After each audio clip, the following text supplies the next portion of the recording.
Here's what actually happened. The foundation of all knowledge. I'm really mad that what difference does it make, right? What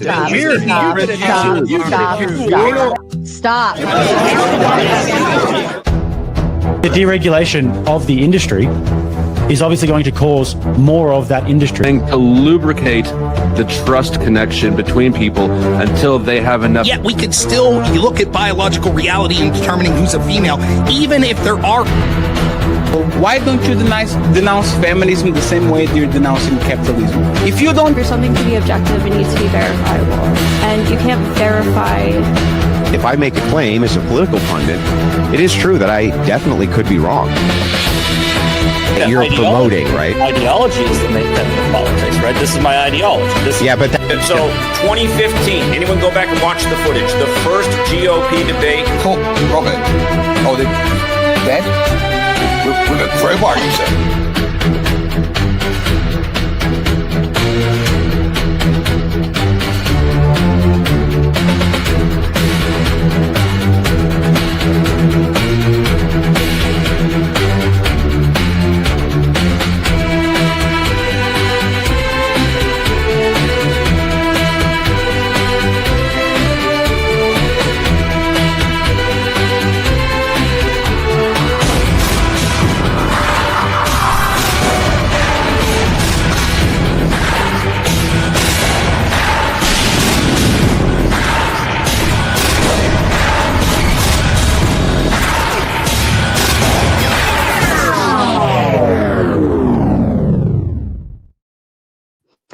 And good evening, ladies and gentlemen. Welcome back. I am Sarah, the Raging Tomato, here bringing to you live another, I was about to say Moderator Monday. It is not Moderator Monday. Today is Sunday. Holy crap, the days are going right by.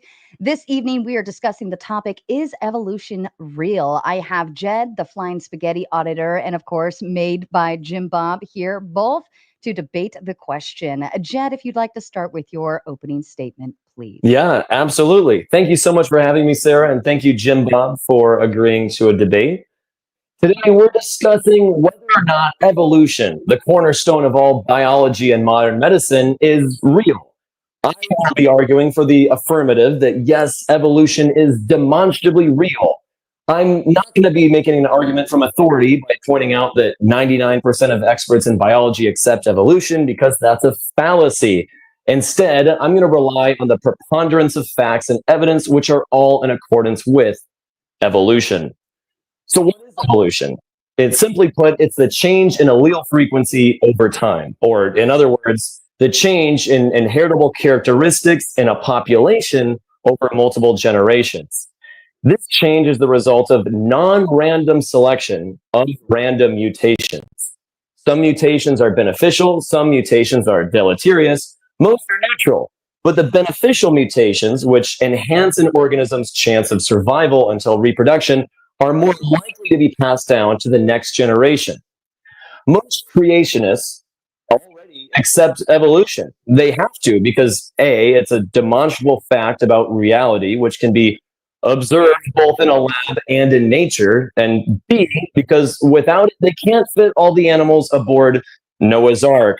There's not enough room for every reproductively isolated species on board the Ark, so rather than claiming the Ark had billions of individual organisms, creationists appeal to super fast, rapid microevolution, which happened after the flood, to explain our current biodiversity.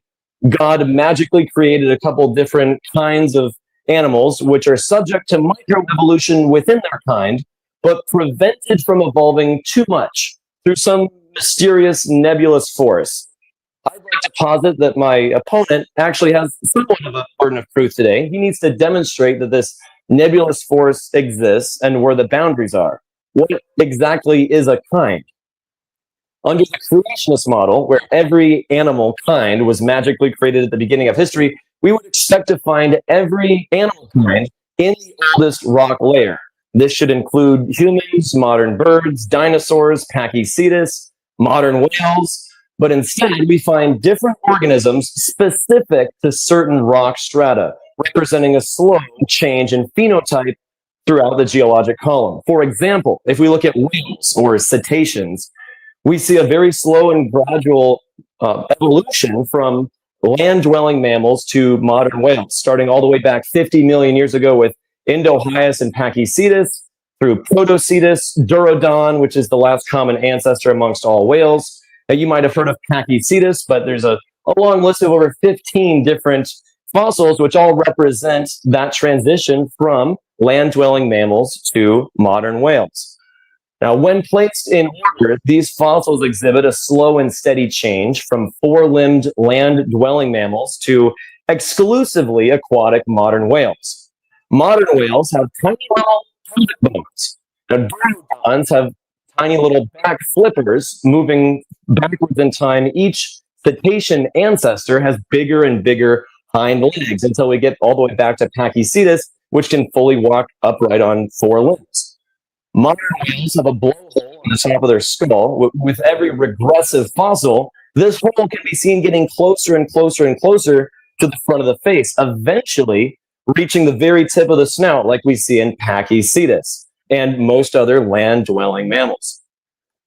Dolphins are included in the cetacean family. Dolphins have one blowhole, which converges internally into two nasal passageways, just further showcasing the evolutionary history between dolphins and other whales. So what, you might ask? You place fossils in a random order and make up a story. Well, the order is not random. The order is determined by the geologic column. What a coincidence that when you line up organisms in the order you find them in the rock, they showcase gradual and steady change over time. We can also look at human or hominid evolution.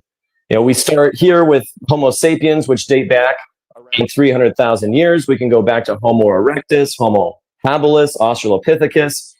Throughout these lineages, we see a progression of flatter faces and bigger brain cavities.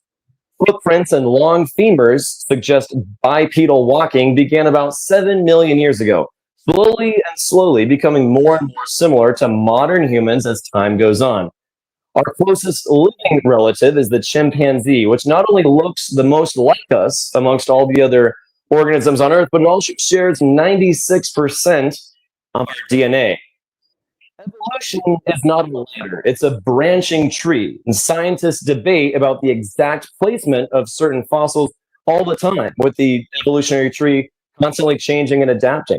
The more data we collect, the more accurate our understanding of evolution becomes. Unlike religion, which starts with a conclusion already in mind and cherry picks evidence to support it, science is all about improving our model based on newer and better information. The theory. Oop, that was my fault. Hold on. Can you still see me? Hold on. Lost my face for a second. I'm trying to mess with your mic settings because for some reason it's going out. Let me try this. That's okay. I'm sorry. I have some normally wireless don't headphones I can interrupt. try on. I normally don't try to interrupt opening statements to fix audio, but it kept going out so much. So this is my deepest apology to you. Oh, you're good. How's the audio now? Is that any better? Can you hear me? Yeah, it's not going on the yeah. Yes, I think so. Hopefully, we'll try it. Yeah, sorry about the audio. I don't know what the issue is, but I got a few other options I could try. I just want to close by saying the theory of evolution is an ever-improving model supported by all the best available evidence and contradicted by none of it. That's it. Thank you. Thank you so much. And again, I apologize. That one seems a little clippy on the audio. It's kind of got a little clip sound coming to it. While you adjust, I'm going to go ahead and turn it over to Jim Bob. And then before we kick off into open floor, we'll go ahead and just do a mic check and make sure that's coming through. Jim Bob, to you, sir. You're muted. You're muted. All right. Yeah, you're muted. Okay, got you. What is evolution? My opponent said evolution is the changes in allele frequency over time. However, that's not actually what the claim of evolution actually is. The claim of evolution is that it's a process by which different kinds of living organisms are thought to have developed and diversified from earlier forms during the history of the Earth. Changes in allele frequencies is merely an observation. That can't be the theory itself. That's one observation.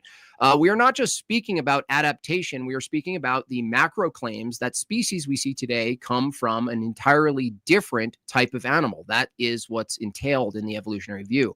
So the claim is that the natural phenomenon of diversity we see today. Is someone typing? Yeah, sorry about that. That was me. Yeah, I can try to mute my. Yeah, just mute your mic. Yeah.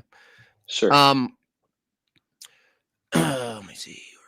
So the claim is that the natural phenomenon of diversity we see today is produced by an evolutionary mechanism. That means that evolution is responsible for producing populations, because populations is one of the observations, diversity in life. Now, my opponent actually has to tell us and explain in biological terms how it is evolution produced the phenomenon populations.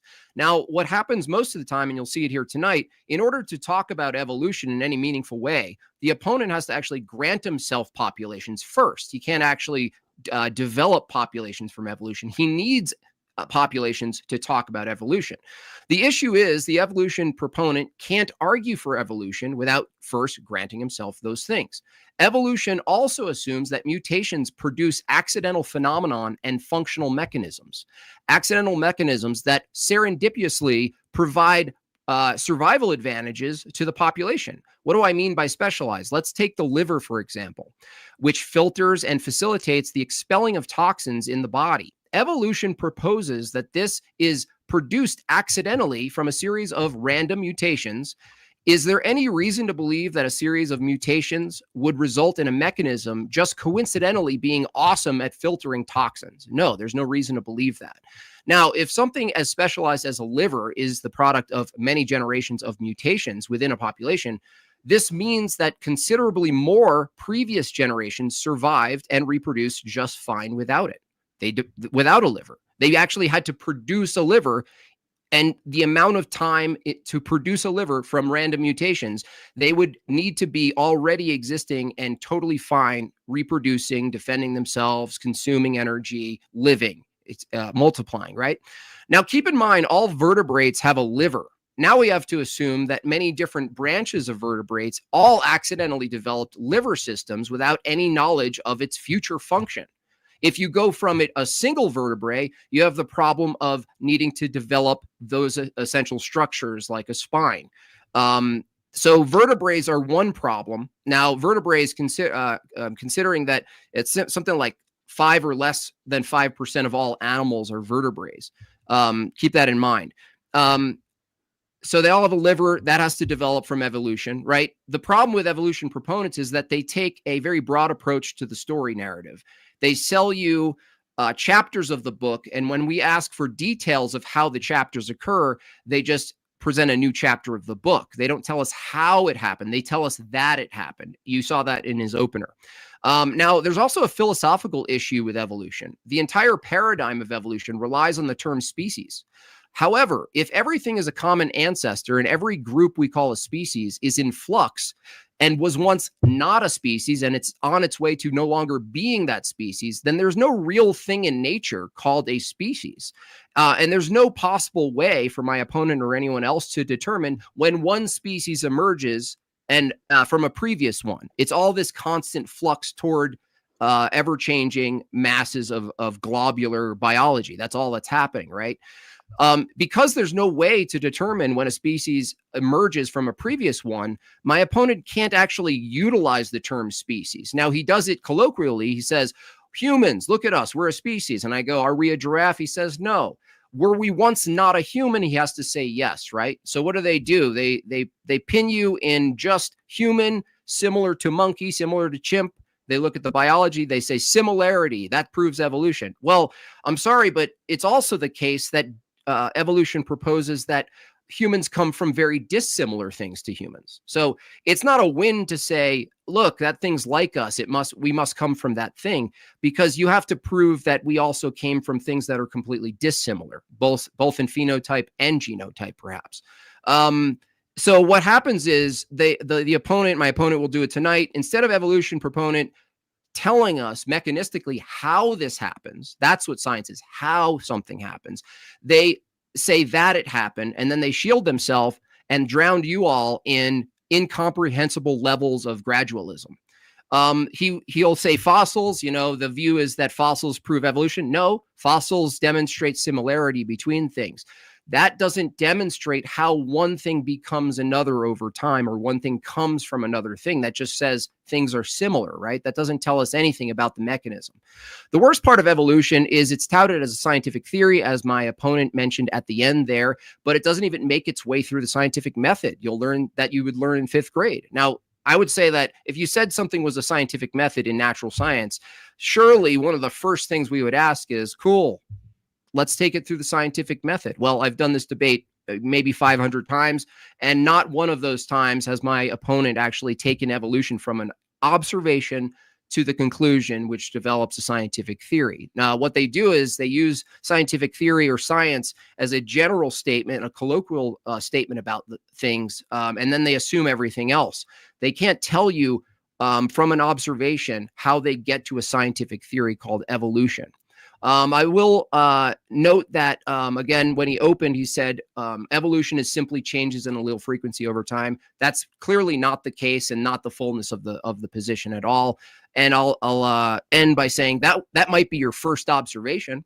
If you want it, you could start with that first observation and try to make your way through the scientific method. I guarantee that you won't. Fair enough. Thank you so much, Jim Bob. And as a kind reminder to the audience, we are going to get through the debate. Then we will do closing statements. We will read and respond to your super chats. I will put a caveat out there that we might end up having to do $10 and up, since Jim Bob and I are both connected. You guys usually kick it off really big with the 5s. But sometimes it just becomes a little overwhelming, and we'll be here all night reading them. So I will still display them up front, but when it comes to responding, it might just have to be 10 and up. So keep that in mind before you send. Jed, I'd like to do a quick audio check with you. Yeah, sure. How am I coming through now? That's still a little clippy too, isn't it? I have I have another microphone I could try out. Let's see. Let me try reduce again. Do a little sound test with me again. Oh, How are we sounding now? Yeah, it's still clippy. So is something connected to your phone, or is it Bluetooth? Well, right now I just switched my settings to Bluetooth headset, which is my I believe it's the mic I have connected to my phone. I also have headset earpiece. Oh, he's going in and out, is he not? Whoops. Yeah. So now I'm on. Ooh, we might have it. What's that one? You switch the mic there? Yeah, I'm trying to switch it over to my Bluetooth microphone. How does it sound? Horrible? It's a little clippy. It's clippy. I don't know why it's so clippy though.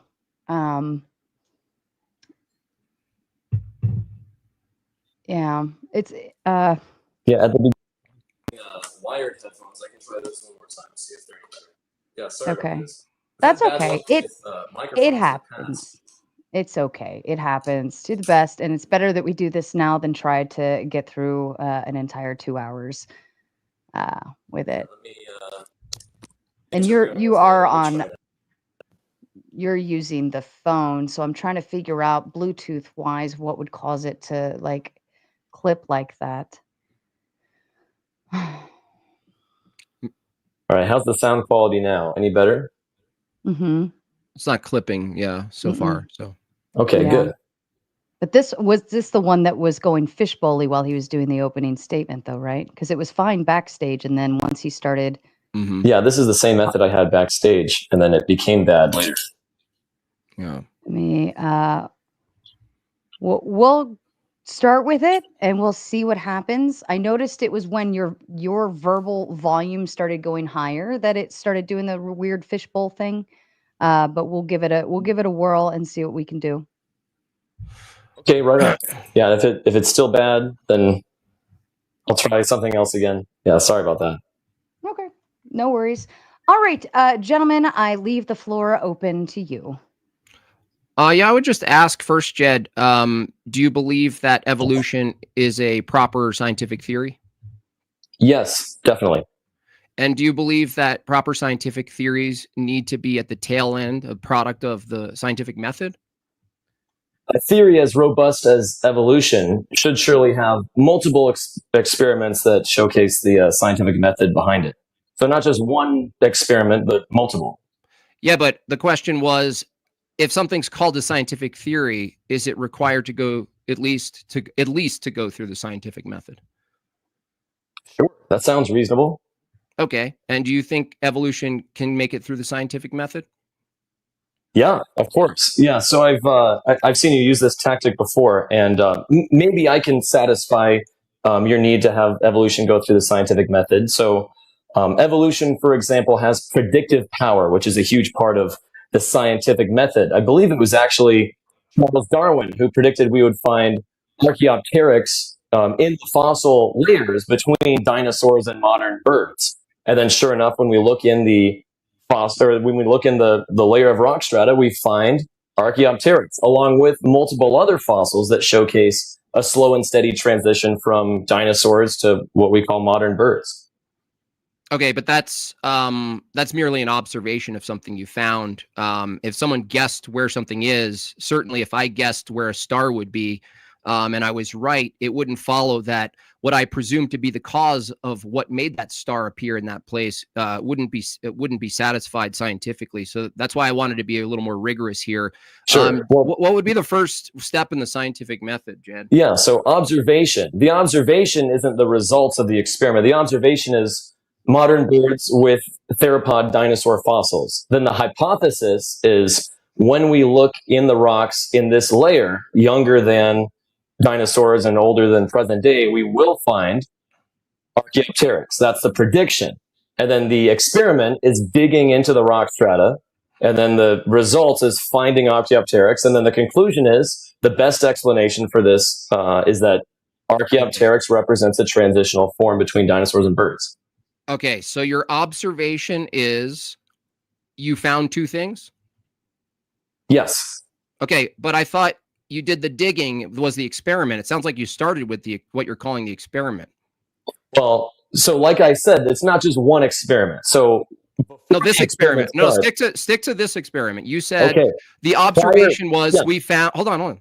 The observation was we found these things. We dug up this thing and found it. Right. We predicted to find this thing. Right.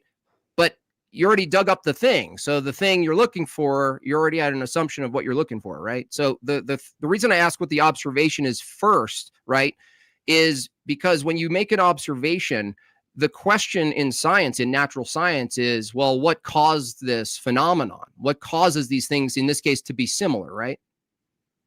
Yeah, maybe I can clear something up. So prior to this experiment, we already have theropod dinosaur fossils.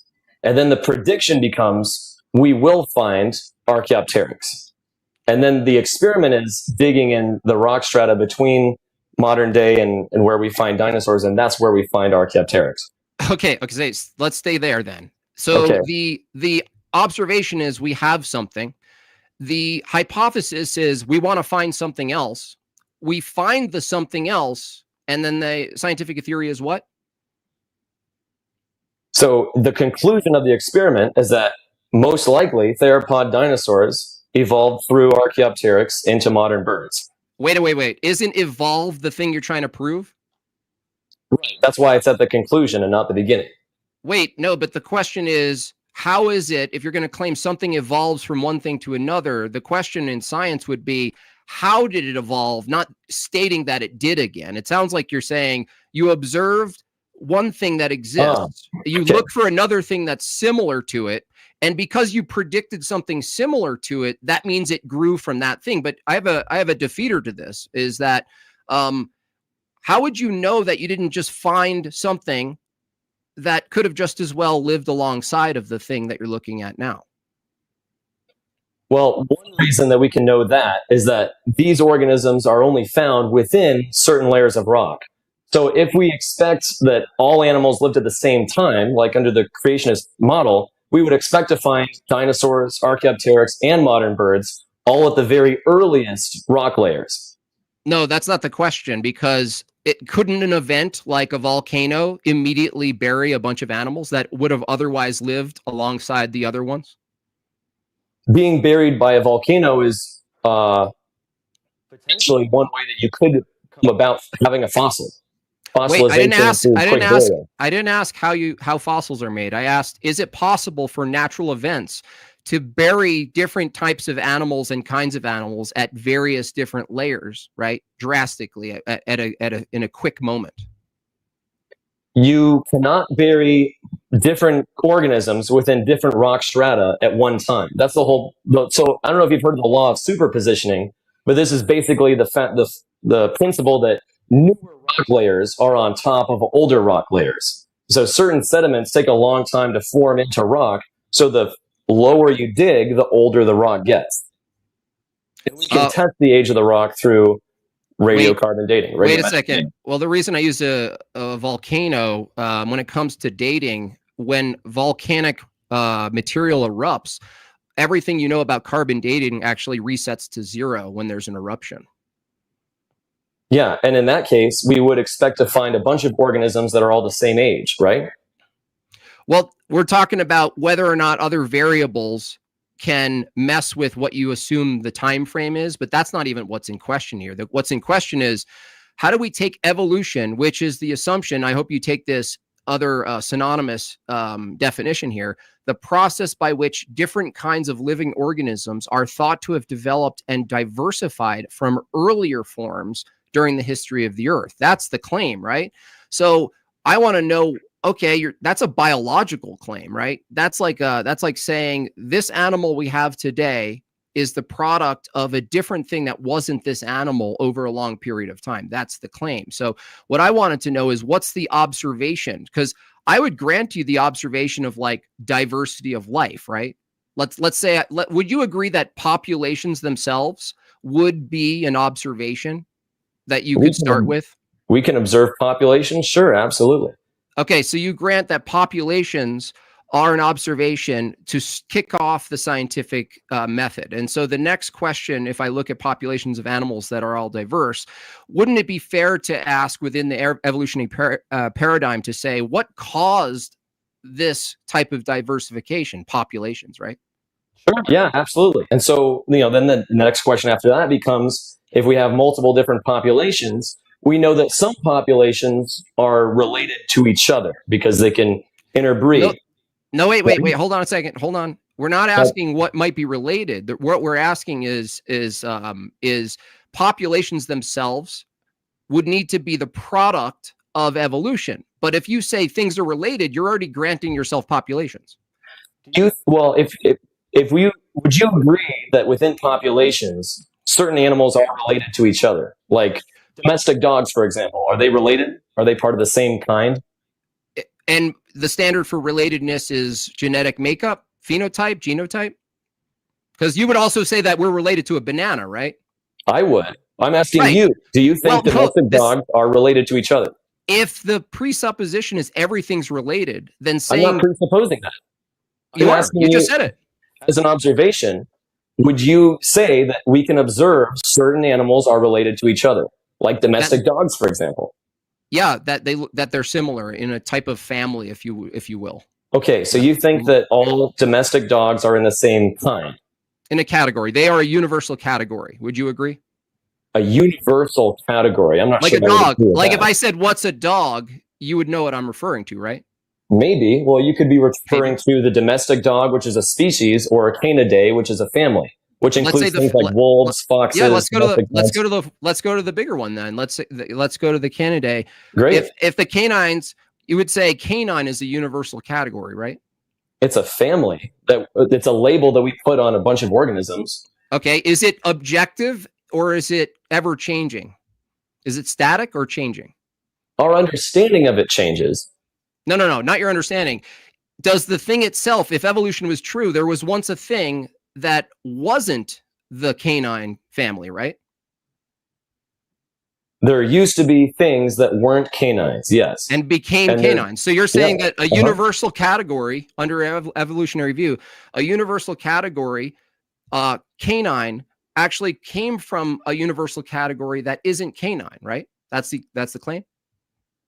Yeah, certain traits and characteristics evolve over time. Yeah, that's my claim. Can you tell me which universal category came before the canine, and where and how you know the switch happened?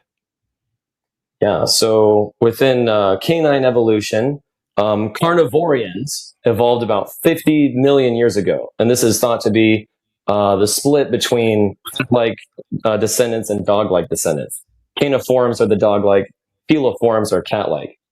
Now that's a claim, right? That's the assertion. So how do you know the moment a universal category, what'd you call it? You're using the Latin, right? No, this is just the scientific name, carnivorian. Carnivorian. How did you determine when the shift happened between carnivorian and canine? Well, you can never pinpoint a moment because evolution happens across populations over many generations. That's an assertion. Like, what did I say in my open? I said you're going to get drowned in incomprehensible levels of gradualism, a story about the past. You say, oh, this came from that. And I go, how do you know that? And you say, we can't know. And I'm asking, why would you make a claim that you can't know? Do you think that dogs are all descendant from wolves? Do you think a wolf is the ancestor of all modern domestic dogs? Domesticated? Yeah, I would call that a type of engineering. Selective breeding, right? Well, we can manipulate that, and yeah, sure. We could demonstrate the manipulation, but it doesn't not become a dog. What's in question isn't whether or not things are in the same family. I'll ask the question again. Why would you make the claim that carnivorian is a universal category of an animal that precedes but morphs into the canine? And I ask you, how is it you know that? And your answer is, I don't, because it's too gradual. Well, so I don't know if you've heard of the law of monophyly, but this is basically the principle that you can never outgrow your ancestors' clade. So once an organism is a carnivorian, it stays a carnivorian forever. Once an organism is a dog, it stays a dog forever. You can't grow out of your ancestors' clade. I understand. If you move backwards in time, you can find organisms that don't belong to the same clades that we do. I understand what you're saying. It's not the thing itself, the category itself morphing into a new category. I understand. But what you are saying is that there is a distinct category called carnivorian, and then that category either continues to exist alongside the new category that's branching out for it, or it dies out, right? Modern dogs are still considered carnivorians. So the category shift didn't happen. What do you mean it didn't happen? If canine is also the same category as carnivorian, you're making a distinction with no difference then. So you're saying a species branched out from another one, but now you've collapsed the species. Have you ever heard of taxonomy? Yes, it's an arbitrary way of categorizing things in the here now, but falls apart when you do look at large schemes of time, which I'm demonstrating. Well, I agree with something you said in your opening, which is that a species is kind of a fuzzy subject. It's not like a really concrete idea, because different organisms, while they may look, like the same species, we might consider them different species because they live in different areas. We never see them breeding, or they're incapable of breeding with each other through like reproductive barriers, or they can reproduce, but they make infertile offspring. So the question becomes, if you agree that all dogs share a common ancestor, you understand that one organism can evolve and diversify into other different looking organisms. You can get everything from a Chihuahua to a Great Dane, a huge amount of variety, all from one common ancestor. So you agree with the mechanism. No, you contradicted yourself. You said the term species doesn't really exist. It's kind of fuzzy. And I agree. Under the evolutionary view, it's actually completely arbitrary and fuzzy. You can't even tell me where one starts, one ends. But then in the next sentence, you say dogs, that's a universal category that you're assuming is a type of species that does in fact exist in its way. But you said organisms. Well, are organisms groups of populations, or are they nominal? Is it a distinct is there only one type of dog that it's itself? Does that make sense? There's only whatever you call a dog. There's 10 dogs. Are you arguing that those dogs aren't actually a part of an objective group, only a ostensible group that we just for the sake of taxonomy put in the same category, but they're not actually in the same category? We make categories or clades of animals and organisms based on their common ancestry. So we make, say, like the clade of Canidae, where all canines come together. We know that all canines share a common ancestor, which I think you agreed with, or at least you agreed domestic dogs share a common ancestor. And so every clade you move back towards is a common ancestor, and every organism that belongs to that clade shared the same common ancestor. So, for example, that's what you're saying is the case, but I'm asking a different question. You keep referring to these universal categories that you also deny actually exist. So I'm trying to get to, is it the case, just a yes or no, is it the case that a thing called a category like Canidae or a dog, is it the case that that actually exists as a category, or is that a fuzzy morphing category that you can't really put brackets around? It's an interesting question. Humans like to put things in boxes. We like to label things and categorize things. And life sometimes doesn't really care what we think. We can do our best to categorize animals, but then nature can surprise us. So the question is dog, let's say dog, because there's giraffe, there's dog, there's elephant. We don't argue that these are the same things, right? To talk about them, we reference them in universal categories, and in the universal category. Right. But then underneath that, we subcategorize them. Right. So, right. Exactly. Okay. But for the sake, I understand for the sake of doing something we think is making order out of the animals.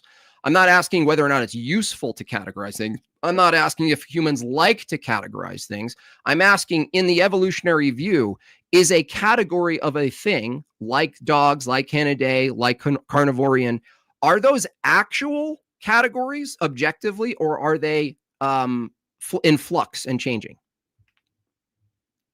These categories are labels that humans have made up to put animals in boxes. And the categories could be different if humans decided otherwise. A lot of the categories or clades that we come up with are based on the fossil record and whether certain organisms share characteristics with other organisms.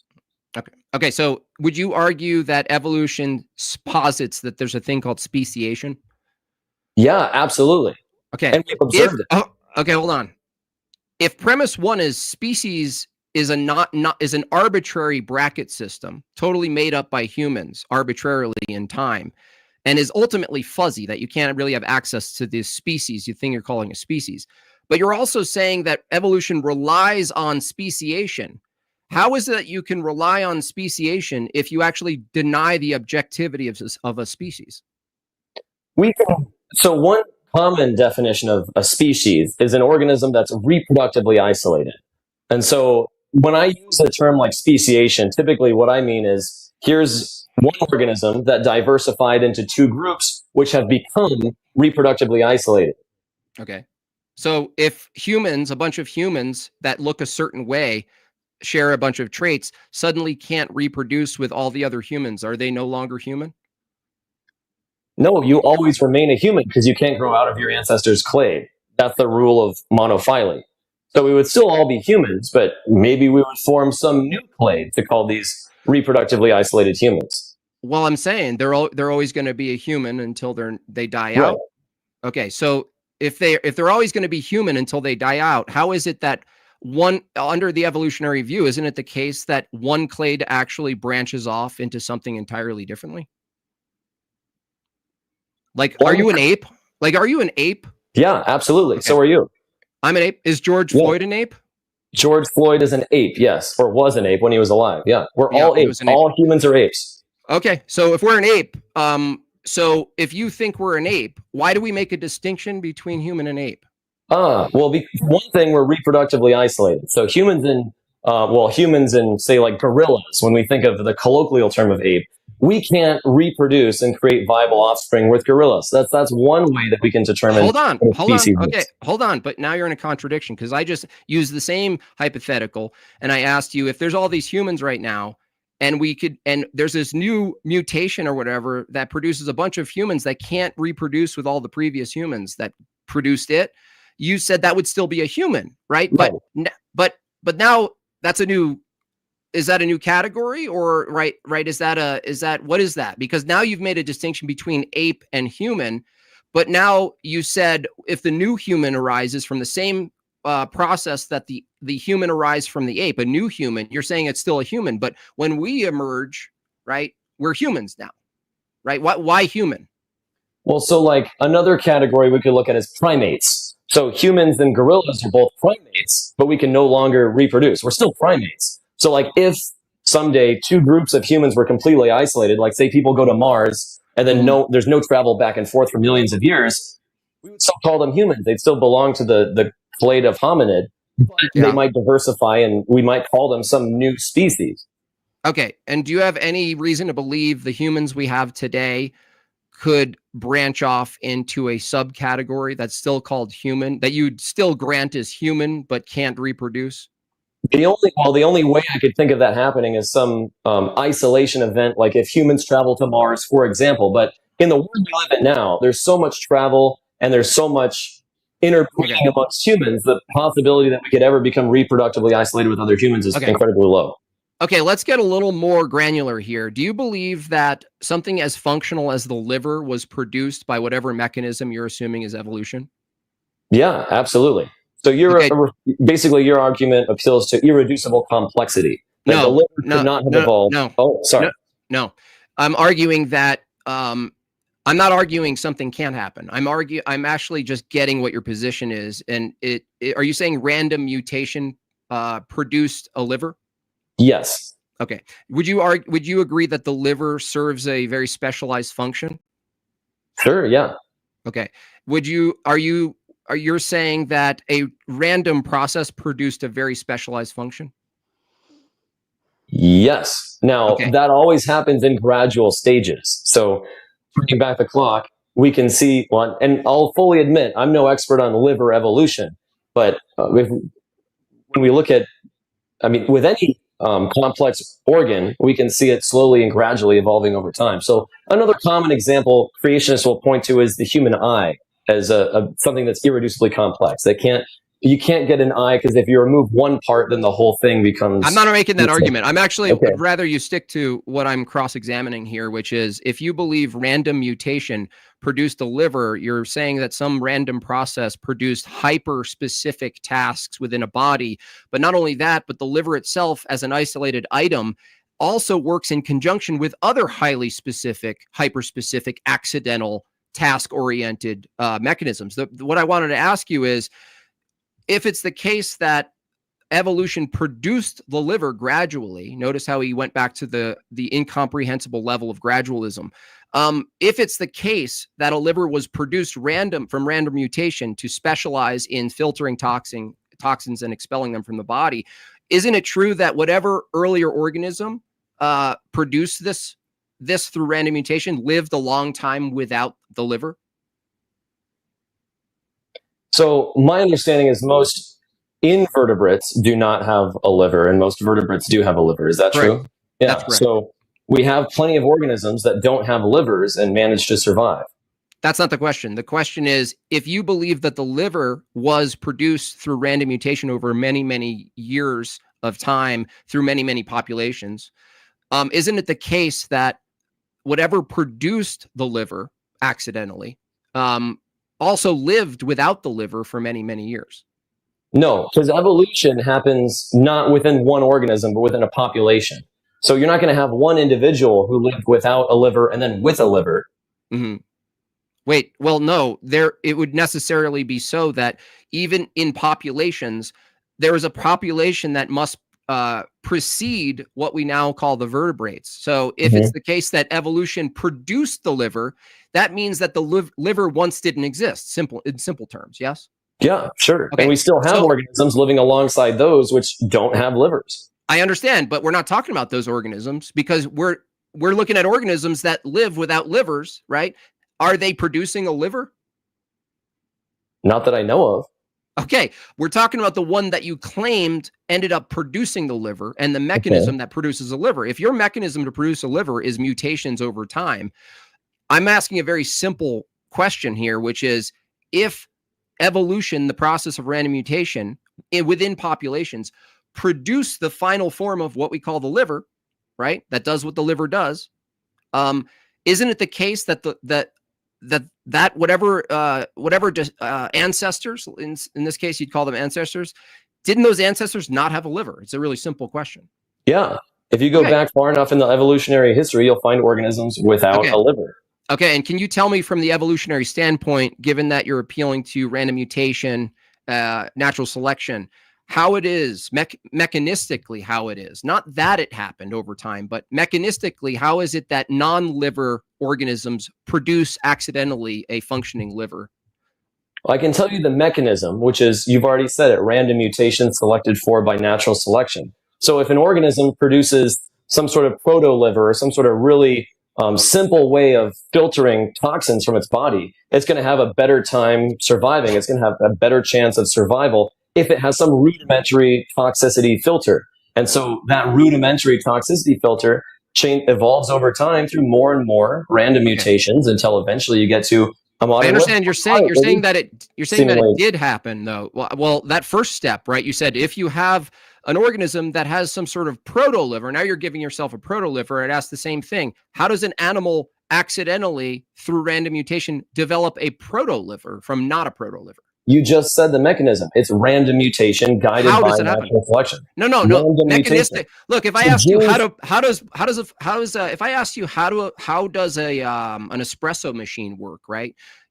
You wouldn't just say a term. You would actually go into the schema of it mechanically. The engineers could explain how it is mechanistically. I'm asking you a more precise question. Sure. So whenever an organism reproduces, albeit asexually or sexually, there's going to be copying errors in genes. So when a gene copies itself, sometimes it copies itself incorrectly. Sometimes it switches an amino acid with something else. Sometimes it duplicates itself or deletes itself. So there's all these mutations, and that's the mechanism through which new organs and new characteristics can manifest. I know, but you're saying that they can do that. Like specifically, how is it the case that random mutations in this case specifically produce a proto-liver that becomes even a better, more specialized liver? Take me through you're just telling me the chapters of the story and I'm asking for the mechanisms. Like, so if I said, how are cars produced? And you said, well, there's a plant that makes them. And I would say, how are they produced? Like, what is the process in which a car is produced? You'd have to break down all of the conveyor belts, all of how the parts are made, what they're made of, how they operate together.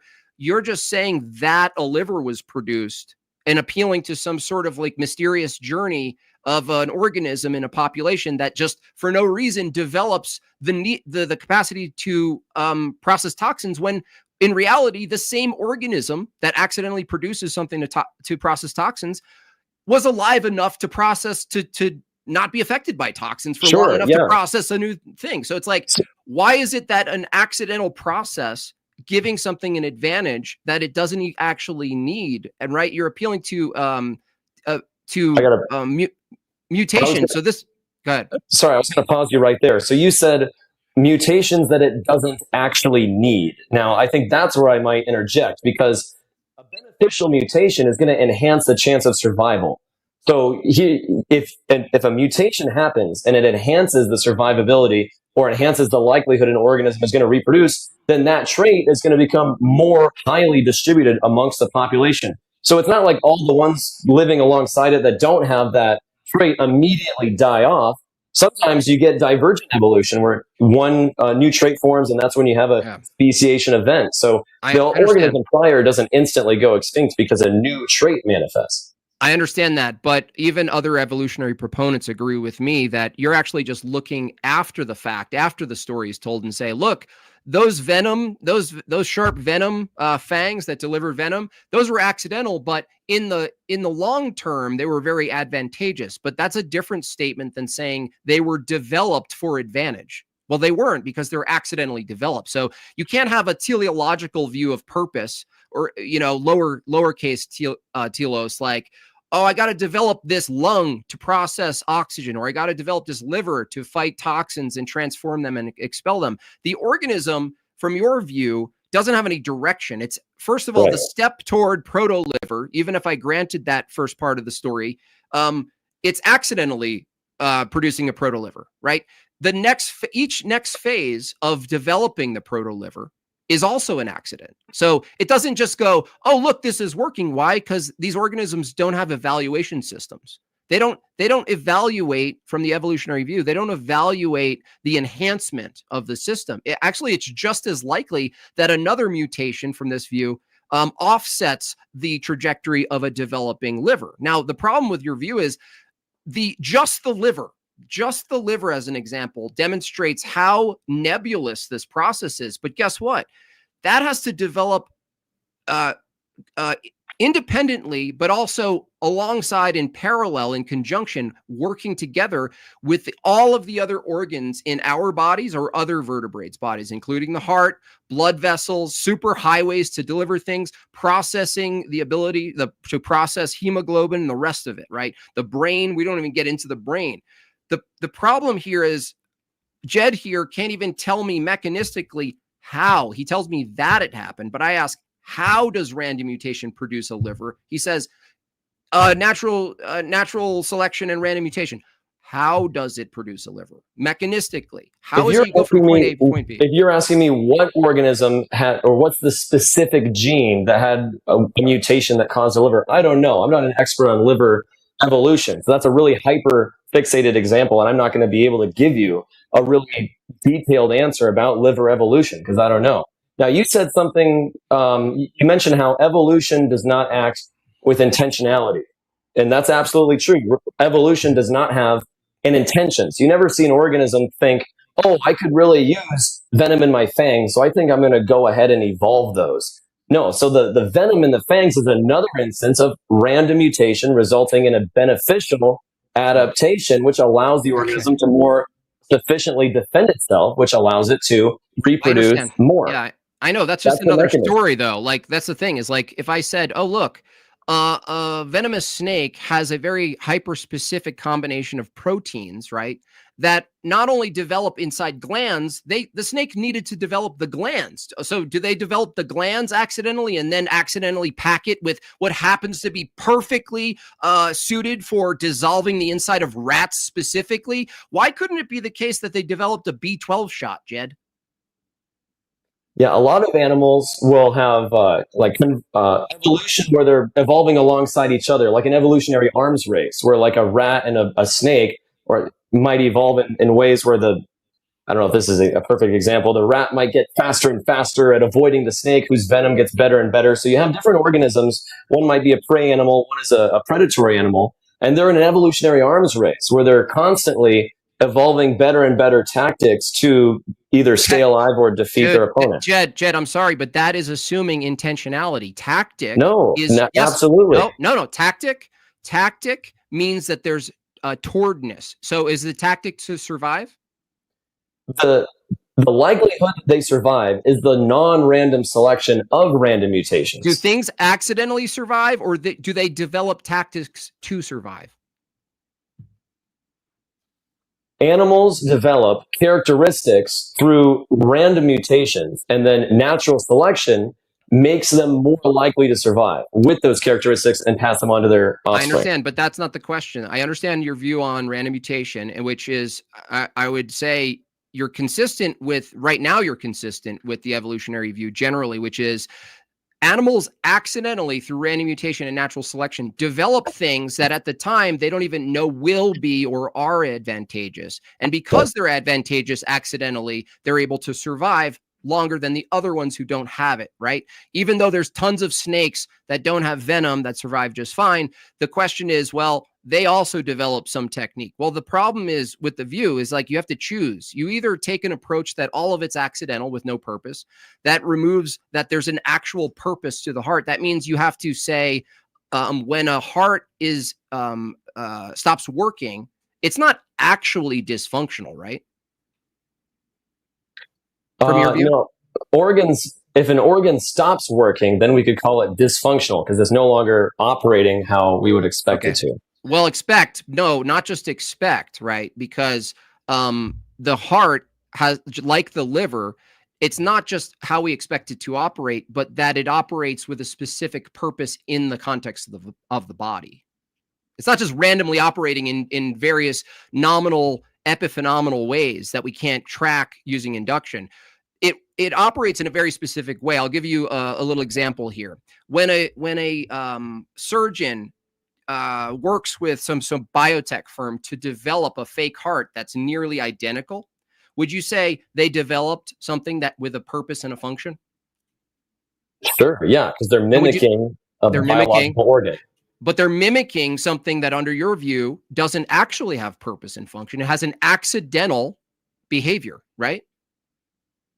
These accidental behaviors accumulate over time. So you're looking at the end result of billions of years of evolution and saying, look how hyper specific the function of all these organs are, and they all work together in this amazing way.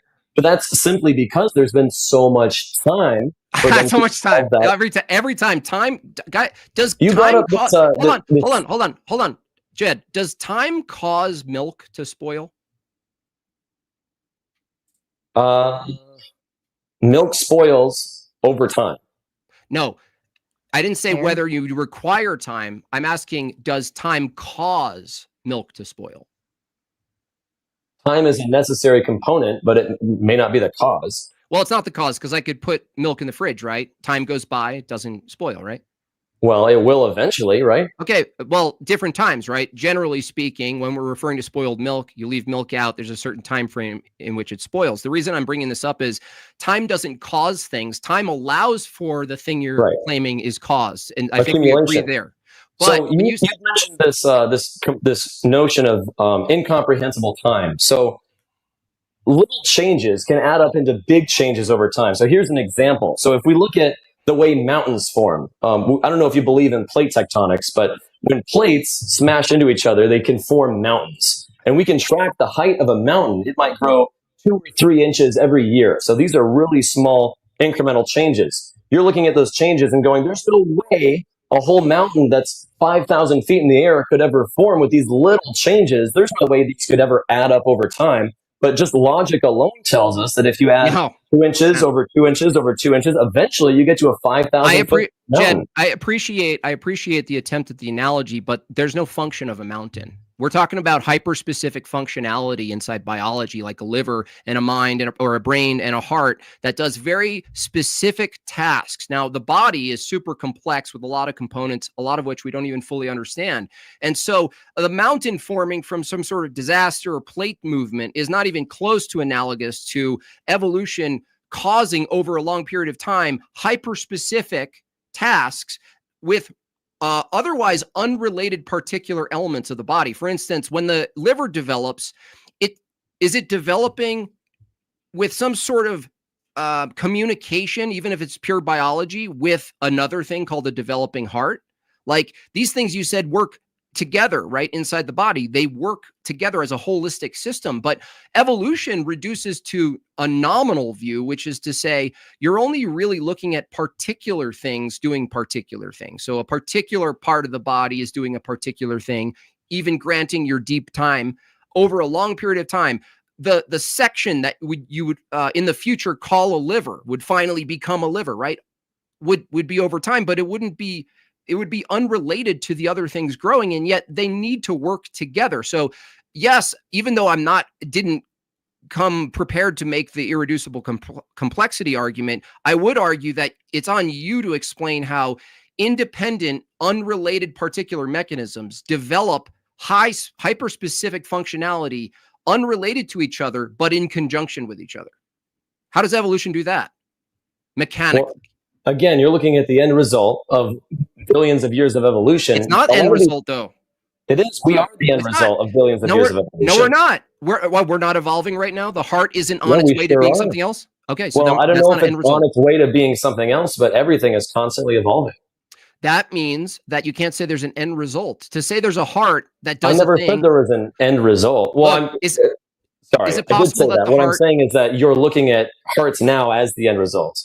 So, okay, cool. So you don't take an approach that there's a thing called a human being, and all the parts in the human being serve, for the most part, a clear function. Even the ones we might think are vestigial or ambiguous, it's likely that we might look further and maybe see a function in the future. But for the most part, our kneecaps, the joints, how the joints are lubricated, the movement, our necks, our brains, they all serve a function to the whole, Yeah, right? it's It just amazing. works. Yeah, it's amazing how evolution can form this No, that's begging incredibly the question. complex. That's, it sure is. Yeah, no, I would I no. want- It said you said it's amazing. I would actually be amazed if you could tell me how it happens.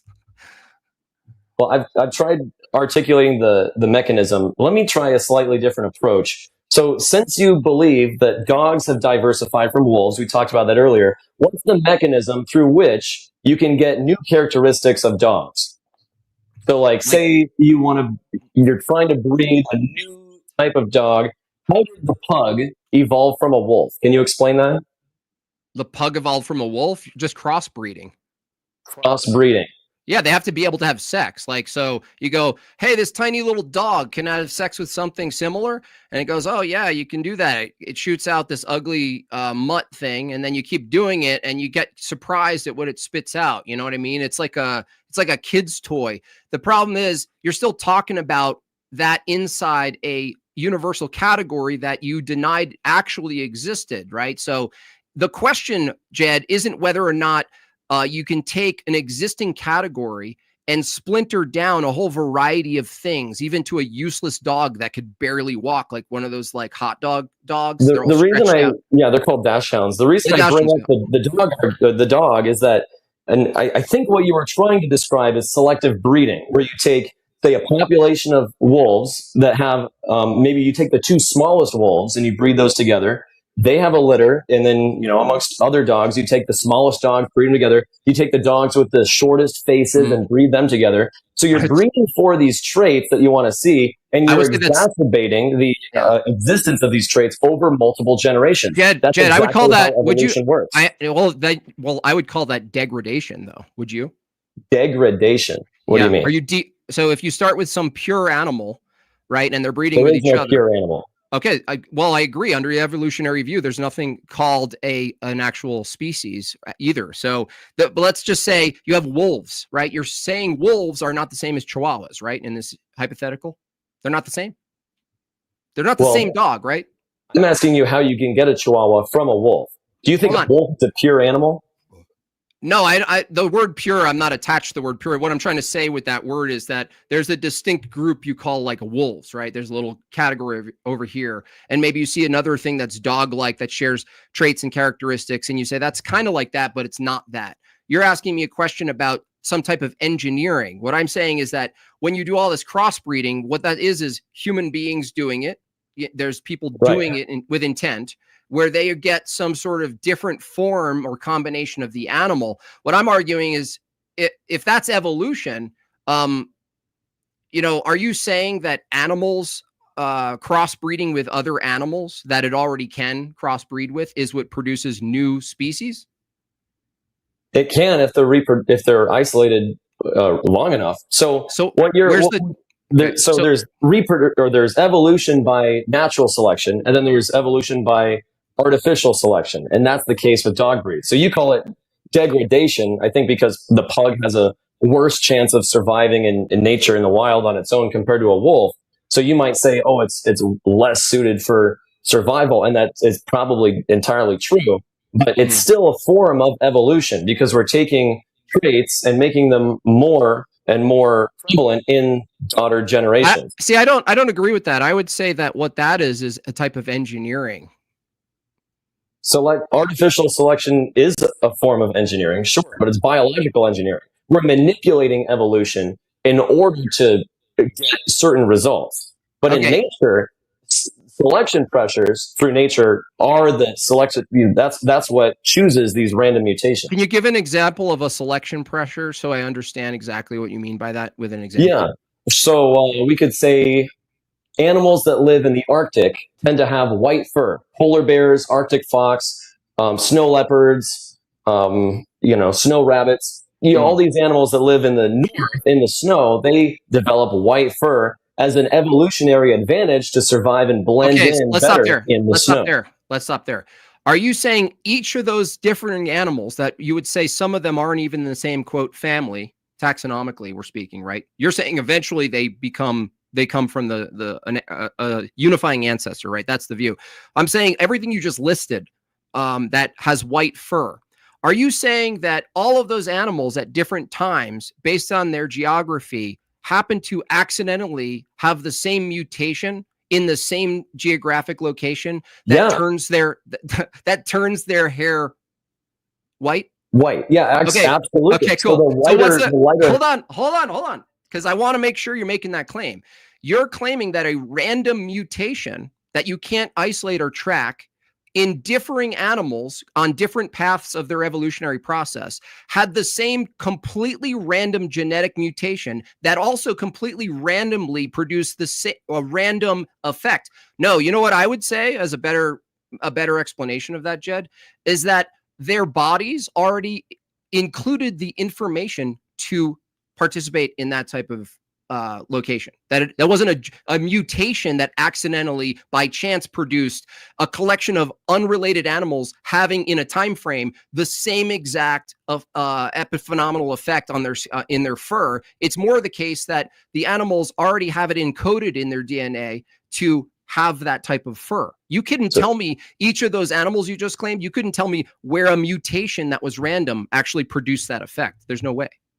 Yeah, certain genes code for fur color. And so in any given litter of an individual, like say a bear has a litter of bear cubs, some of them might have slightly darker fur than others. And so the ones with lighter fur have a better chance of surviving in snowy environments. And so over multiple generations, you get lighter and lighter fur until eventually the fur becomes completely white. And this is called convergent evolution because it can... A lot of times we see convergent evolution amongst different populations of organisms. They're all developing the same trait because they live in the same environment. It's the same thing with heat resistance if you live in the Sahara or any other trait, or any other environment.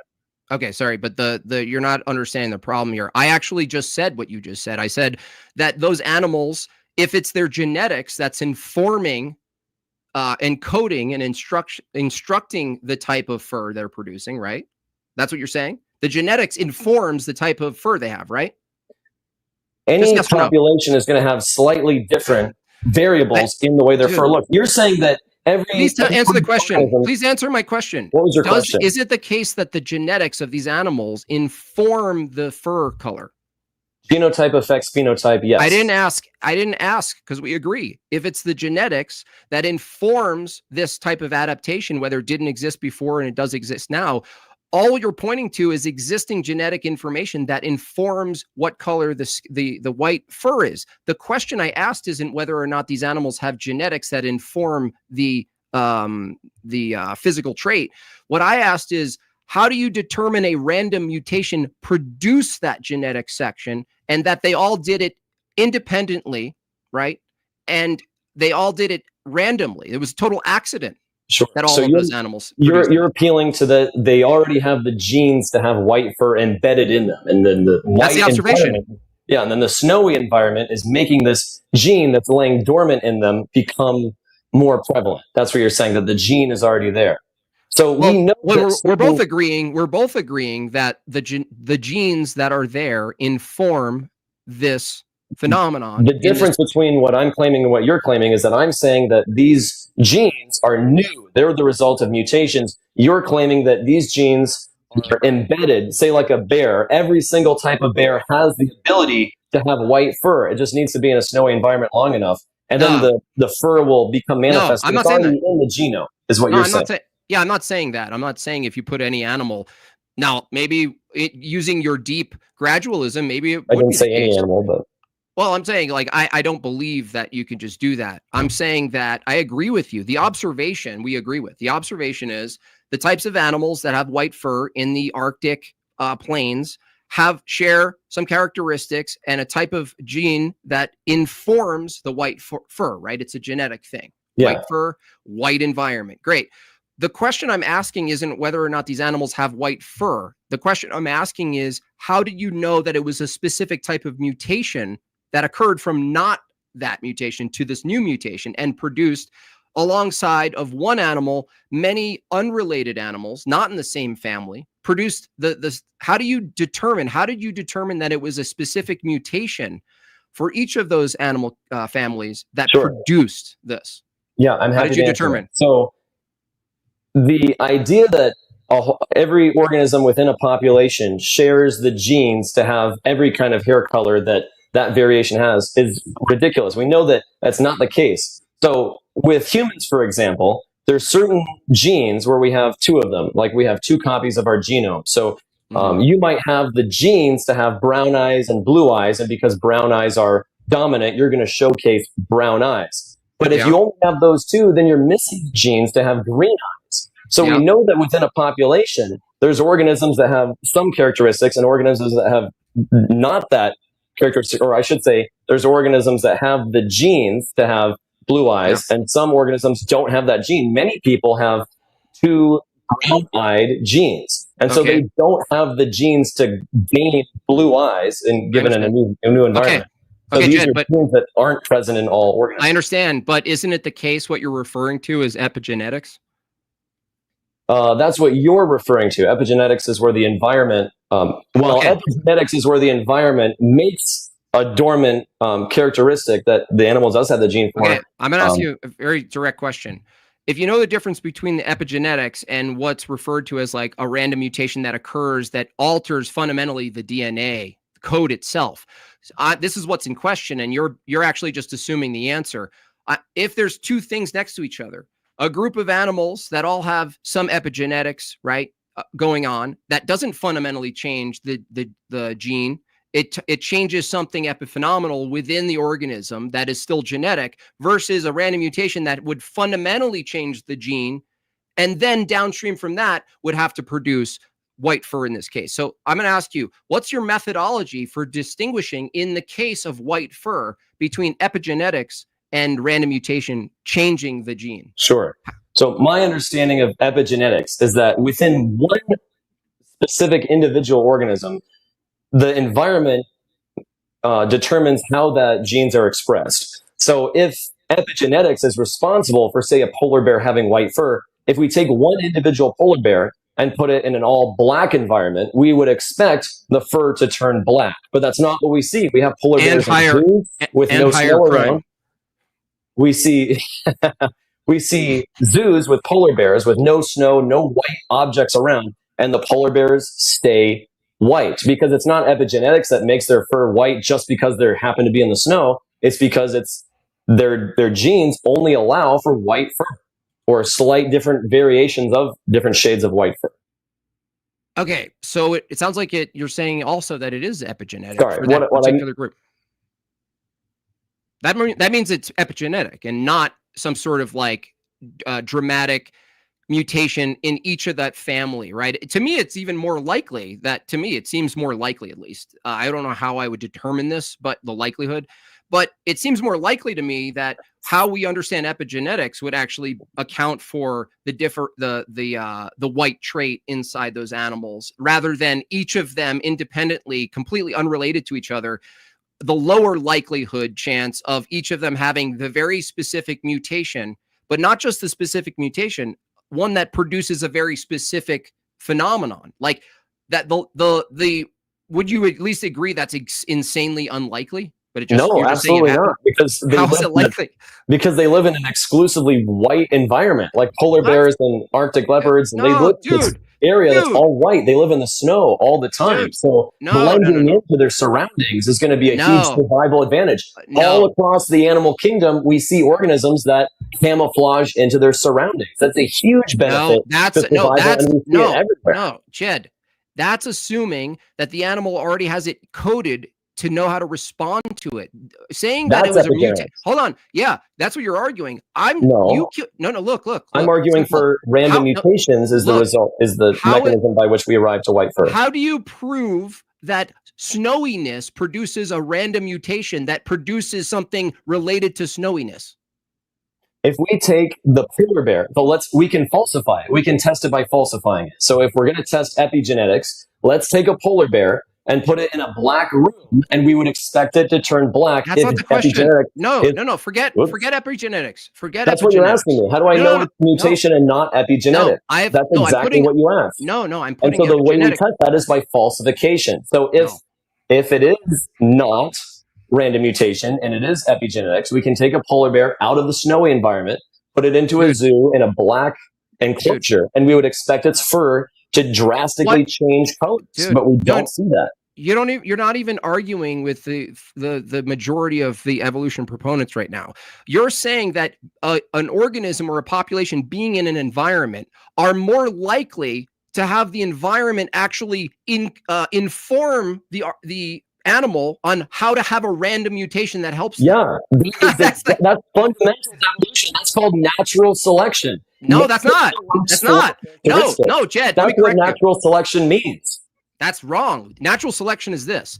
You have a view that through random mutation and sexual selection, animals produce accidental features that over time, looking back, aid to their survival. Natural selection isn't that if you put an animal or a group of animals in a certain environment, that the environment will then say, do something, right? And then the animal's like, I don't have any intentionality, but wait, I'll wait for something random to happen to my body and also randomly produce an effect that helps me in the snow. That's actually not even what the take of natural selection is. Natural selection is a post hoc view of why it is we see the animals here today is because they randomly produce things outside of their own will or relationship to the environment directly, that over time aided them accidentally. They're not a part of it. Otherwise, the aiding them part, that's not accidental. So the only thing that's random within evolution is the mutations.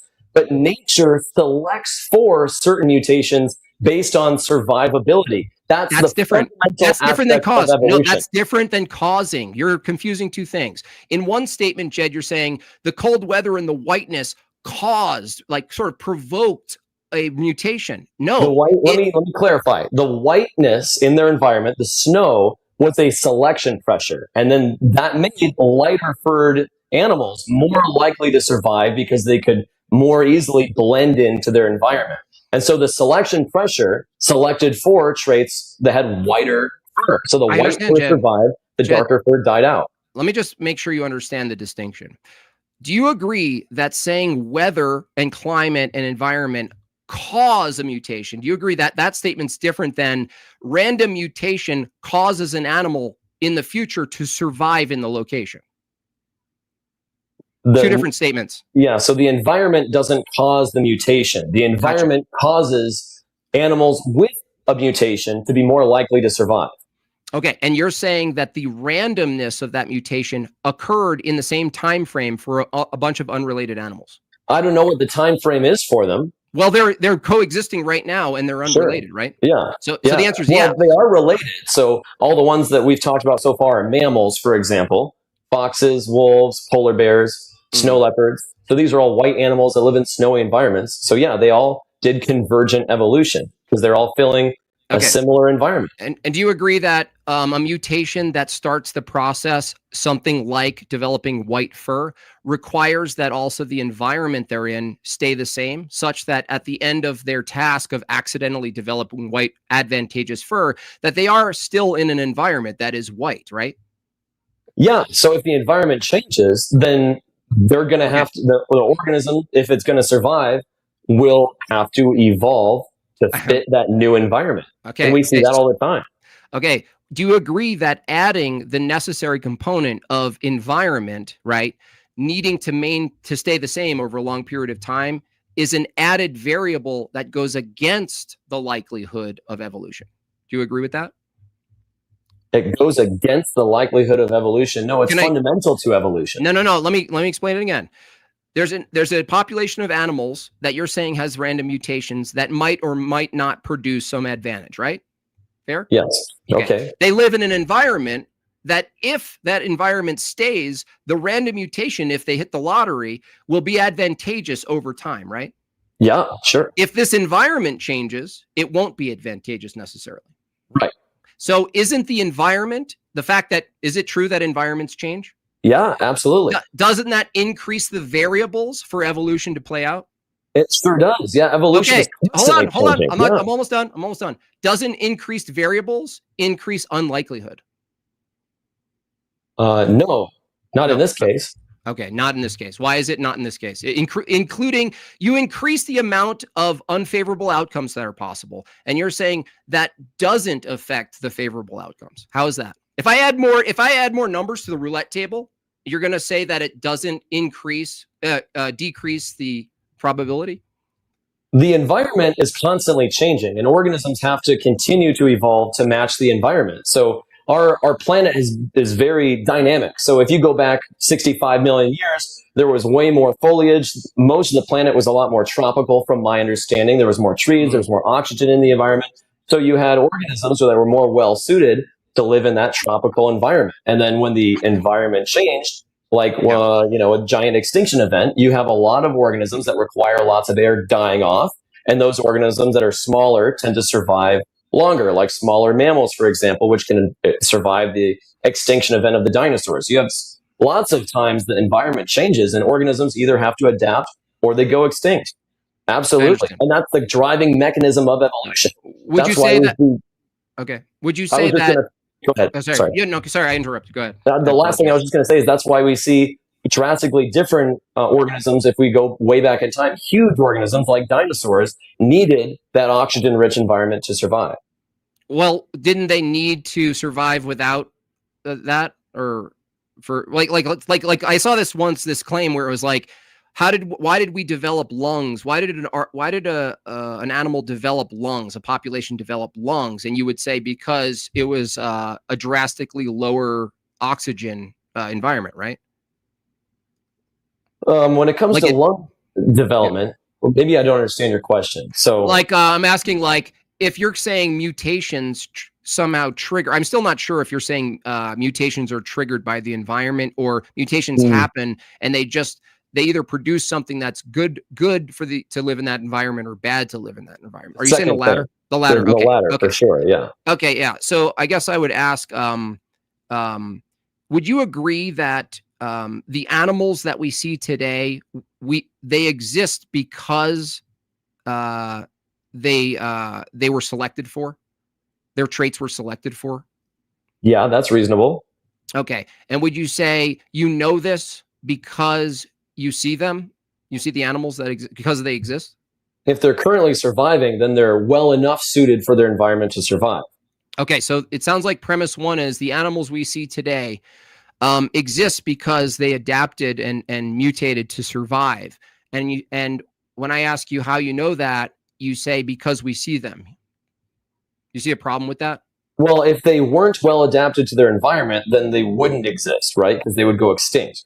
Well, no, so actually. So a penguin is really well suited for the Antarctic, but if you took a penguin and put it in the Sahara, it would be really ill-suited, so it would die off. Hold on a second. Didn't you just say the dinosaurs died off? Yeah, most of the bigger ones did, and then, of course, what we would categorize as a dinosaur, modern birds are the descendants of their dinosaurs. Hold on. It's just a simple question, is that how did, in your view, dinosaurs die off? There's multiple different extinction events. A lot of, some of them may be from a meteor that blocks out part of the sun, so that there's a lot of the plant matter dies off, so there's not as much food for the dinosaurs to eat, or the oxygen levels decrease because of the lower plant life. So these bigger organisms can't survive in the less oxygen-rich environment. Okay. Is it likely that in your time frame of Earth and all of the changes that happen in the environment, many of them harsh, maybe most of them harsh, would you agree that some of the changes in the environment would kill off animals regardless of how well they adapted? I mean, if you're standing underneath an asteroid when it hits the Earth, yeah, you're going to die no matter what. So certain things are going to destroy any organism. Okay, like floods, earthquakes, right? So that's why I'm asking if it's possible, because a flood might not kill everything. So if you can swim really well, you might survive a flood. I understand, but the most common narrative is that dinosaurs, a whole variation of types of animals under the same umbrella, all died at relatively the same time drastically. And the common theme is that it's a giant meteor that hit, right? Isn't that the common theme? Yeah. The reason I brought this up, Jed, is that when I asked you, your short claim about, well, the animals we see today exist because they adapted to survive. And how do we know that? Because they exist. Not only that's circular, but if we can give counterexamples to many types of animals dying in large clusters due to a variety of different natural events, then you really couldn't put all your bets on adaptation being the explanation for the animals we see today, because it could be likely the case based on what we know of natural disasters and your idea of meteors, smashing down on large populations. It's more likely that natural things killed large groups of things rather than they didn't adapt properly. I feel like I'm not sure I understand the distinction you just made. So if a natural event happens and if it's a really drastic change all of a sudden, organisms that are better suited for that new environment are going to have a better chance at survival. So not the new environment. No, not the new environment. The environment of complete disaster. I'm saying that there's very few. That's a new environment. Yeah, but people say, oh, that's what you meant. I thought you meant after that happens, there's a new utopia. So during the cataclysm, there is a new environment, which includes, the sky being, blacked out and a lot of plants are dead. So you're going to see organisms like crocodilians thriving because they can survive in harsh environments. They can go long periods of time without eating. They're powerhouses. Crocodiles have been around for a really long time, millions of years, since the dinosaurs, mostly unchanged.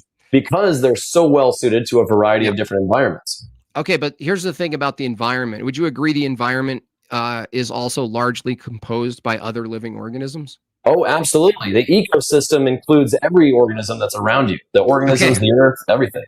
Okay, so then that's interesting. It usually doesn't come up in evolution debates. Perhaps I understand why, is that ecology itself is a whole other thing you have to explain from the evolutionary view, right? Because a lot of evolution, you would agree, is focused on specific animals or groups of animals or populations. Maybe it goes back in time to microbiology, all the way back to potentially abiogenesis. But what's left out of the conversation a lot of times is the ecology, the plant life, seeds growing into edible plants, berries, all of this variation of things that kind of taste good or can poison you and so forth. I'm trying to understand from the evolutionary view how you account for the multiplicity and diversity of the ecosystem and its plants and things that can be consumed. Is that accidental that exists alongside animals that need that to exist? Is that evolved at the same time or one before the other? Yes, plants evolve, and they're continuing to evolve alongside animals. So, like with plants, survivability is a little bit different. So, like with a fruit, for example, a fruit, I'll say this term really loosely, wants to be eaten, even though fruits don't have intentionality. Because when an organism eats the fruit, they ingest the seed, they poop it out. Their poop acts like fertilizer, which allows a new tree to grow. So from no choice of the plant, its survival and reproduction is aided through being consumed. So plants have some plants have a much different method of survival. I understand. Yeah. There's some animals that seek their own death too. So, but the reason I brought up plants is when you say a plant over time evolved accidentally because it has no intention to be eaten so that it goes through the poop and goes in the ground and it reproduces again, right? It sprouts back up. The question I would have is the same with the populations. How does evolution account for, let's say, a fruit that has a seed? Was there a time a fruit didn't have a seed? Or was there a time where it was just purely seeds and no fruits from the evolutionary view? That's a great question. So I would say fruits probably evolved after seeds, if I had to guess. Now, one interesting thing is like the tastiness of fruit is that the fruit evolves better taste because it aids in the likelihood that another organism is going to digest it and help propagate more seeds. Another possibility is that animals that eat the fruits, develop taste buds, which make healthier foods seem better tasting. So we really love sugary foods because this sugar is a really, really dense energy source for us, for example. So our taste buds are also the result of evolution. The fruits are the result of evolution. Everything in the natural world is the result of evolution. I also had a couple of questions for you if you wanted to switch over the cross-examination. Do you think the Noah's Ark story is real? Irrelevant to the topic. Oh, it's super relevant. So Noah's Ark is if it's true, it's the single most important event in evolutionary history because you have this bottleneck where every single organism was reduced to two individuals, which diversified into a plethora of other organisms afterwards. Wait a second. You're saying Noah's Ark supports evolution? Well, microevolution, which most creationists accept, is pivotal to the Noah's Ark story. I don't even use the term microevolution. Adaptation, things that happen to bacteria, ultimately detrimental to their existence. None of that I accept. I accept that there are animals, and you can study within animals types of adaptation and types of changes within the animals, as we've exhausted with the canines and the carnivorians. Yeah. So, well, yeah. So the bringing up Noah's Ark is really just well poisoning. Let's say all of creation. So. No, hold on. What if I granted that all of Christianity is false? How would that change whether or not evolution is true? It wouldn't. I'm just curious about your understanding. I want to know your understanding about evolution. So you use the term adaptation instead of microevolution. That's fine. It might be a distinction without a difference. But if you do accept the Noah's Ark story is true, then in order to fit all those animals on the boat, let's say instead of fitting 8 different types of bears. What do you mean all many? Why are you presupposing you know how many animals there are? There's billions of animals, right? What do you mean? When? Right now. No. How are you're assuming knowledge of what the system was. Like you're just assuming your time frame. That's all you're doing. Well, I'm using, say, like the Answers in Genesis time frame, where Noah's Ark happened in like 4000 BC, sometime around there. Oh, you're asking this question. You're asking it. How is it that a small amount of animals that fit on the ark can multiply into a large amount of animals? Is that what you're asking? Not necessarily the amount of animals, but the diversity of those animals. So, like, if you had, I'm guessing you don't think that we had all 41 different Felidae representatives on the ark: lions, tigers, cheetahs. Maybe I don't know. Domestic cats. Well, if we have every single what we would consider and classify as a species, there's not going to be enough room on the ark. How would that prove evolution? It would actually make it just as bad for evolution. Evolution, if that were true, because correct me if I'm wrong, but evolution also needs some to increase their time here. I mean, every time I look at the time frame for evolution, they push it back more millions of years because they know that the speciation rate, which you guys don't even have an objective speciation rate, has to account for, you need to give more time for, because there's not enough generations. But I don't understand how Noah's Ark would be relevant to your positive claim that evolution happened. You know why? Because in this debate, I'm actually granting I'm asking about your understanding of evolution. What's the debate topic, dude? Evolution. I don't think it's real. You don't think it's real? Obviously, I'm debating that it's not real because the claims about evolution are unanswerable. They're just storybook lessons. You give me chapters of the book. When I ask about the details of the book, you give me another chapter of a different book. I'm simply doing a cross-examination. The evolution posits, right? We'll read it again, has nothing to do with theism, by the way. The process by which different kinds of living organisms are thought to have developed and diversified from earlier ones. The reason I bring this up in the topic of the debate is because if the diversity, I would call that populations, are the observable phenomenon, it's on you tonight, Jed, to tell me and the audience how it is evolution produced populations, and you can't, and you failed to do that tonight. So that's why you want to switch over to theism. I don't care. I could just say I don't know any of the answers of Genesis. It wouldn't change your burden of proof tonight, Jed. So both of us are putting animals in categories, right? So you're saying these animals belong to a certain kind, and adaptation happens within a kind, but it can't leave the kind. So like you have something like a canine, and wolves, foxes, dogs, and correct me if I'm wrong, wolves, foxes, and dogs all share a common ancestor, and they adapted into different species during the last 6,000 years or so. Well, they're still in the same, would you call them a family? Like you would still put them in the same family, right? But sure, the problem, I would, but no, you wouldn't. Why? Because I established very early, and I don't know if you understand that this is actually a defeater to evolution, is that you, Jed, along with all of the other evolutionary proponents, you actually have to, it's an entailment of the view, you have to reject that there's such a thing as a species. You have to.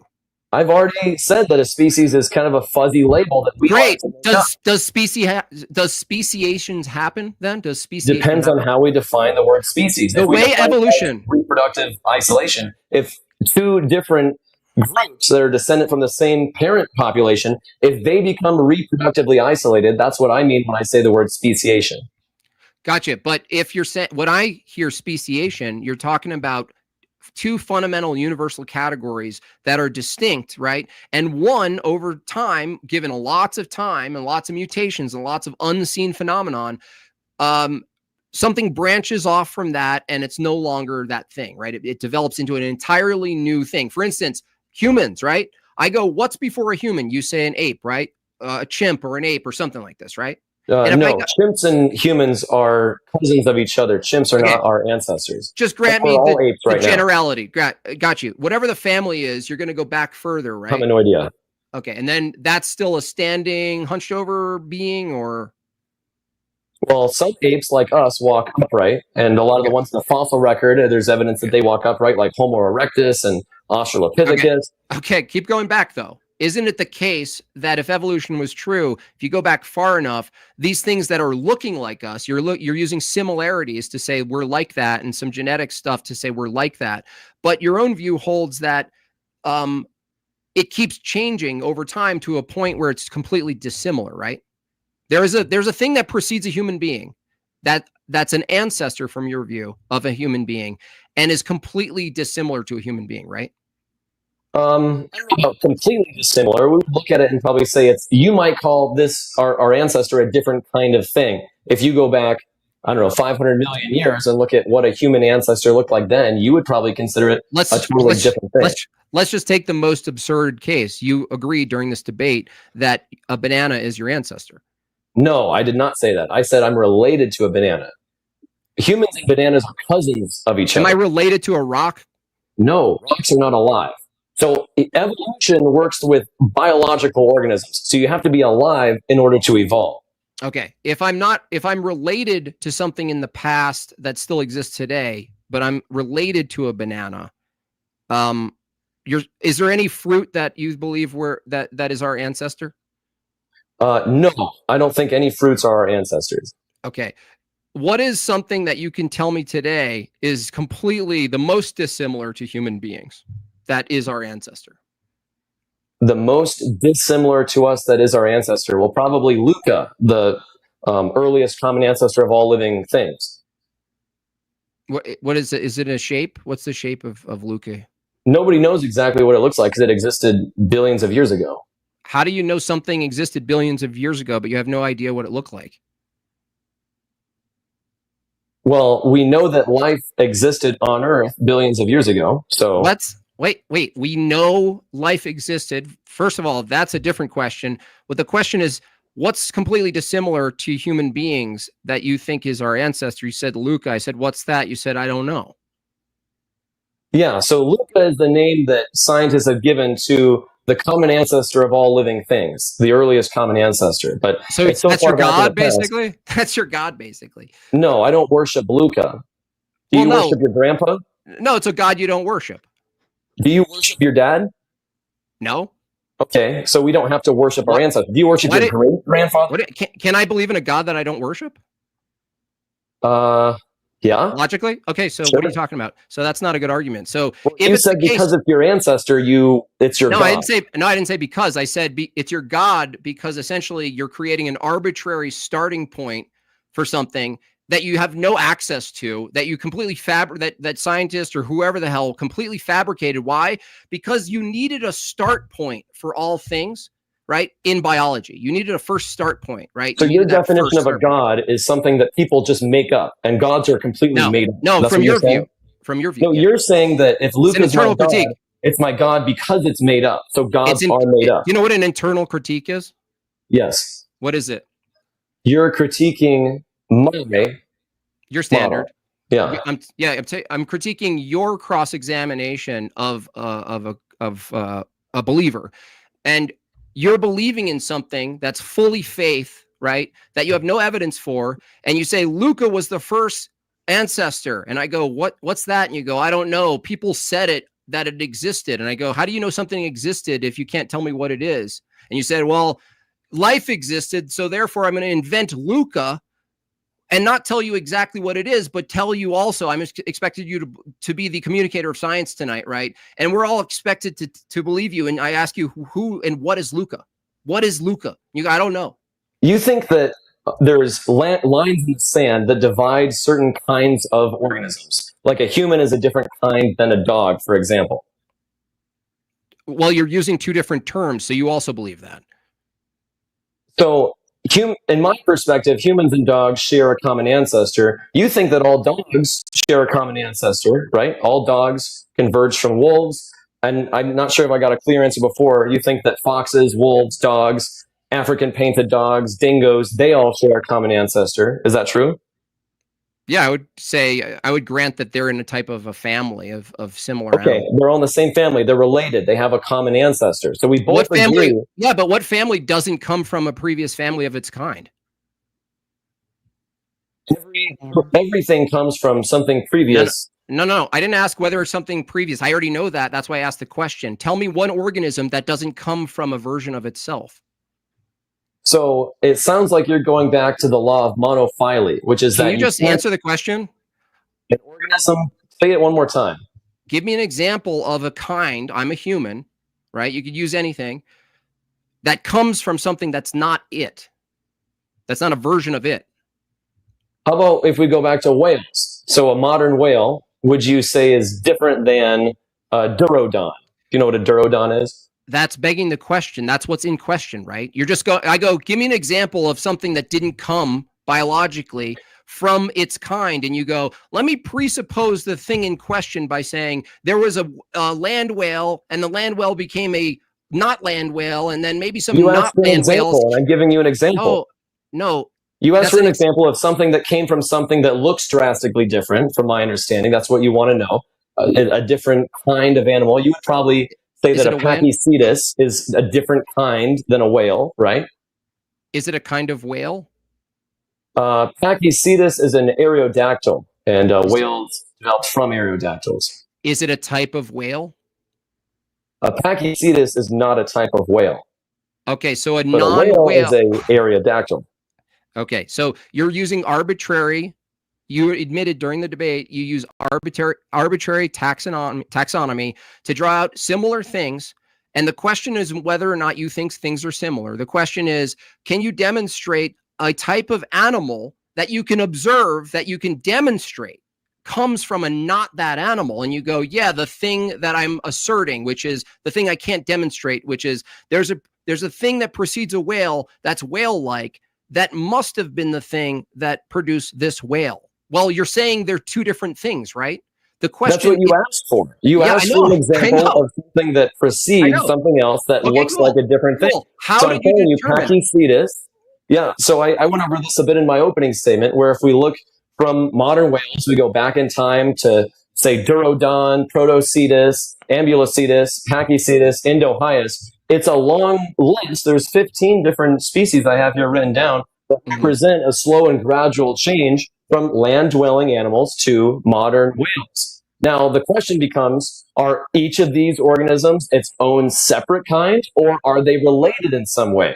And so my evidence that they're related is that they all exist in rock strata, like different rock strata moving backward in time. And as we move backward in time, we have very similar looking fossil structures with gradual change over time. The blowhole gets further and further up the body. The hands, the arm bones get smaller. The hands get bigger, almost like they're mimicking flippers. The leg bones shrink smaller and smaller. The tail gets bigger and more wide. So we have all these gradual changes, which represent slow and steady change over multiple generations.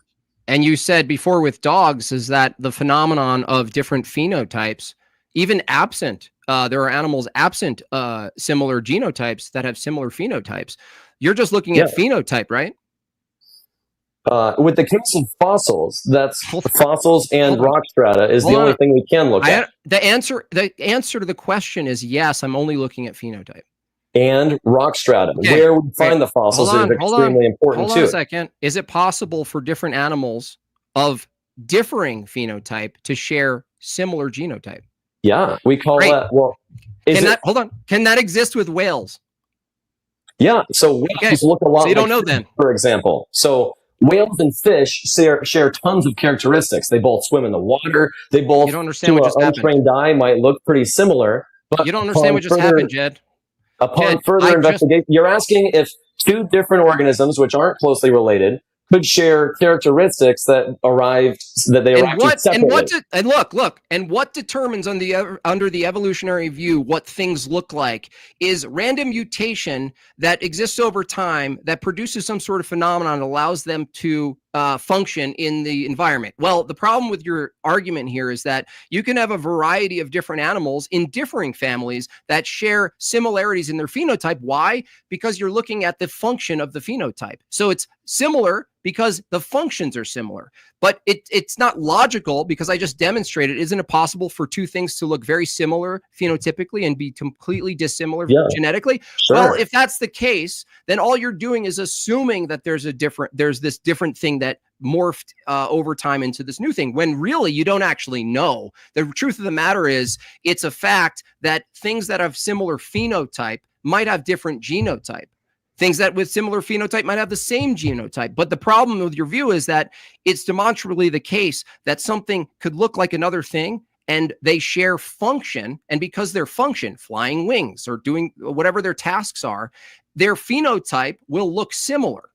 That doesn't follow that they come genetically from each other, right? Yeah, you're right. So in the case of whales, we have whales and fish, which both share a lot of phenotypes. They both swim, they have flippers, they have wide tails. They look pretty similar to, a lay person. So someone who's not really trained in biology might look at a fish and a whale, or a whale shark and a whale, and say, these are probably really closely related.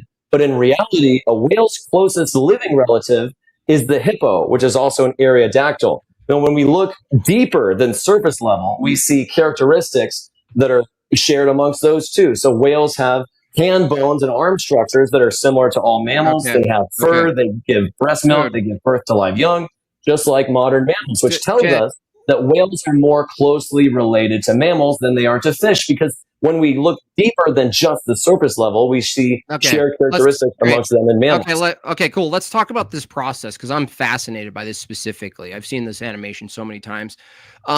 You're saying a group of whales that weren't whales yet, they were kind of land cows, right? A land cow. I don't know if I call it a cow. Let's say like a land. Okay, a cocky fetus. So it's on the land. Hey, it's that's surviving. on the bad word list. You can't say that. It's on the land and it's doing quite fine, right? You've granted yourself the population of these things, right? They're there on the island, right? Sure, we know Pachycetus existed because we have the fossils for them. I got you. I understand. So there's this animal that existed and in populations, they're multicellular, they're two sex, right? And they produce, right? So you're saying that animal made its way somehow, a version of that thing made its way into the ocean, right? Yeah. Okay. Can you tell me the process of that, please? Sure. Yeah. So if we go back to like Pachycetus and some of the animals that lived alongside it, they were probably largely fish predators. So they're hunting fish in shallow waters. And so the animals, the organisms that are better at hunting fish, the ones that are faster in water, the ones that have slightly longer tails, which can compulse them farther, tend to survive more because they eat more fish, they have more babies, they pass their genes on to the next generation. The organisms that have smaller legs tend to survive more because now, in this semi-aquatic environment, the legs are actually becoming a hindrance. And so the smaller your legs, the better you can swim in water because you don't need legs in water. So eventually, we get to a modern whale who has leg bones, but they're so small and internal that we can't even see them. Bro.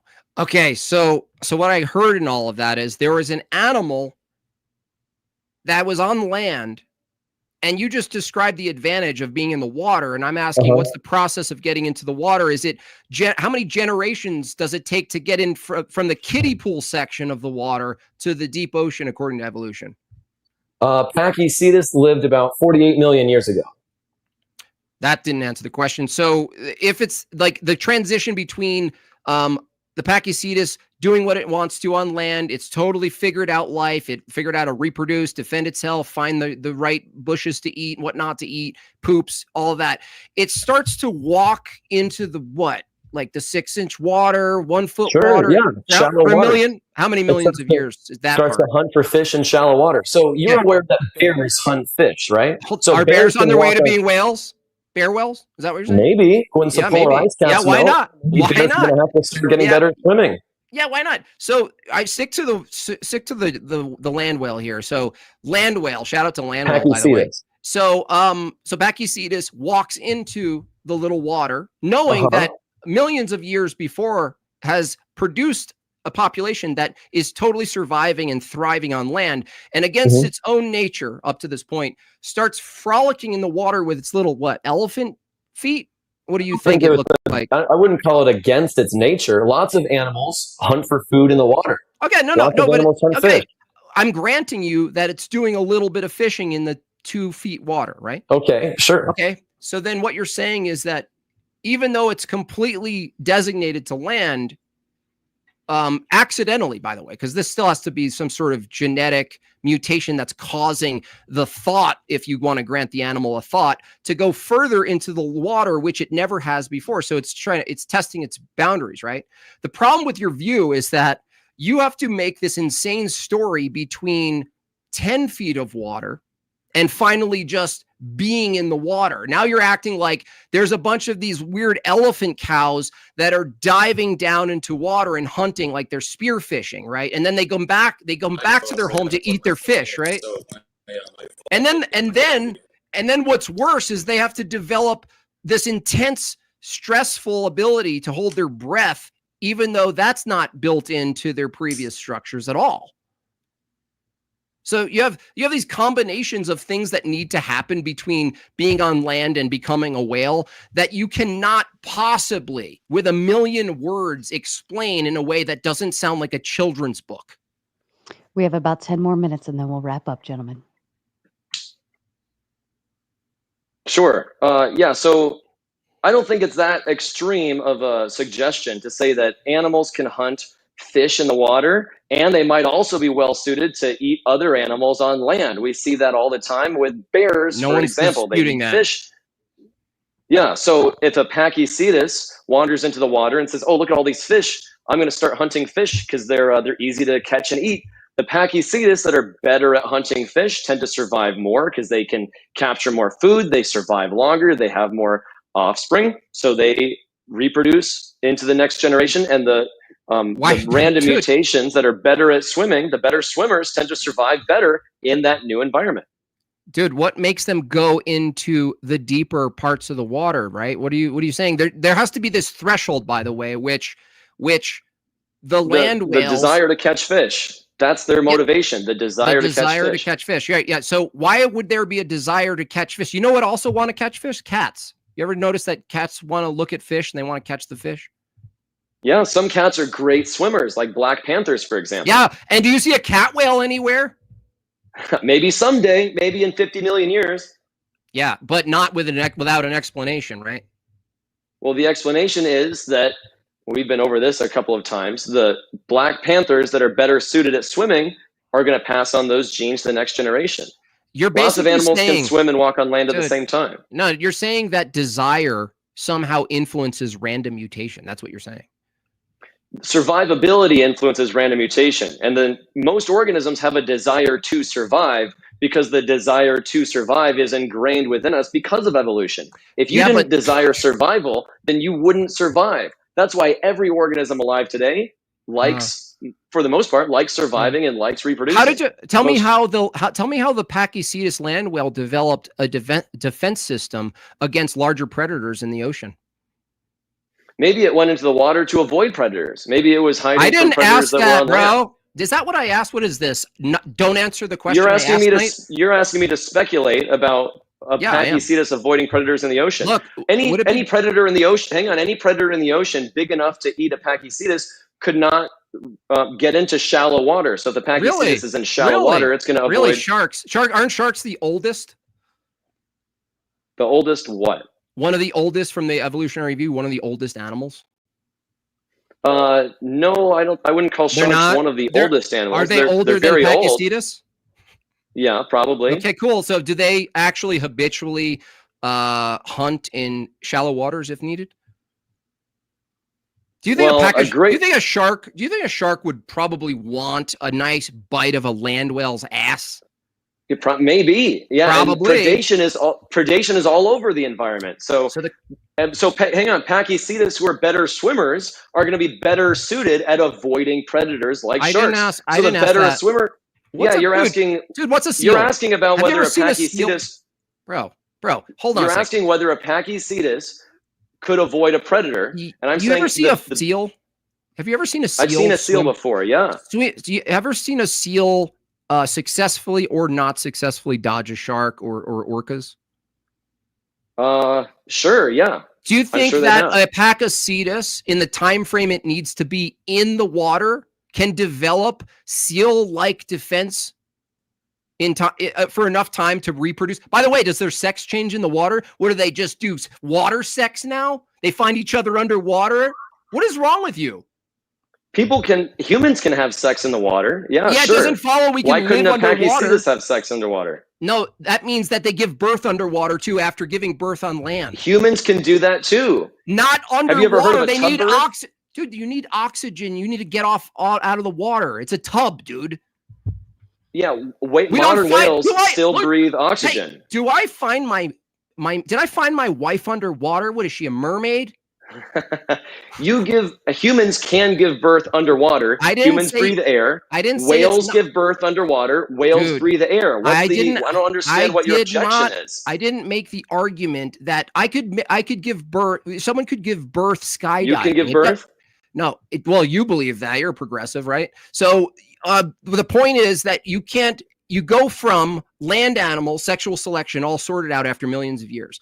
Then you posit land whales tip their toe and hunt fish, but then gradually go into the water. But the problem is there has to be a threshold at which they go underwater, and now they're hunting, their defense, and their sexual mating happens completely underwater immediately.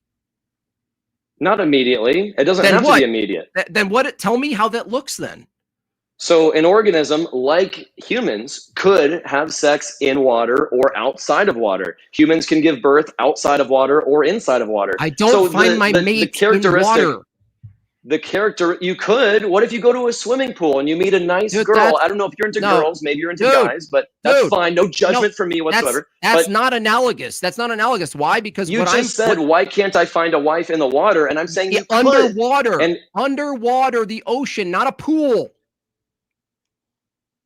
Yeah, so a Pachycetus is, as Pachycetus evolve, they spend more and more time in the water. They see a fish swimming down. They say, "Oh, if I hold my breath, I have a better chance at getting the fish." So the organisms, the land whales that are better at holding their breath, have a better chance at catching prey. So over time, we see whales develop a better and better ability to hold their breath. Humans can hold their breath, so this is a characteristic of most mammals. Okay. Many mammals are adapt at swimming, so we can most mammals can swim. It's just a matter of how good we are at swimming, how long we can hold our breath. Whales are extremely well suited to life underwater. They can hold their breath for a long period of time. Yeah, I understand. But the question wasn't whether or not I can do intercourse underwater or outside of water.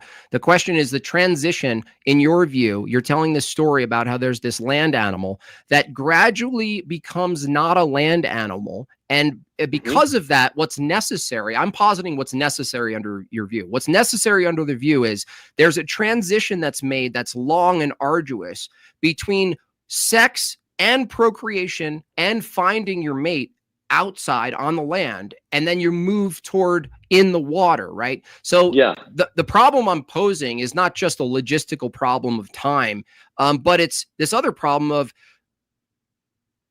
where is this transition made between a land animal going from fully land to partially water to fully water, and how do you account for the necessary changes in their biology that need to happen during that, being that you need to then swim up, get air, hold your breath, go back down, find a mate, fight off another land whale in the process, underwater fighting, right? And then you have to have sex with the female somehow also while perpetually swimming, right? You just grant yourself this massive jump between chapter 1 and chapter 9034 and say, well, it happened. Yeah, the ability to find a mate and have sex underwater is not so. The ability to have sex outside of the water is not lost as soon as the ability to have sex inside the water is gained. I Do you agree. understand that? I agree. Okay, sure. So, there's a chance some pachycetuses were having sex and finding mates in shallow water. Some of them were doing it on land. And so as their diet San and their Francisco. environment became more and more water-based, they started spending more and more of their time in the water. So you're acting like, oh, I got to hold my breath and I got to swim as low as I can to find a mate. No. If you're mating with another one of your own species, another pachycetus, they're probably also going to be up by the surface where you are. No, I And a agree. lot of animals are social. So you're not going to have that hard of a time finding other I agree. pachycetuses. Yeah, you're staying in the beach area, and that makes sense in the beach area, but that's not what you're positing. What I'm saying is that you're eventually going to have to leave the safety of getting back to land and doing your land thing, given that's 50 million years of that happened for this animal, for it to become itself, and now it's moving into the water. The problem with your view is that in the movement toward the water, you have to use evolution, you have to use random mutation to account for the necessary changes underwater. Once they finally take the turn way underwater, right? Now they have to defend themselves underwater. But guess what? That has to be random under your view. They had to have randomly done it, right? They randomly developed defensive skills, right? Defensive skills like from predators, like swimming faster. Yeah. Yeah, the mutations that elicit those traits are random, but then the selection pressure is not random.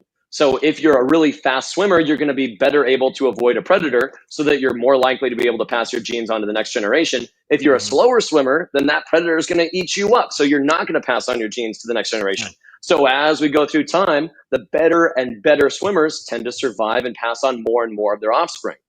Okay, so in a group of animals, would you agree that if we look at a group of animals right now, you could look at a group of animals and the universality of the animal, right? We could rate their swimming abilities, right? Yeah, we can try. Sure. Okay. Are you making the case that the kinds of animals, let's say I granted you halfway in the water with the pachycetus, once they start swimming for real, what you're doing is that you're saying over millions of years, some of the particular pachycetus developed the ability to swim really fast, and another portion of them never learned, right? They died off. Some Aerodactyls, if we go back just prior to Pachycetus, we find Indohyus. That's an ancestor, to the best of my knowledge, of hippopotamus. So yeah, and hippopotamus are also semi-aquatic. So yeah, different organisms split into different daughter groups, and then over time, those daughter groups diversify more and more. I think the hippo is a really good example. Okay, I think the hippo is a good example because if I asked you, how would you know from the evolutionary view that a hippopotamus was making its way into the full life, the full aquatic life? How would you know that it's on their way to doing that? Because if you guys can predict an animal you see today, now I understand we're not going to be around that long, right? You need deep, nebulous time that's incomprehensible and gradual. I understand. But even if I granted you the deep time in the future, I'm asking you from a predictive element of evolution. How would you know hippopotamuses are on the verge of becoming fully aquatic like the land whale? I don't think we can make a prediction quite like that, especially considering our environment is constantly changing. Plus, hippopotamus seem to be really well adapted to their specific niche. So they're really good at being semi-aquatic. So okay, great. Is there any selection pressure to make them more aquatic? If there was a huge flood, maybe, but I'm not sure that we see that. Do you agree that you're positing a theory that you couldn't possibly predict in the future to happen? Now, if we make an experiment, we can through engineering of humans, create a new environment for an organism. Like, for example, if we take a population of organisms and put them in a laboratory setting and change their environment in some way, we can make predictions about how they'll adapt. For example, you take something like antibiotics. So if you take antibiotics, if you only take 9 of your pills instead of 10, some of those bacteria are going to survive, we predict, that the ones that survive are going to be more resilient to the bacteria, which is why you always need to finish your antibiotics, because then those bacteria become better adapted at avoiding antibiotics, because you're basically selectively breeding more and more robust bacteria. I know, but that's not. So that's we not can the predict example. some things in evolution. I don't know. I didn't ask if you can predict some things. I asked whether or not, if the theory is one animal is a universally itself on land, and over time you posit that through time its genetics change a little bit at a time, it adapts a little bit at a time, and it splinters off different families of itself, eventually leading to what you call like a whale today. If that's what you're telling the story to me in the audience, and I simply ask, is there a way you could predict that with the current animal? And the answer is no. I'm not sure why I should believe your story, other than you interpolating different things you found that have similar phenotype and just drawing the story on top of the bone and being like, well, things look similar, and there's old things that look similar. Therefore, the land whale became a sea whale. Well, I don't think that's the case, and I don't think that's worth believing. Why? Because I've demonstrated tonight that things that look similar could just as very well be similar things that existed at different times, and one died off and one didn't. For instance, that's the truth of the matter, dude. Like if I have a camel, like I always use this camel world analogy. If I have if I know what a camel is, and I dig up, right, with my friends, we dig up and we're so excited. We found this weird new thing that looks like a camel. It's a little smaller, looks similar, not the exact, but it looks similar, right? And we say, dude, I love evolution. We just found what could be the ancestor of this camel we know. Let's name it. But let's posit that across the world, at the basin of a Peruvian mountain, there's a family that finds the same exact type of animal, right? But they're not celebrating. Why? Well, in this case, they already know what it is. It's just a different type of animal that looks kind of like a camel. What I'm asking you, from the evolutionary view that you're defending, how do you determine whether or not what you found is an ancestor, or did you just find something that died off that looked kind of like the thing that you're saying was its descendant? How do you determine the difference? Yeah. So what your question is really getting at is that, say after Jed answers that, Jim Bob, we're going to move to closing statements. So then you'll be able to close, and then back to Jed. Okay. Okay. Sure. What your question is really getting at is, given limited and incomplete information, could scientists draw false conclusions? And yeah, the answer is absolutely yes, they could.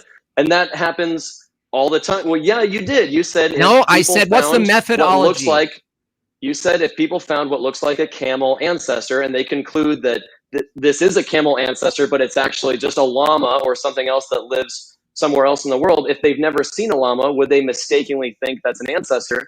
The question is, quite possibly. Given incomplete information, scientists could draw false conclusions, and that happens all the time. Scientists used to think that hippos and elephants were really closely related in the pachyderm family, but that's not what after I asked, further though. investigation, we found that that's not the case. But that's not what I asked, Jed. Again, what I asked is, I know they could be wrong. That's why I asked the question. The question is, what's the methodology to determine which is right and which is wrong? That's what the question is. If you find something similar, you heard the hypothetical, you understand the hypothetical. One person finds it, knows what it is. It's just another animal that they know of. But across the world, a group of people don't know what they just found, and they think it's an ancestor. Without knowing the other thing actually exists already across the world, I'm asking you, what's the methodology the people are using to determine whether or not they did find an ancestor that's dead, or they just found another animal that's similar that just happened to die off that could have just as well lived alongside of the camel? What's the method? Sure. In your particular example, there may not be enough information to sufficiently determine whether this organism is an ancestor or not. Maybe it's a branch from the ancestry that's not directly in the same lineage as camels. We can only determine that if we find more information. So if we find more fossils, more evidence, more organisms living in the present, we can draw and make a more accurate representation of the evolutionary tree. So genetics plays a really big role in evolution as well. So if we compare the genes of multiple species living today, we can determine how closely related they are to each other. And that's how we know that llamas and camels are both closely related in the family Camelidae. Yeah, we're not So- talking about, we're talking about this specific example. The reason I use this is it's purely phenotypical. So I'm saying if you're relying, anywhere you're relying on purely phenotypical similarities, I'm asking you, how are you determining and drawing out this storyline? One came from the other. If you just admitted that it's all just an assumption and you'd need more information, including genetic information, to actually make the determination, but you're willing right here and now to tell the entire audience through a really insane story, by the way, hearing it back, is that the land whale, I like to call it the land whale, made its way into the ocean fully and made its full descent into the ocean over millions of years. Why do you think this? Because there's similar phenotypes between bones you found. I mean, that's an insane assumption to me. Jim Bob, would you like to move into your closing statement, please? Yes. Well, the closing statement is this. Tonight, I demonstrated, like all the other evolution debates I've had, that evolution can never be brought through the scientific method, through a very simple observation to a hypothesis. What we get instead is we observe fossils and then try to make predictions about other things we find. And when we find those, we call that an experiment. Well, I'm sorry, that's pseudoscience. That's not an experiment. An experiment is you have an observation in nature. You ask a question of what's causing the observation. So you introduce something that's causing it. In this case, the observation is changes in the diversity of life in populations in animals. The assumption from my opponent is that evolution caused, that means a mechanism produced through random mutation, sexual selection, produced what we see today as populations, differing populations of animals, right? I go, great. I was going to ask him, how do you introduce the thing that you say is causing the multiplicity of populations? Well, you saw where that line went. So once that was through, we couldn't get to a scientific theory from the scientific method. We moved over to other things, like more precise things. And for the audience listening who's undecided or partial to anti-evolution, I highly recommend, when you're in an argument or in a conversation in this topic, with this topic, go granular. When you bring in things like the liver and you ask the proponent to extrapolate out the process, the random process of developing high precision specialties inside the body, they scramble. They don't know what to do. Why? Because it's hardly ever asked. What's asked about is, did we come from a chimp or not? Look at the fossils of the things. It looks like us. You get this stuff. You get stories. When you get into high resolution questions about biology, it's over. Why? Because it's an absurd statement on its face. Random, unlikely mutations that you didn't observe produce over time functional building blocks toward a high precision, high specialty or mechanism, like a brain, like a heart, like a liver, right? It's in a direction toward function, complex function, right? There's nothing today I heard from my opponent. I do appreciate he did keep his composure. I really appreciate that, Jed. What I got from my opponent is simply a story, a general story that it happened. What did I say in my opener? He would appeal to gradual, deep time, right? An incomprehensible level of gradualism that we can't possibly ponder or observe, but just trust me, bro, it happened because look at these animals we see today. Well, I reject that. Now, I did predict, I didn't put it in my opener, that my opponent would try to bring in a red herring or something that was completely absent the title tonight, outside of the bounds, which is theism. That's a different debate I'm willing to have with my opponent. You could be an atheist, Jed, and completely tear apart evolution and their assumptions. I've seen it. It's not popularized. I wish it was, but there are atheists who tear apart evolution using very similar tactics that I do. They're not religious. They don't believe in Noah's Ark. They don't believe in any of the miracles of the Bible. They don't need to. It's not necessary to unravel the flimsy, rotting fabric that is evolution. Aside from that, there are even more deeper philosophical entailments of evolution that would basically, I'll put it shortly, if evolution was true, Jed's own thinking would be a cause product of just mere chemicals, right? That's the other route I would take if it was strictly philosophical. But anyway, evolution is false. Nobody can defend it. All you can do is tell a fascinating story that requires lots of time with things you can't observe. You have to take a look at what's true of parts, and you have to extrapolate and say it's true of the whole. That's called a composition fallacy. The entirety of the evolutionary paradigm is a combination of an extrapolation fallacy and a composition fallacy. And with that, I appreciate the time. Thanks for the moderation. Thanks in the chat. Super chat if you want to support. And Jed, I appreciate you coming on and debating. Okay. Thank you, Jim Bob. And Jed, to you, sir. Perfect. Yeah. Once again, thank you, Sarah, for hosting. Thanks, Jim Bob, for the conversation. And I also appreciate you keeping your composure and remaining civil. That goes a long way. So thank you for that. And I would love to have a debate sometime about theology specifically, if you're ever open to that. Now, Jim Bob accused me of a methodology where I'm categorizing animals and saying that they're related based on phenotype alone, where Jim Bob uses the exact same methodology to determine that organisms are related, phenotype. So he looks around at all the different dogs, wolves, foxes, dingoes, African painted dogs, and he says these are all part of the dog kind. They're all a universal category of animal based on phenotype. So we're both categorizing animals based on phenotype, but it's wrong when I do it, but it's okay when he does it. Jim Bob asked about hyper-specific instances of evolution, like with the liver, and how these organs can arise. And when his opponent doesn't know the answer, he claims victory. But yeah, I'm not an evolutionary biologist. I don't study liver evolution, so I can't possibly give you the exact gene which helped the evolution along of the liver. I can't do that. Sorry. But I can stick to more grandiose topics regarding evolution when it comes to something really hyper-specific. Anywhere inside of the animal kingdom, there's a good chance that I may not know the answer.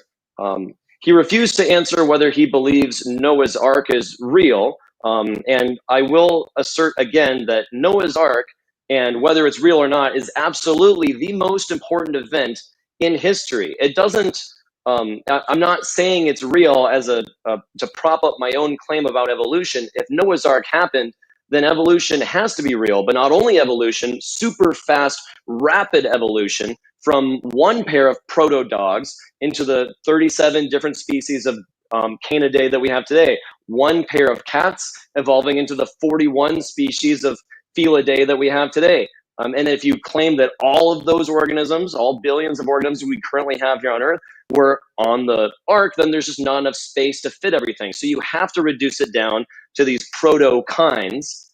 But a kind is incredibly ill-defined. I never really got a clear answer on what a kind is.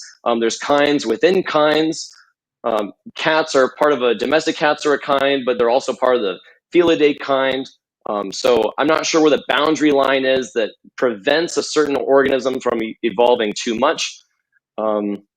He never mentioned any specific observation which contradicts evolution, not that I'm aware of. He just pointed to instances where he claims evolution was just adaptation or it was just epigenetics, but he can't ever point to something that contradicts the theory of evolution, apart from organisms can't have sex underwater, so therefore Pachycetus is not the ancestor of whales. We do know the mechanism of evolution. It's random mutation through natural selection. So the random mutation part, that's random. Natural selection is how the environment selects for specific traits. So when the environment changes, the selection pressures change, and then the organisms have to adapt and evolve accordingly. And we know for a fact that not every organism in a population has the same genes as everything else, with the example of eye color or hair color in humans. We have observed in a lab single-cell organisms becoming multi-cell organisms. This isn't something we got to in the debate, but there's some studies we can point to showcasing snowflake yeast evolving from single-cell to multi-cell. I wonder if horses and donkeys are part of the same kind of animal. They're both equines, but they can't produce fertile offspring because they have different number of chromosomes. So was there a donkey and horse ancestor on Noah's Ark, or was there only just one? I also bring up Noah's Ark because it to me, it helps demonstrate whether where the kinds lie. What is a kind exactly? Because Noah's Ark had the minimum number of animals possible, which were all representative of a specific kind. If dinosaurs and humans coexisted, which I believe my opponent believes, then we would expect to find T-Rex alongside human fossils within the same rock layer, but we never find that. So the only conclusion, the only reasonable conclusion we can come based on that is that dinosaurs existed at a time where there were no humans, or at least there's no evidence that humans coexisted with dinosaurs. But if they did, we would expect to find exuberant amounts of evidence. And through logic alone, we can see that small changes do accumulate over time, and is the case with evolution. We're never going to see a crocodile give birth to a duck. We never see any sort of huge change in a really small period of time. And unfortunately, since humans only live for about 80 years, all the big changes we see are going to be in small organisms that reproduce really quickly, like bacteria, E. coli, yeast, fleas, these things that have really short lifetimes that we can observe in a laboratory.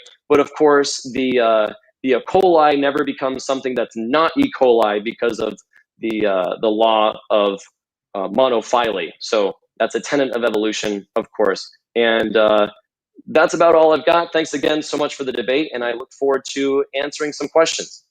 Thank you so kindly to both of you. I'm actually very impressed. This was the most productive and non-combative debate I think I've ever seen, and I say that with a very big volume to it because Jim Bob is one of the people here, and that to me that means a lot. Now, if I can interject, Jim Bob, I thought you were as polite as you exceeded my expectations with how polite you were. And actually, more than one person warned me about you in preparation for the debate. Even before we set the debate up, I got a message from somebody on Instagram saying, "Hey, I saw Jim Bob challenge you to a debate. I just want to warn you." And then he went on and on about you. But thank you for conducting yourself civilly. I really appreciate it. You seem like a decent guy to me. Yeah, from that, I just matched the opponent. You're civil, you're orderly, you're well behaved. So it's like, why would I be a dick to someone who's not a dick? Yeah. We're working on Jim Bob. His evolution status is still going. Jeff Klein coming in with the Big 10 says, if God real, doe, why evolution real, doe? And gentlemen, you are both more than welcome to respond to any of these or not respond. It's totally well. That's rhetorical. I did want to just respond really quickly to your last thing. You said the I don't know if it was the donkey you referred to that can't reproduce with a previous of its kind, or like a liger or like things like that, right? Yeah, a donkey and a horse can't produce viable offspring, meaning the mules that they produce can't reproduce themselves. So they're not in the same category, right? That's what you're saying. They're not in the same group or species. I was speculating that you would put them in the same category of equines. But like a larger category. Yeah. That's what I was wondering, because I was thinking, like, are there humans that are close to, like, let's say Down syndrome people? It's capable, but it's rare, especially with each other, that they could reproduce. If it happened to be the case, Jed, that there was some sort of, under your view, a mutation that occurred, which solidified the fact it became fact that Down syndrome people couldn't reproduce. Would they no longer? You would still categorize them as human, but not what? Like, would it change their category, being that they're similar to the donkey in this case? Or would you change taxonomy? Would you say they're not really a human, or? Well, no. So in the case of a mule, its parents belong to two reproductively isolated species, which is why we don't call it either a donkey or a horse. It's its own separate thing. In the case with someone with a genetic disorder like Down syndrome, both of their parents are humans. They're a human. So evolution exclusively happens at the population level slowly. You're never going to have a parent who gives birth to something that's not what it was.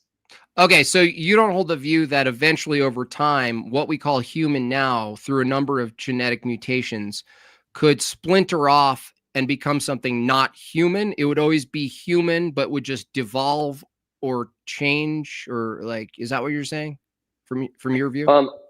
I think that, well, it's always going to be a human. So a human's never going to produce a non-human. But humans, it's possible that in a million years, if we're still around, we could look drastically different. One possible mechanism of this is cesarean sections, where humans with humans with larger heads can fit out, or women can give birth to children with bigger heads, bigger brains, because we no longer have to rely on traditional methods of birth. We could do this thing, the C-section, that no other animal is capable of doing. So I don't know if that answers your question, but with regards to the question, if God real doe, why evolution real doe?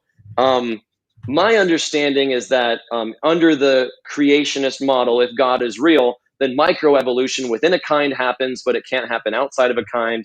But there's many Christians who believe in God and accept evolution. I know you had a debate, Jim Bob, about whether Christianity contradicts the theory of evolution, or if Christianity and evolution could be compatible with each other. You were on the side that they can't be. So I'd be curious to hear just a brief Sure, I could do that thoughts quick. on that. Yeah, I could do that really quick, Sarah. It's similar to the argument I brought up. Now, evolution results in nominalism. In other words, what we call human, if evolution were true, would be kind of in flux. Like you said, it could suddenly be the case where we're totally a different shape. Maybe you'd still call it human, but you'd have to put on the hat of the Christian for a second, Jed, and say, well, if the Christian view is that we're made in the image of God, and part of being made in the image of God is duties and mind, body, soul. Our bodies, from a Christian view, are also made with intent to carry out tasks and function compatible, aligned with Christian duties, right? So what I bring up rhetorically with my debater is, well, there's two problems. One is, if Christ assumed human nature, which we believe under our theology, but the human nature is always in flux, Christ couldn't take on a universal nature. Like you agreed that a species is a fuzzy thing. It's not really set. It's kind of like fuzzy. Well, if humanity is fuzzy and not a universal, but a whole collection of just particulars, then Christ would only take on a very particular creature's nature, his own, and that's it. That's a problem with soteriology and healing and theosis. The other problem is, it could be the case that humans could evolve to something that looks like some sort of hunched over beast without opposing thumbs, maybe, like for whatever reason. It's possible. It could be, like, just posit like some change, any change that would no longer allow us to be able to carry out a divine liturgy. The Christian proponent of evolution would have to say, yeah, it would just be like a group of beasts, still praying and sort of like moaning, like singing, but they're not saying anything. They're just kind of like grunting. Like that's what it would reduce to under a Christian view. All right. I was laughing at my chat. They almost just took a big L. The chat almost took a really large L. Teguch says, let's go, not one step back. Also follows up saying, when we hit the goal, do we get Jim Bob yelling goal mid-debate? That would be hilarious. Did you guys hit your goal on your end? Do you get to yell it? No, we're at 33 of 50, guys. There's a lot that needs to happen. Unacceptable. Well, hopefully Clicker helped with that over there with the big 200 on Jim is that Bob's you? side. Oh, That's thank you, sir. Oh, I didn't know it was you or me. Thank you, Clicker. I didn't know. I hold my tongue now because one time I celebrated, and then I had to do a smaller celebration when I learned it was for someone else. Thank you, Clicker. W is in the chat for Clicker. Thank you so much. Would you like the honor of reading this one, Jim Yes. Bob? Clicker says for $200, thank you so much, Clicker. I've seen this tactic before. Let me make the same mistake. Observation is not an experiment. There is no dependent or independent variable control, etc. Is there some other standard other than the scientific method that scientists rely on to qualify something as a scientific theory? I've been asking that, Clicker, all the time. Put this in a clear question for you, Jed, if you want to answer it, is what is the arbiter for two competing hypotheses in science, if not an experiment? Observations can be evidence towards a theory. So a theory is the best explanation, the best working model that supports all of the best available evidence and is contradicted by none of it. So if we have two competing theories, like say evolution and creationism, which I know you're not necessarily defending today, you're just on the negative of evolution. If those are our two competing hypotheses, which one best represents the available evidence? Yeah, And I would the say one that I would just say that first of all, those are like I would say you can't put creationism in the same category as science. We're talking about two scientific theories, right? So we wouldn't say, like, it's a mistake for a Christian to posit creation as a scientific theory. So let's take two scientific theories. Let's put a creationism aside and say there's two scientific theories. Clicker here didn't say whether or not an observation could be evidence. He said it can't be an experiment. You can't just look at an observation and say that's the experiment. But you did say that in your example, because you said you dug up something, and what you found, you called digging something up an experiment. I agree with Clicker here, not just because he's very generous, but the thing you did when digging something up, you just added an observation. You said, oh, look, another observation. An experiment is when you introduce something to manipulate whether or not the thing you're introducing is actually causing the phenomenon. In this case, the phenomenon is the variation in species. Certainly digging up the fossil isn't a mechanism that doesn't show you the mechanism that caused the diversity of species. Maybe you could say it could be evidence. I don't know how good it is, but I'm using it as evidence that there's other kinds of species. Sure, we grant that, but that doesn't tell you the changing of these things. It just tells you that you found something else in the ground. Yeah, so not every piece of the scientific method has to be enclosed by every part of it. So I mentioned how a big part of the scientific theory is predictive power. So one of the reasons I brought up the Archaeopteryx is basically just to demonstrate that we can make predictions based on our observations, and then we can confirm them by digging up fossils. Now, in the case of can we conduct a controlled experiment, which also demonstrates evolution, that is absolutely true. So we've done experiments involving E. coli, for example. I think there's an ongoing experiment that's been in the process for at least 20 years where they're consistently taking different populations of E. coli, and they do this with other microorganisms too, and introduce different elements into their environment. Flies is another one, which have a short lifespan. So they'll take different populations or different groups of the same exact kind of fly, and then they'll introduce different variables to each group and see how the group responds to it. Maybe they start giving one group a certain kind of food so that that they don't normally eat, so that organisms, the types of flies who are able to digest it, tend to survive, so that we see new traits emerge over time, different adaptabilities to these new environments. Okay, you said something there, and we'll move on, but that was a very generous chat. So isn't it possible for two models that are incompatible to predict the same phenomenon? Because you said before, well, in this one event, we predicted the thing, right? And so that verifies it. Well, no, isn't it the case that you could have two different, in this case, hypotheses? Let's say hypotheses. They're not really proper hypotheses, but colloquially, they're hypotheses. Isn't it true that two different models, and both could be wrong, have accurate predictions? Can you give me when it comes to this specific example with Archaeopteryx, could you give me a competing hypothesis that could make the same prediction? Within this rock layer, we're going to find an organism that looks just like this. That you could predict. Oh, that you could predict it, that it would show up there.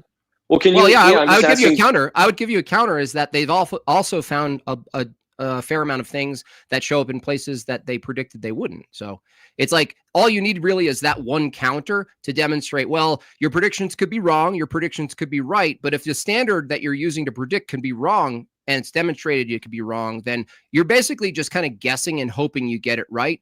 The question is whether or not two different models can be right about a prediction, and the answer is yes. The reason Clicker's answer is so accurate in science is because people, like, for instance, do you agree that scurvy is caused by the lack of vitamin C intake? Yeah, that's my understanding of it. Yeah. Okay. A lot of people understood that to be the case for many years, right? And they did because they did an experiment and they introduced vitamin C in certain ways and then they removed it. Well, over many years, we believe that. Well, there was a competing hypothesis that maybe it wasn't just that. Maybe that wasn't a high resolution enough. And as it turns out, many of us, including myself until just last year, believe that the lack of vitamin C causes scurvy. Well, it turns out that a similar prediction about the readiness and the freshness of meat and other foods actually plays in to what we now call scurvy, and it's not strictly just vitamin C. However, the vitamin C made predictions, right? But it was wrong. It wasn't to the high resolution. There was more involved, and now the statement vitamin C causes this is no longer the running hypothesis, not the running theory, but yet it was right as a predictive hypothesis for many years. That's an example of something being right about its predictions and being completely wrong later on, and showing that no, it's actually not enough to predict. The only arbiter for two competing hypotheses in natural science is an experiment, not predictions. An experiment, not predictions. If I could just respond to that really quick. So what I was asking specifically for was with regards to Archaeopteryx. That was the example I came up with. Is there any hypothesis that you could come up with to predict we're going to find an organism that looks just like this in this specific rock layer? Sure. If you learned enough about geology and you had a prediction of where the type of environment, certain things that functioned a certain way would show up, then you would be high likely to nail it on a couple occasions or more. Like let's imagine that for a second, birds, if they died, they happen to stay in the sky, right? Like there's some weird phenomenon where things that fly can be found where there's sky. And you're like, I'm going to predict that I'm going to find a bird where bird-like things occur. So you could do this with things, organisms that you think or know to live in water. And suddenly, if you find a place that once had water and you find an animal and you go, see, I knew it. I found an animal that used to be in water. Well, that would be easy considering that under both of our models, the large amount of the earth would be covered with water, right? So it's like you guys are just running and celebrating with these finds, but you never talk about when you misfire the prediction and find something in a layer where it's not supposed to belong. You just chalk that up to something changing as opposed to going, well, let's be honest with it.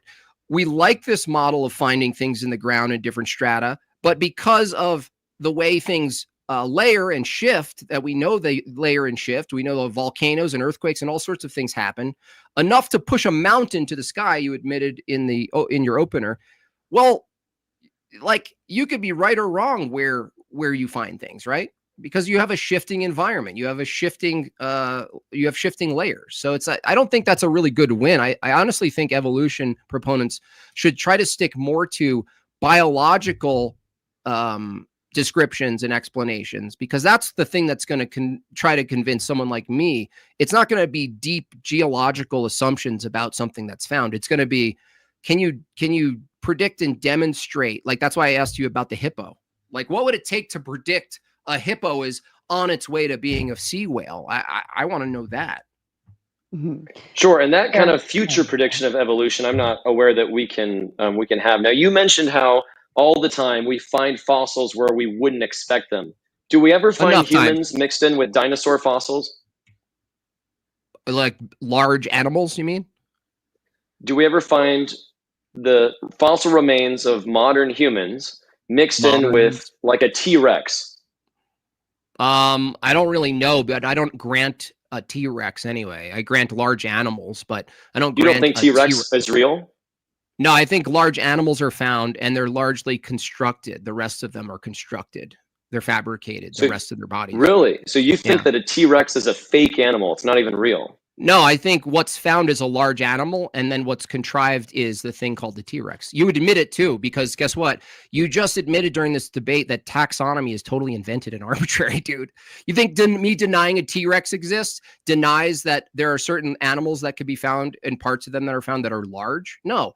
So you're trying to do it's kind of like a well poisoning what you're doing, but really the only thing I'm denying is the narrative and the taxonomy of what you call dinosaurs, and what I'm accepting is large animals. And what you're doing is saying no, dinosaurs. Well, no, dinosaurs dinosaurs have their own special narrative, Jeb. I don't know if you know this, Jed, but like someone contrived of a dinosaur. I forget his name. He actually invented a dinosaur in his head before anyone found a dinosaur, right?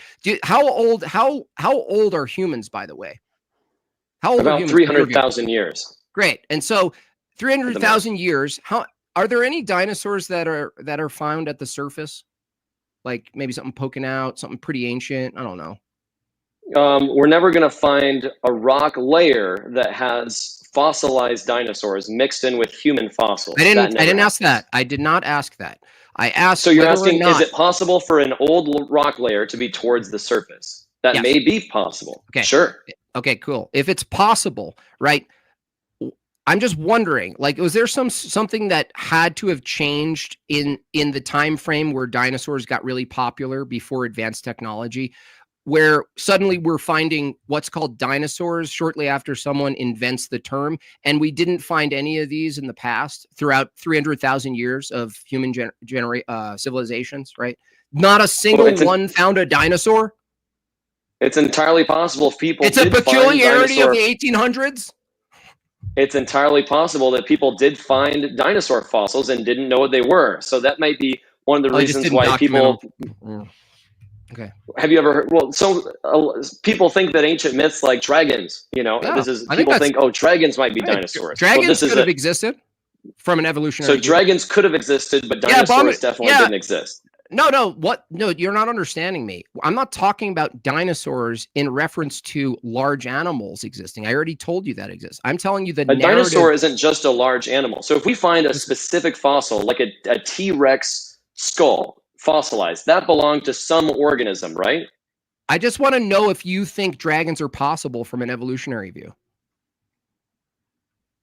There's no evidence that it depends on what you mean by dragon. A dragon, a large lizard that has the capacity, kind of like a bombardier beetle, to spit out combustive acid. Is that possible? No, I don't think that's not possible. There's no evidence that the colloquial understanding of dragons was real. This giant flying lizard that breathes fire. There's no evidence of these. So what I'm saying is that it's possible people in ancient times might have found a dinosaur fossil and misinterpreted what it was and mythicized this big organism, because back then, maybe if they just found one fossil, they imagined what it could have looked like before we knew very much about fossilization and bone structure. But now that we have a better understanding, we're better at depicting how this animal stood up, how it walked, how it moved. So you don't think, you deny that any dinosaurs could spit out combustive acid? When you say the word dragon, that's kind of a loaded term. So I know that's what's funny about it. If we're saying a giant lizard that had wings and could breathe fire. Wait a second. Dragon's a loaded term, but dinosaur isn't. No, dinosaur is a category of organisms that we have actual evidence for. So we find a fossil, like a T-Rex fossil, that belonged to some organism, right? Do you think that Satan was burying these dinosaur fossils to trick us, or where do you think all these fossils came from? What fossils? You mean the ones that are really small in parts that get reconstructed by a computer and then printed for museum retards to pay money and to pet? Are you talking about those? I'm talking about the Did you find a full, full? thousands. Did you find a full? You found a fully intact, what you call a T-Rex with its little useless hands? You found that?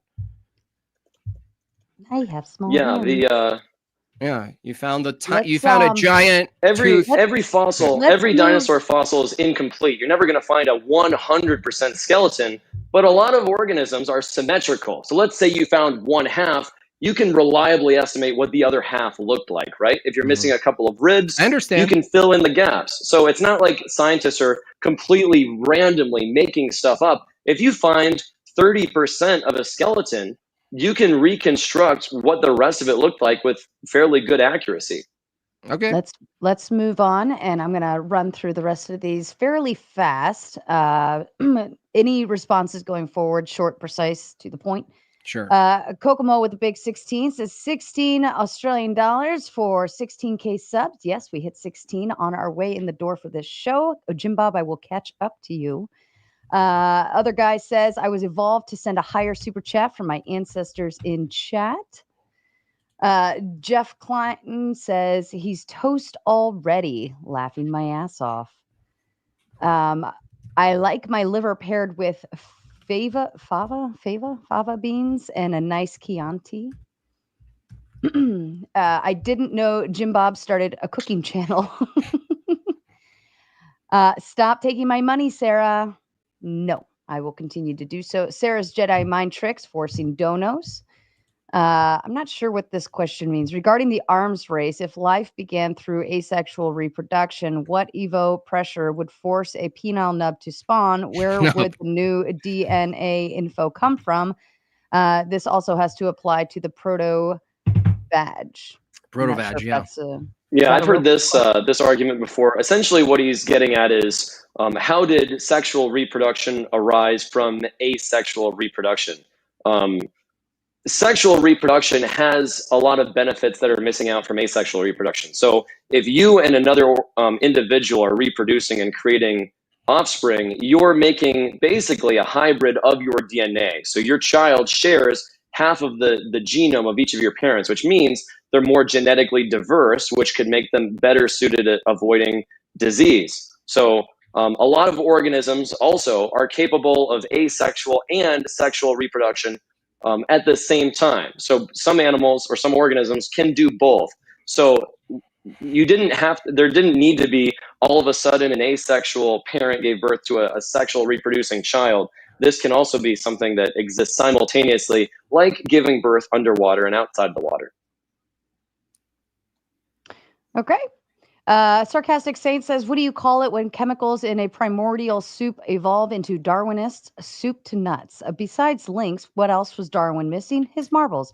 Evolution is the best played joke on us. Fair enough. From goo to the zoo to you.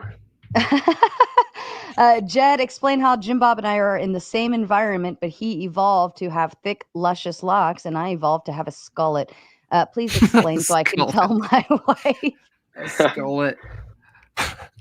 Jim Bob, you've got amazing hair, my guy. Oh, it's so luscious. Skullet.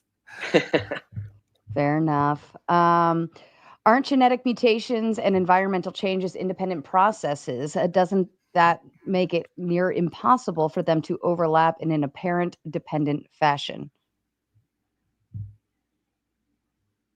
Yeah, they are independent processes, but they affect each other. So two independent variables happen at the same time, and then they have a relationship with one another. So random mutations are affected by natural selection or the environment. I just want to add to that. A key moment there was, first of all, just the biology is massive unlikelihood stories, like the mathematics of one thing even being triggered, but maintaining to the point where it develops into, in this case, a liver was my example. The whole other part clicker to that was there's this environment that also is related. And at least I got Jed to admit that if you add a variable to an already unlikely scenario, you're actually increasing the unlikelihood of that. This is just basic stochastics. Like you add variables, it makes it less likely for things to happen because different things can change. So the clicker is pointing to something way deeper with the separation of the environment and the mutations. Even if they affect each other, they both change. They're not related in their changes. Like the environment doesn't change based on the mutations, but the mutations have to lead toward an advantage accidentally to suit the environment. That's just like total accident. Anyway. If I can just add, sometimes an organism sometimes mutations can change the environment. So in the case of a beaver, it constructs a dam, which drastically changes the environment around it, and other organisms have to adapt accordingly. So sometimes animals, it's called niche creation. Animals create their own niches to live inside of. Fair enough. Sarcastic Saint says, if evolution were a game, some people are still on level 1. Evolution gave us brains, but some are still buffering. Evolution gave us speech. Sarcasm was a bonus. Darwin saw YouTube and reconsidered. John Smith says, none of us have evolved enough to laugh at the word poop. He. You're not allowed to say that word. Poop? Just kidding. On YouTube. I was like, really? Yeah, the video will get flagged. It's a banned word. Just kidding. Fair enough. What do you call a politician with a clear conscience? An Alzheimer's patient. Why don't politicians listen to their conscience? They don't like taking advice from complete strangers. Biden jokes. Eli Nick says evolutionists would be honest to admit their theory is at best no less crazy than the creation story, except we have recorded human testimony while they have speculation over billions of years. Any thoughts? Yeah, I would say that we don't have human testimony is incredibly unreliable. What we have is people making stuff up and writing it down in an ancient book. And then thousands of years later, other people say, look, it's written down in a book, so it must be true. Whereas evolution and science is based on observations of reality and not a book that we assume is true because it was divinely inspired. Okay. Clicker says robots can come from humans. AI will come from humans. Is that evolution? No. It's not. I actually wanted to ask you a question about something similar, Jed. Do you think that that beliefs are an evolutionary trait selected for? I think the tendency to form certain beliefs may be evolutionary selected for.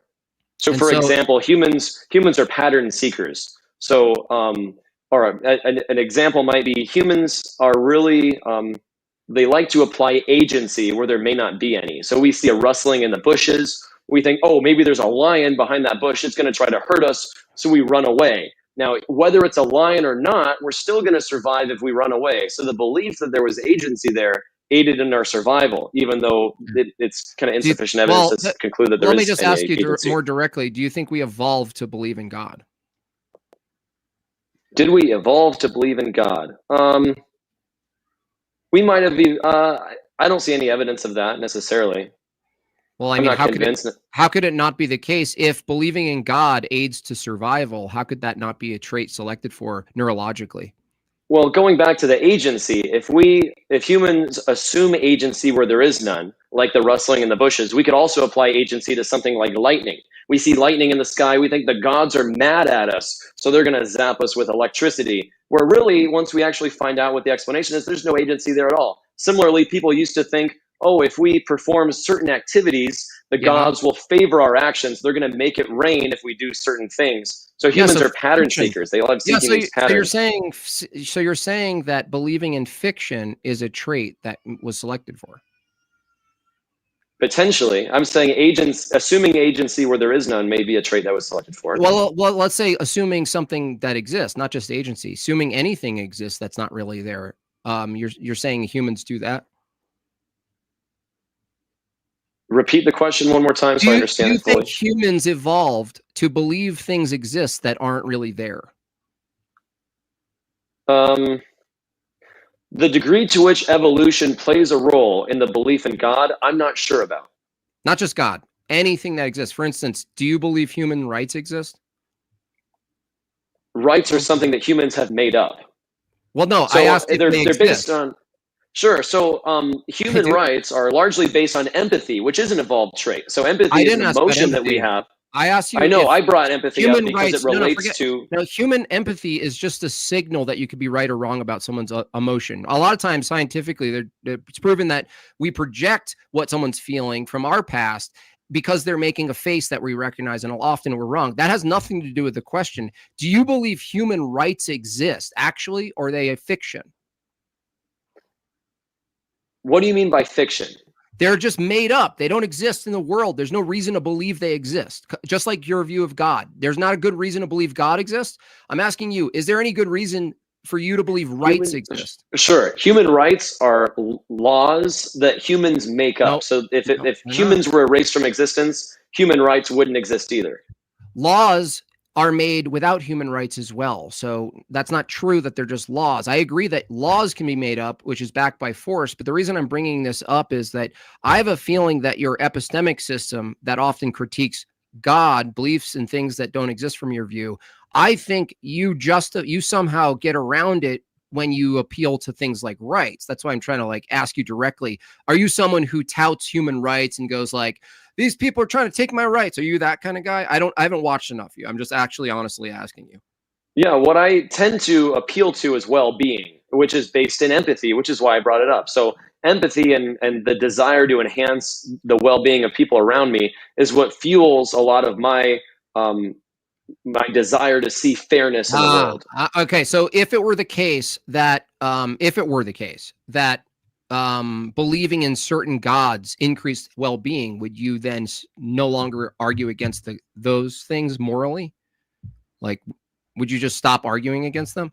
If you were convinced, or if it were the case that belief in God increased people's well-being, would you then lay off trying to get people to not believe in God or challenging them? Or? There may be certain environments where a belief in God, or at least pretending to believe in God, could aid in your survival. So like, or at least benefit you in some way. Like, for example, in prison, there's a really big religious population. The vast majority of people in prison are religious. Is that because religious people commit more crimes? Maybe not. Maybe it's because if you're religious, you get to go to a church service and get out of your cell for an extra hour every week. So maybe people pretend to be religious so they can do this extra activity for fun. Or if you're in some Muslim-dominated country where if you go around yelling how Allah doesn't exist and Muhammad liked him young, your well-being is now at risk. So now it's in your best interest to keep your mouth shut about your beliefs. Well, I think it sounds like the answer to your question is yes. If it demonstrated largely that belief in God increased well-being, then you wouldn't make an argument morally against it, being that your whole standard for like rights and stuff is based on well-being. Wrap it up. If God existed, I would still advocate for well-being as a justification for human rights. But if my life was at risk by announcing that I didn't believe in God, I would lie and say I believed in God in order to save my own life. Okay, we can move on. I know it's not what you asked, but that's not really what I'm pointing to. What I'm pointing to is there's a number of people who live and experience that their well-being is increased and maintained through their theological practices and their beliefs. If it's the case that it produces well-being for them and it's a large amount of people, I'm asking from your view, what your position would then be. You should actually advocate for those instances. What you're proposing is a hypothetical that I don't think matches reality. In reality, religion, while it does benefit some people in some situations, it's a net negative over society at large. That's a different debate. Oh, yeah. I'm willing to have. Sure. I'm happy to set that up. Sarah, you want to moderate that one next time? We could do another round. Two on two. Oh, you want to do a mod Monday? Okay. All right. Sure. Send me the prompt again later, Jim Bob, and we'll set it up with some partners and stuff. All right. I'm going to do speed reading here. I know everybody backstage is waiting very patiently. Tagauch, water sex, mermaids, let's go. Screaming beagle paying the tomato tax. Thank you kindly. Crucible Crusader says, did Jed evolve from a banana fruitcake? LOL. And Kissy Cat... you can respond to I was going to respond and just say, we already went over this, but no, bananas are our cousins, not our ancestors. Fair enough. I'm going to feel bad eating another banana now. Kissy Cat sending in not 10, not 20, but 30, and then 40, and then 50, and then 60, and then 70 to complete the goal. Tomatoes in the chat for Kissy Cat, and also Almighty Nate to prevent the chat from taking your L for the night, because I was about to hand deliver a whole lot of them to you guys. Shout out to Almighty Nate. Tomatoes in the chat once more. Casual Crip says, I missed the entire debate. Take my money. Fair enough. I will do that. Sean says, does Jim Bob believe that he has evolved as a streamer over time? Colloquially, yes. Yeah, individuals don't evolve. Populations do. That's fair. But what are wait a second. But what are populations made of? Groups of individuals. So evolution is defined as the change in allele frequency over time. So allele frequency can only exist in a population. Right. That's why you can't actually, from the evolutionary view, tell me what produced the phenomenon of populations, because you actually need populations to exist to then describe what evolution is, right? We ask you, is it true that populations are some sort of phenomenon produced by evolution? You have to say yes. And yet when we say, well, what produces, populations? Reproduction. Say, well, no, that is reproduction is population. You don't need a population for reproduction. All you need is one self-replicating organism. Right. Now you have to go from one self-replicating organism to all these other populations, right? Yeah, we have demonstrated that single cell organisms can evolve into multi-cell organisms. I brought this up in my closing statement about snowflake yeast, where one mutation, I wrote it down somewhere. One mutation in ACE2, the ACE2 gene mutated so that instead of replicating and then the cells being separate, now they're stuck together. So the yeast became a multicellular organism instead of single cell. Was it multicellular yeast? Yeah. Yeah. It gets you nowhere, dude. Yeah. So this is, you're basically saying because it's still yeast, therefore it didn't evolve. But we went from single cell organism to multi-cell organism. So if that's not macroevolution, I don't know what is. But because of the law of monophyly, it's always going to be, you're never going to have a daughter organism that's the different species as the parent. Charlie says evolution is a mystery full of change that no one sees. Clock makes a full of history. Yesterday's too long ago. Don't agree with what I know. Ooh, we got Dr. Seuss in the chat. The decades-old bacteria experiment is still bacteria, even though bacteria lifespans are much shorter. This has been going on for thousands of generations with controls. Now, I hear a response from evolution deniers a lot about bacteria experiments. Oh, it's still bacteria. It never became anything other than bacteria, without realizing that bacteria is a category of organisms like eukaryotes. So we see tons and tons of diversity amongst bacteria. If someone were to claim all bacteria shares a common ancestor, that's a huge endorsement of evolution. Just because we all label them bacteria, we label tons of things eukaryotes: humans, bananas, trees, hippos, whales. These are all eukaryotes. So saying all bacteria shares a common ancestor would be to embrace the evolution of all eukaryotes as well.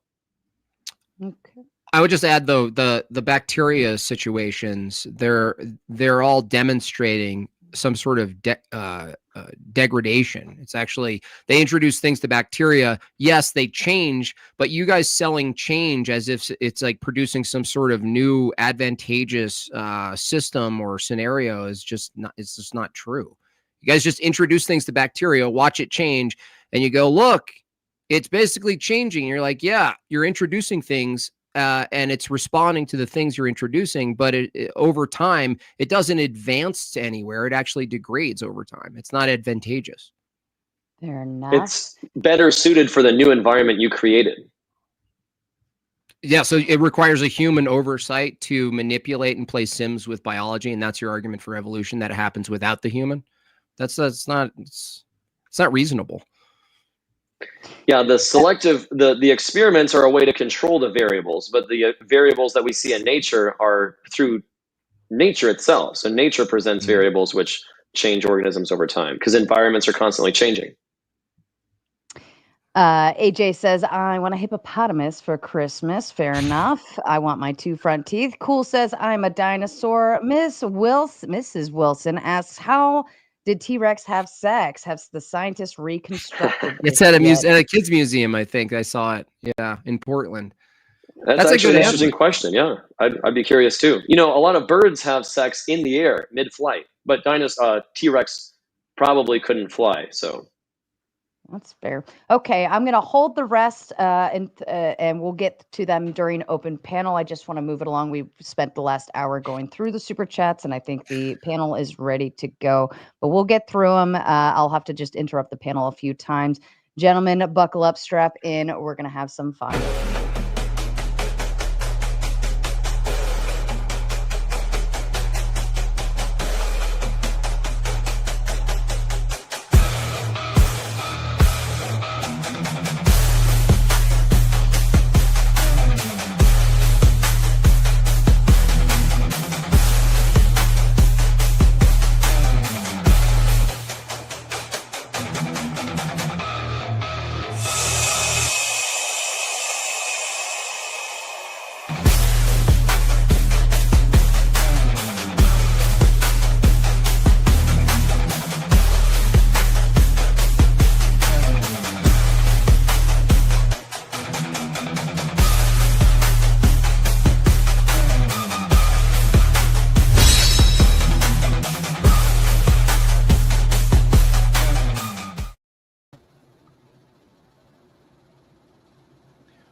I'm going to go ahead and lay it out real quick. If everyone can just hold for me for a minute.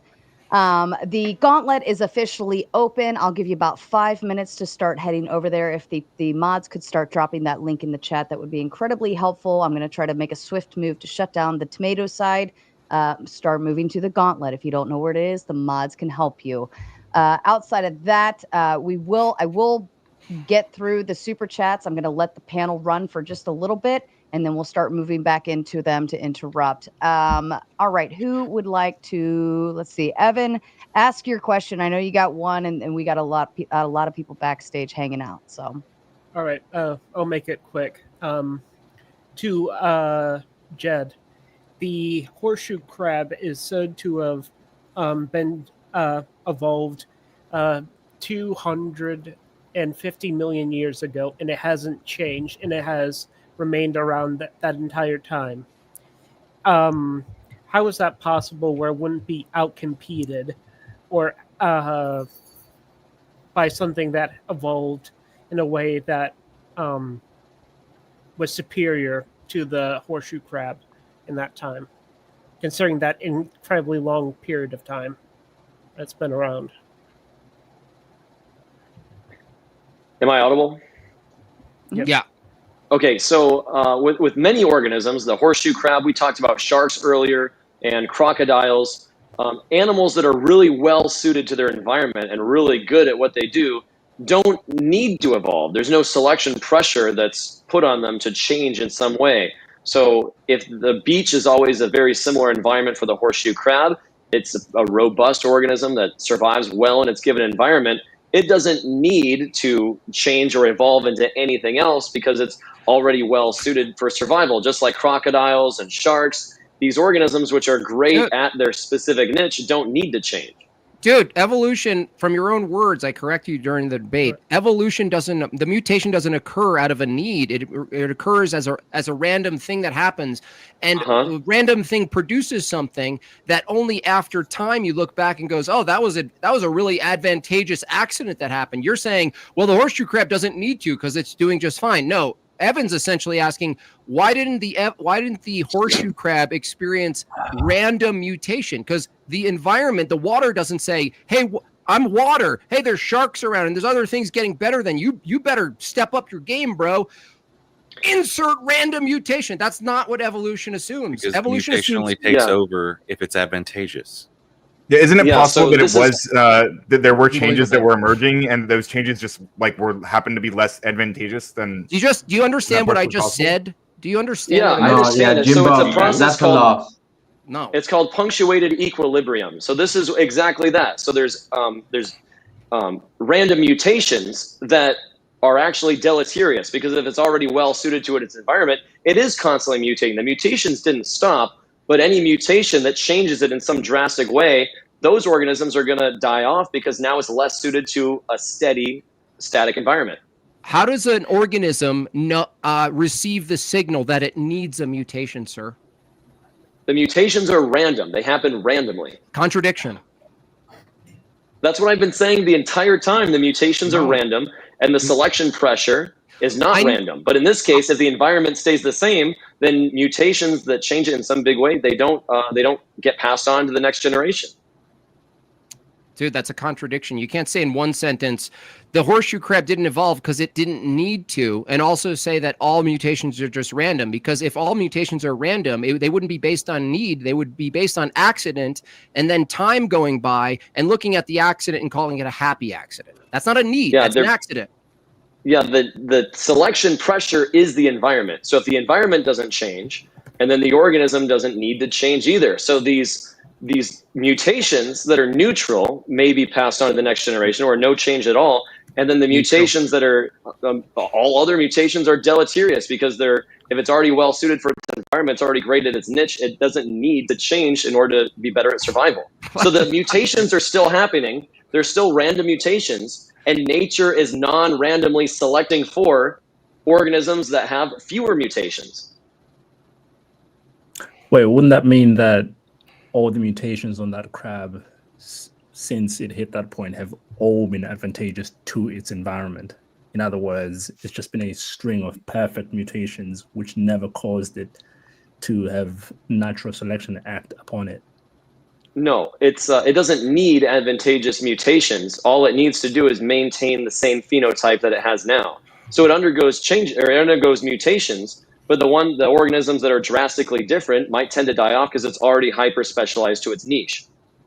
Yeah, so the mutations on this crab have all somehow stayed within a range where the selection pressures have no effect, essentially is what you're saying. It's all been good mutations and there's been no deleterious mutations. No, that's what you're saying for not millions of No. years.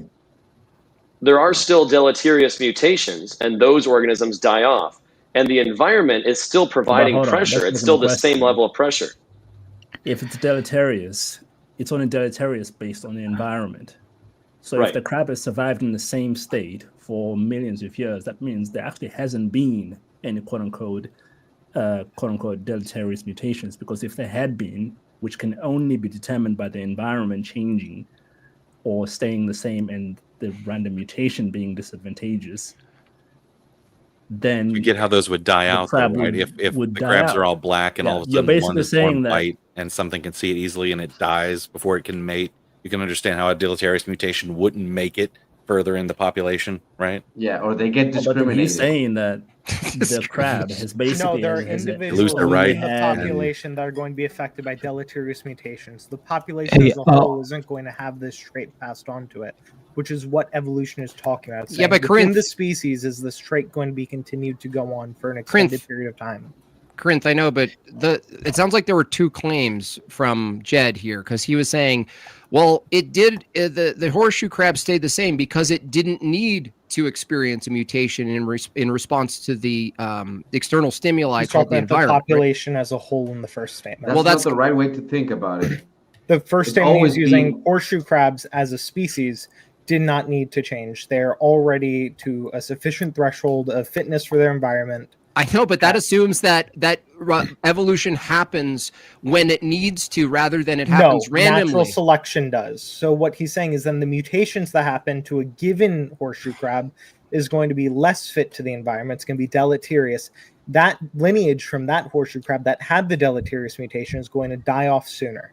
Look, so it's really horseshoe simple. crabs as a species are not going to pass this on, while deleterious mutations within a given individual. We're talking Corinth, we're talking about what triggers a mutation. It sounds like when Jed says, well, no Errors mutations in happen. copying of RNA. Errors in copying We're of not RNA talking are going to about cause what- codons through Cancer. things like duplication events, deletion events, things like this. Whether or not they get passed on within a population to a sufficient degree that it becomes a trait of the species is going to be due to natural selection. That was Let me what Jed ask was in a talking simple. about, Let me right, ask in a Jed? simple. Let me ask in a very simple question. Like, if I start losing my eyesight, right, and I'm just an animal, and I'm not a human. I'm just an animal loses my eyesight. Losing my eyesight, does that have any effect of whether or not I'm going to trigger a random mutation to counter the loss of eyesight? No, mutations and evolution doesn't happen within an individual. They happen within populations. Now, we That are do made see of individuals. organisms. We see It's organisms that definitely more lose their genetic. eyesight, and it can be beneficial. So there's fish that live in super, super deep water. They lose their ability to see, and that's actually beneficial for them because the production of eyes is really costly. You need more food to keep your eyes working. They can get infected. We also see animals living in caves that lose their eyesight. They just either can't see or they lose their eyes completely, and that can be beneficial because they're in a pitch dark environment. Before anybody on. responds, I'm just going to let everybody know that's watching on the tomato side. I'm shutting down tomato and it's going to raid you over to the gauntlet. Otherwise, I'm dropping the link in the chat for you now. Thank you. Go ahead. Hey Jed, I've got a question for you. I Okay. did hear you. I did hear you categorize. I did hear you say about monophily as a law, but it is just categorizing of the current species in the biodiversity plethora we find on Earth. Why do you treat and not differentiate between or discern between a law and categorizing? Monophily is not a law; it's just categorizing of the current species that we find in the plethora of biodiversity. Why do you treat that as a law? The law of monophily just says that an organism cannot escape its parent's clade. So once you're part of a clade, you can't escape it. That's why humans are always going to be apes. We're always going to be mammals. We're always going to be eukaryotes. We're always going to be vertebrates. So we can't become something that are We're apes. like we can't escape. Were apes always apes? No, there's a Apes difference are between law. apes, but if you go back in time far enough, you find something that wasn't an ape. Once it's an ape, then it's always going to be an ape.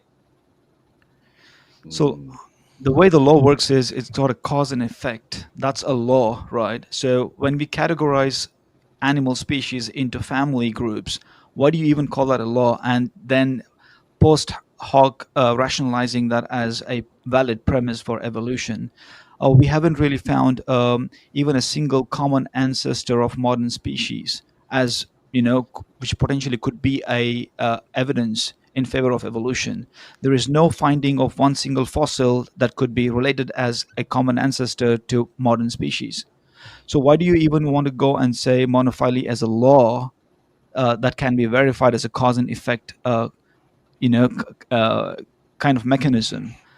Categorizing it into families is not something that should be rationalized as evidence for evolution by natural selection. Categorizing is categorizing. So monophyly and clades, categorizing a species into monophyly into clades is not evidence of anything at all. It's just categorizing. When It's I just bring observational. up, Observational when I bring up evidence. the law of monophyly, that's in a response to an opponent asking me a question. Well, it's still a X. A human is still a human. Oh, the fly is still a fly. So they're putting these organisms in categories and boxes and families. And I'm saying, yeah, that's a tenet of evolution. You cannot escape from your parents' clade. A clade is just the definition of a clade is a specific, a characteristic that's present in all the descendants of a specific organism. So an ape, at least all of its descendants are always going to be apes. But do you understand that it is not a scientific evidence as such for evolution? It's just categorizing of species into families. That's all. It's not scientific evidence per se.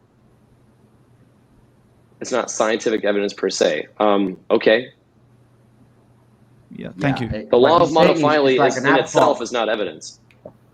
Like Go ahead, Ivan. inventing an RPG system where you categorize like little animals, where you prefer them to be, doesn't mean that they're actually ontologically what you claim they are. Like what Jim Bob had over you was that you cannot even determine from a fossil if something is related to something else. Even if you had the genetic material of the fossils that you don't have, you couldn't even say that those things are related to each other.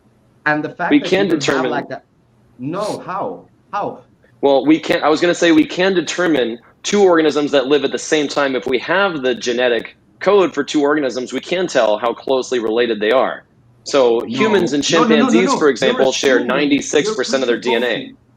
No, you're presupposing that they're related. Yeah, that's not to say that we're actually related. That's just to say we have similar DNA. And that could also be resolved with a similar creator rather than evolution theory.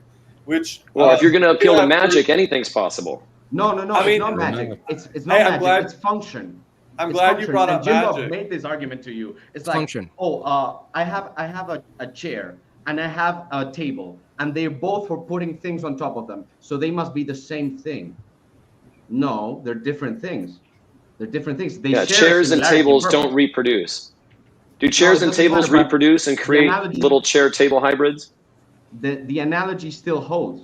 The analogy still holds. Like, for example, for you to have an enzyme that processes a protein, like different animals from different species have the same enzyme. They have the same DNA in that sense. They share the same DNA. I'll give you an example. I'll give you an example real quick, Jed. There is a, and pro-evolution try to use this. There is like a CC something. It's a cancer found in dog. And the cancer itself, all the genetics about the cancer is a dog, right? That's what the claim is. It's like this, based on DNA, this is a dog, but it's a cancer, right? So based on your view, and this is in favor of Ivan here, is that even that case, you'd have to say just based on genetics that the cancer is a dog. But clearly it's not a dog, like the universal creature called the dog, but based on genetics, you'd have to say, damn, this is a dog. And I'm not saying it's a dog cancer. I'm saying its DNA is a dog. Yeah, so And, cancer doesn't exist on its own. It's like a parasite. It's a replication, an unstoppable replication of the Like an dog's idea. cells. So it's Like an like idea that if kills I you. scratch off my skin cells, evolution. those skin cells a human? They're human DNA. They came from me, but they're not a what human onto themselves. What if evolution is an ideological cancer that destroys you? What if evolution actually leads you to reproduce less, like it's doing right now in the West, and the people who are actually religious, who reproduce more, are more fit even under your own paradigm, which undermines your paradigm. Even though the birth rates of religious people have dropped as well. As well as it Africa's wouldn't still even undermine the reproducing. paradigm Let whatsoever. me There's nothing in the interrupt. paradigm that's going to Allow me to interrupt, and we'll read a couple more super chats. We know dinosaurs existed because they're extinct. Sounds suspiciously. Oh my goodness, suspiciously similar to Joey Schmidt. God, say that fucking 3 times fast. Joey Schmitty's a prophet because he had to add himself back in. Yeah, we Aaron- have fossil evidence of dinosaurs. I think dinosaur denial is one of the most ridiculous things I've heard in my entire That's life. That's not an argument, though. Isn't that interesting? It's really not, because we rarely find whole pieces of dinosaurs, and there's a lot of falsified, like people faking it, like the Piltdown Man, the Haeckel's embryos drawings, the Neanderthal man. Even Notice how none of those were dinosaurs? Even Lucy had no hands and things like that. And the most complete dinosaur fossil, or T-Rex fossil, which was like supposed like 90-something% complete, was not without controversy. It was very kept secret. You know what's funny though is how much money is in finding dinosaur fossils. It's almost like enough to incentivize people to fake dinosaurs to make money, because there's millions and billions of dollars for That couldn't happen though. Piltdown Man. The reason he brought Piltdown Man, Corinth, it wasn't to say Piltdown Man is a dinosaur. He's pointing to that there's an industry and incentive to fake shit. And as we know, mega churches are not an industry. Mean that's not true.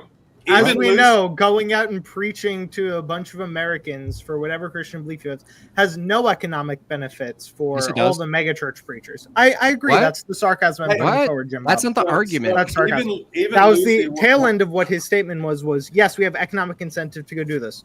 Well, I can point you right to the mega preachers who also have the economic incentive to say, no, you agree with us then. You agree with us. Just because you can make money on something doesn't mean it's true. Wouldn't you guys agree that value comes from Jim Bob. scarcity?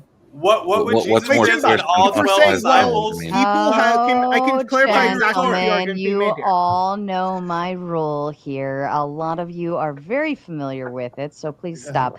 Aaron says, babies are hybrids. My wife is having a little chimera. I don't know what that is, baby. Oh God, no! Whatever that is, that sounds terrible. I guess. Lion's head with snake. Yeah, it was an amalgamation creature in Greek mythology. A crocodile.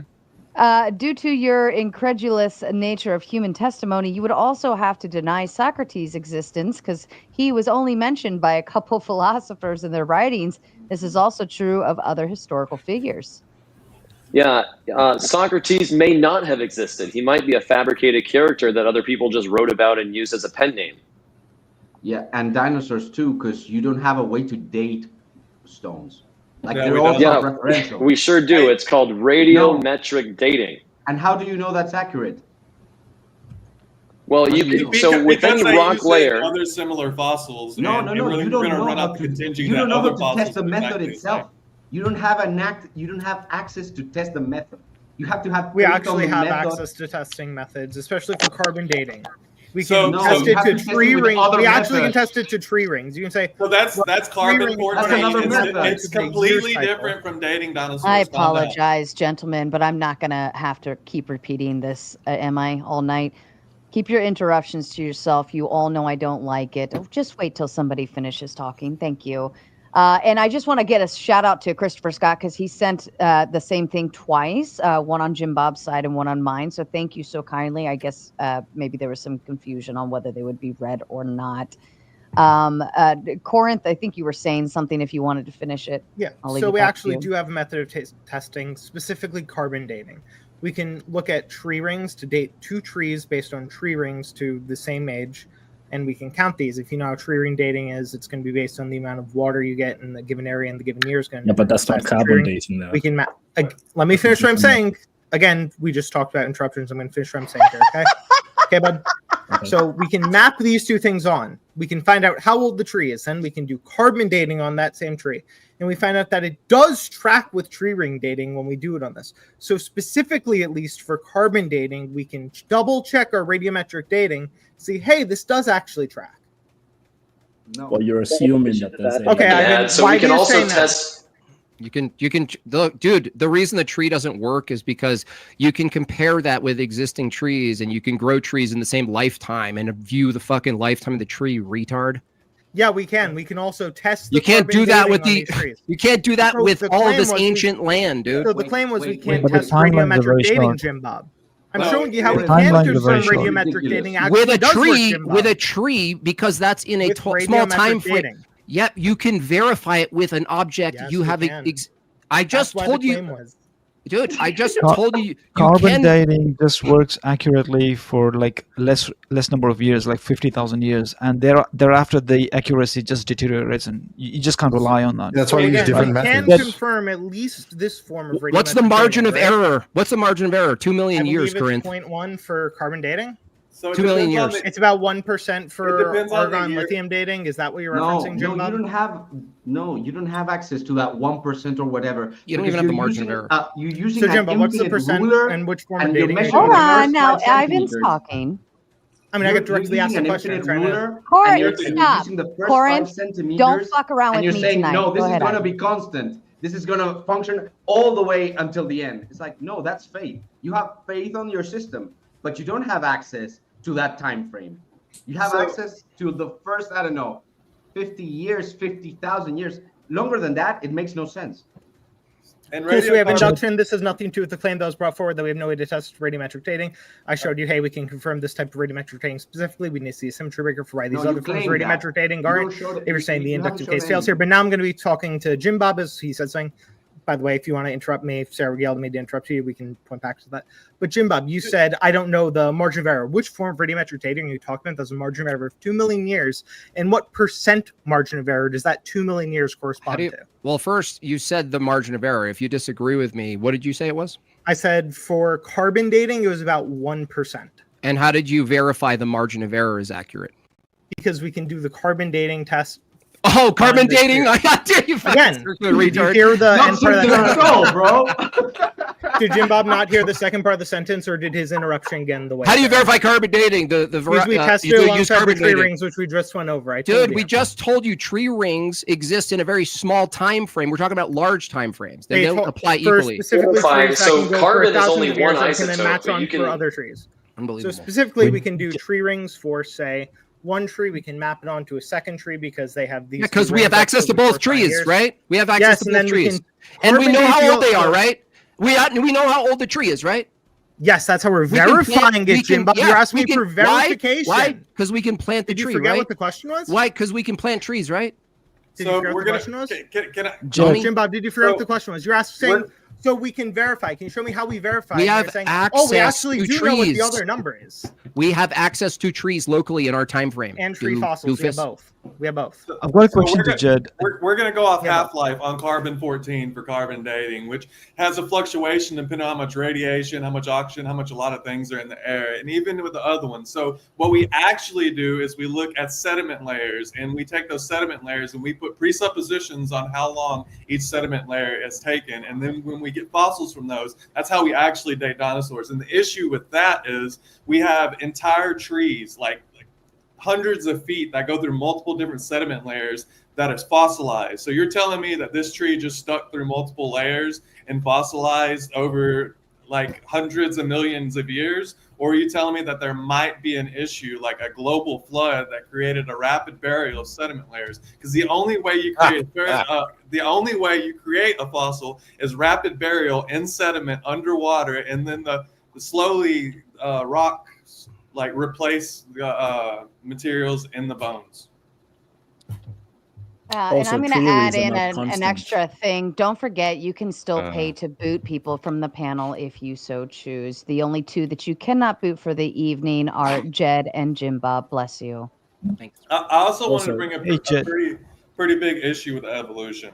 So you guys think that we evolved from our predecessor, which is some kind of monkey type creature, and we would all agree that that should be about 10 million years ago that we evolved from this creature, correct? Is anyone going to try to contest that?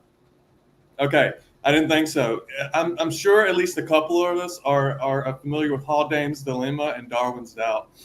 So Haldane is one of the most prominent evolutionists in the world. And he says that there's 3 billion base pairs in human DNA, with 1% of that being 30 million. If we get a new mutation every 20 years with no negative mutations, which there will be, it would take about 600 million years for a mutant from a common ancestor to evolve. In under 10 million years? I don't think so. It would take us 600 million years to evolve from a common ancestor just by mathematical principles.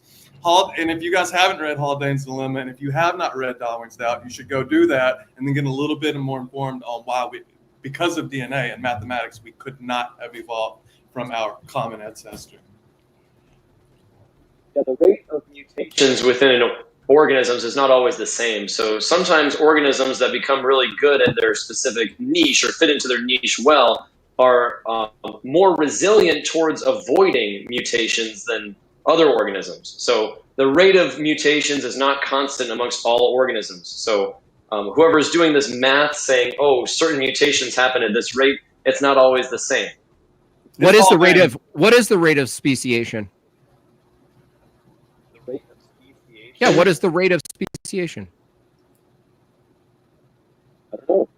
Yeah, no one knows. Well, no, but So I was being pretty generous in my estimate, saying that there was a new It's generation. not just like a generic thing. There has to be a factor to cause speciation, right? Well, no, if it's different for each. Speciation happens way faster than under the evolutionary Well, model. no, I know, but Jed, didn't you agree in the debate that species is not an objective term? Depends on how we define it. So, like How I you said, define I don't know it. how many. I think this is the 4th time I've said it.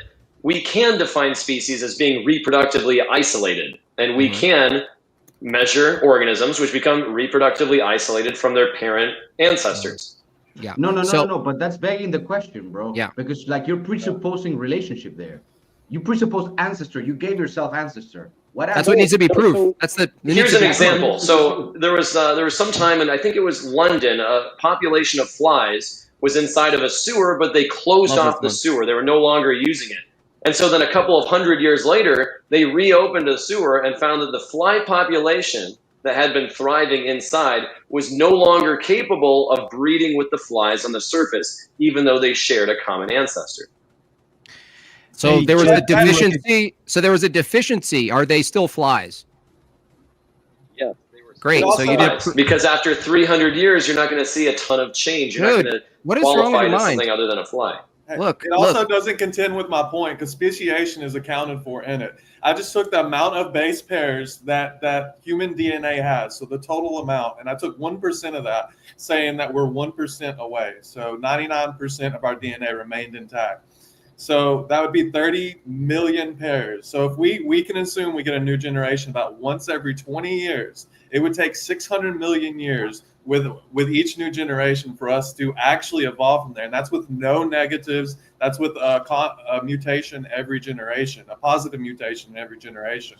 And we all agreed we evolved over 10 million years. So how is it possible we evolved from a monkey-like common ancestor when mathematically it would take 300 million years? And we're not going to evolve on full groups of DNA. It's going to be particular mutations at an individual time.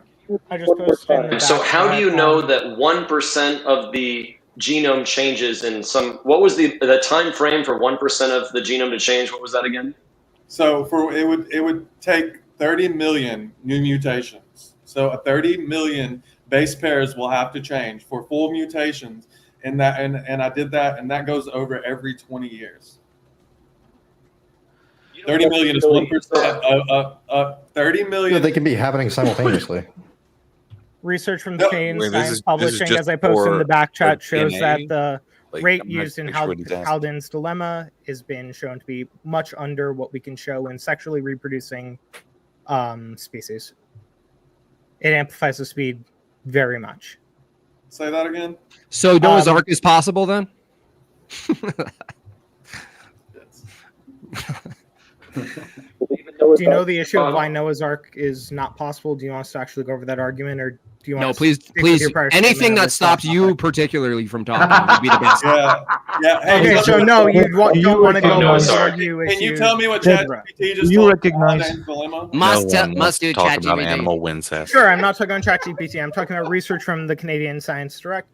That you think it ChatGPT'd? was Canadian Science Publishing. My bad. And Jed, they published research showing go ahead, that in sexually reproducing organisms, the number used in Haldin's dilemma is actually much lower than what is true. And I posted the research in the backchat if you want.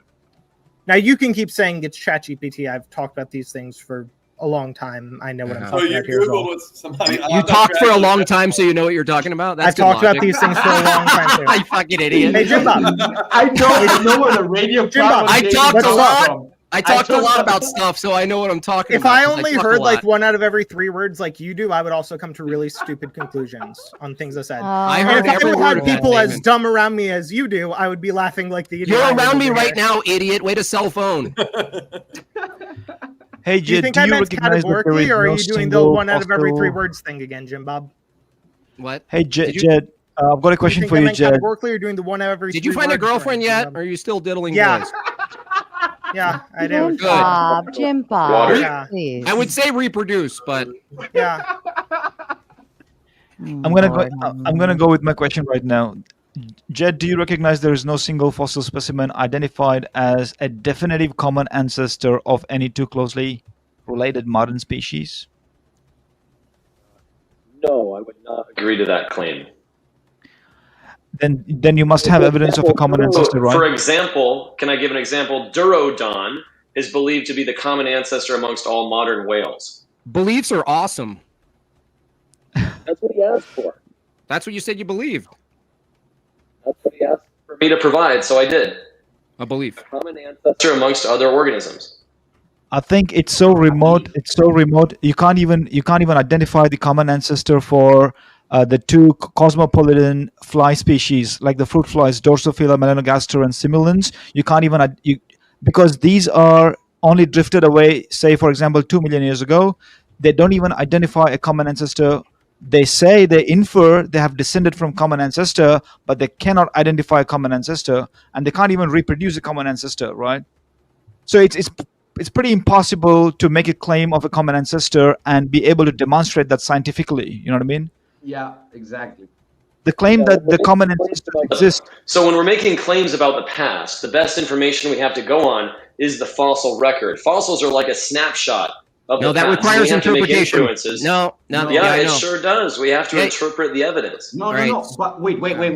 What you're doing is you're saying my theory is the best, so I get to make claims about reality and pass those claims as if they were the truth. You're making a Welcome to political claim. It's science. like you're saying, no, let me finish. You're saying, No.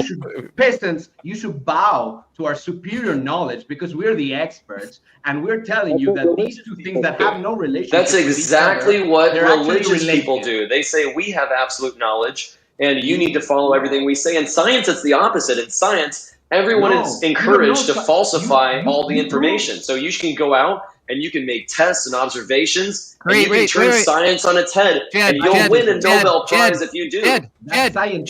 Jed, if evolution was unfalsifiable, how could you do that?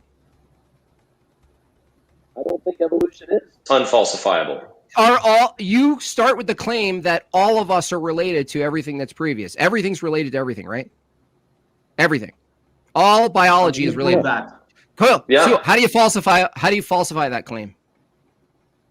How do you falsify that claim? Well, you could demonstrate that an organism was magically created independent of some other organism. No, using science, not magic. It's your paradigm, not ours. You would have to show why we all have Falsify it. DNA. You'd have to demonstrate that there's It's not two the same here. abiogenesis events instead of just one. Well, you can't even produce abiogenesis for an event. But the question was, how do you falsify? how do you falsify the claim? You're posing that there were thousands of them. No. I'm posing that there was just one. No, it's on Occam's you. razor tells us the more simple explanation is the right one. on you, bro. It's on you. It's on you. You're making the extraordinary claim. And your How would we theory falsify doesn't that even everything reach shares a science. common ancestor if we can demonstrate that two organisms have no traits in common whatsoever and they can't That's link their question genetic begging, history dude. back? That's literally question begging. You know, in fact, And dinosaurs in the same rock layer, that might be a good falsification for at least our current understanding of the evolutionary tree. Jet. So look, Find a human in the same rock layer as dinosaurs. You'll never find that. Partially because you don't think dinosaurs exist, because maybe they were put there by Satan, or who knows how they got there. Or people find a dinosaur skull and they say this was just a big animal. But No, Jet, you've been a terrific sport, especially given the fact that Jim Bob is such an asshole. But like the reality is you don't know philosophy of science. You're speaking about science, but what you're actually espousing is the view of scientism, which is an ideology. You're passing an ideology as if it were science. What Jim Bob did during the argument was present to you the fact that you're passing something that doesn't even reach the level of theory as if it was true. It doesn't even reach theory. You don't get, it's unfalsifiable. And you're the one making the claim. It's not on Jim Bob to disprove your claim. It's on to prove you. that you're- Yeah, it's on you to present a theory that's falsifiable. Yeah. If I may, I think acceptable evidence would probably just be. Jed, your mic is like cutting out again. Now we can't hear your responses. I have no way to. I could try switching back to my other headphones. It's coming in now. It seems to like have a little delay when you first start talking and then it picks back up. I almost feel like you need to flick the damn thing or something. And while you're doing that, Matt says, I mock belief in a creator, historic church, and a book that shaped civilization, but gender's a feeling, men get pregnant, and scientists are prophets until they disagree with me. Scientists are not prophets, but they can make predictions based on a model that has been developed from a theory that was based on observation of, reality. And then hypothesis and then experimentation to get evidence that supports the theory. This is the scientific method, and the theory of evolution. The theory of evolution was developed by Charles Darwin following the scientific method. Oh, really? Let's do this. What's the observation? The observation was all the different birds on the finches. What are those? All the finches on the Galapagos Islands. Yeah. What did he mean? What did he observe about the finches? He observed he observed the overall similarities to the finch, to all the different finch populations. Okay. And then he observed the differences in the populations and how those differences made those different populations more adapted towards the environment they were in, such as like different beaks, shapes, and sizes for different kinds of seeds or prey animals. Okay. So he observed finches with a variety of adaptations and features within the finches, right? That's the observation. Okay. What's the hypothesis? Is the hypothesis what causes this variation of things we're seeing, right? I don't know exactly how he put his Hypothesis hypothesis. is that species change over time. Yeah. Okay, Species change over time to adapt to their environment. no, that doesn't fit the observation. He's looking at finches. They're still finches, right? Yes. So what are you talking about? Species changes. He's looking at traits among the finches: short beak, curved beak, sharp beak, short beak, long tail, short tails, whatever it is. He's looking at the variation. He's going, "Wow, I'm marveled by this variation. What accounts for this variation?" Is the question, the hypothesis. That is a claim in natural science. That's a question of causality. Yes, that's how you start your I understand. questioning, yes. I know. So you make what the is- hypothesis. What's the hypothesis?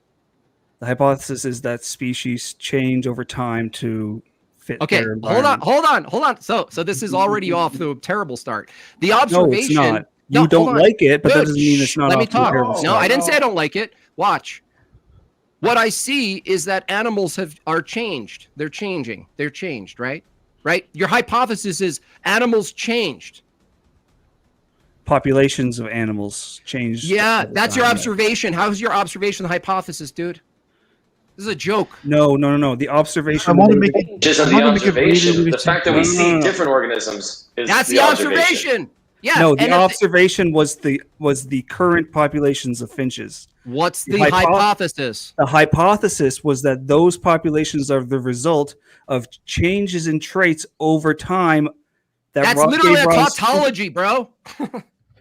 Okay, let me ask you this. We have a bunch of finches that all look different. They all have different Are you beak capable shapes. of Wrecking you in real time? Yes. In wrecking you. Stop abusing these I will debatable terms abuse and like you. Look actually at all those engage? figurines behind you, bro. You should be embarrassed. Okay, here's a simple I am not. question. Why do you think human beings lost the hairy coat? It's You know a very what? simple Let's- question. let's What do caused a real human beings to lose the hairy coat? Now I believe in Wait. evolution. Wait. Let's do a really quick One-on-one? example of the scientific Let's do a method. quick one-on-one. Let's do a really quick example. Yeah, of the yeah. Let's scientific use method, scurvy. okay? Use scurvy. The observation is that I have figures behind me. Nope, that's not science. That's not natural science, retard. Yeah, no, that's Okay, so Natural, the observation, bro, is natural. that You're the you're out of shape. That's an observation. What causes it? The All you can observation do is that I have fallacies, figures Jim Bob. behind All me, you have is right? ad hominem attacks. come on. What are you talking about? I'm This is actually reality. doing rhetoric and debating at the same time, Jed. What I'm trying to do is show you how the scientific method works because you clearly don't understand Let's it. So use I'm scurvy. giving I a understand it very perfectly no. I'm fine. using the figures that you brought up. That's not natural science, doofus. I'm just you. It's not this. This is not an example of natural science. I'm giving. It So is you're an not. example. It's an example of. So it doesn't apply. It doesn't apply. We're talking about natural science, dude. Dave, don't Well, let a we're bunch of talking about science the philosophy deniers of try to science. lecture you on science. Oh wow, I effigy know, simping right? for the unhealthy guy. Whoa, Okay, so cute. I need all of you, Sarah, please. I need all of you to shut the fuck One-on-one. up right now. One-on-one. Thank you very much, so that I can walk through this example. Oh, Okay. would you like a speed date? Jim Yeah. Bob, you feeling a little excited? Let's have Yep. some fun. Everyone, this Okay. is your potty break. Kay doesn't believe in genders. Okay, Dave, please use something natural for the sake of us talking No, about I'm not. natural I'm science. using. And I'm we're not using talking what about I've science. chosen to use. I'm using what I've chosen to use because That's not natural science. You brought my fingers into this. Great, into this fine. conversation. Great. So the observation is that I have figures behind me. Uh-huh. Right. Yeah. What, the hypothesis. What could the hypothesis be? Maybe I like Transformers. Maybe Okay? you are a That could be- transformer. That could be the hypothesis. Is that I enjoy these figures. That's not Now, what what do you- causes the figures, retard. I know that, but like. So what are you talking about? The hypothesis is that the reason the figures are behind me is because I like them. Because they no, that's not Right? science, you idiot. I am explaining the scientific method by. That's not the walking through- scientific method, I'm idiot. explaining the scientific method by walking through a very, very simple example of applying the scientific method. That's not to the something. scientific method.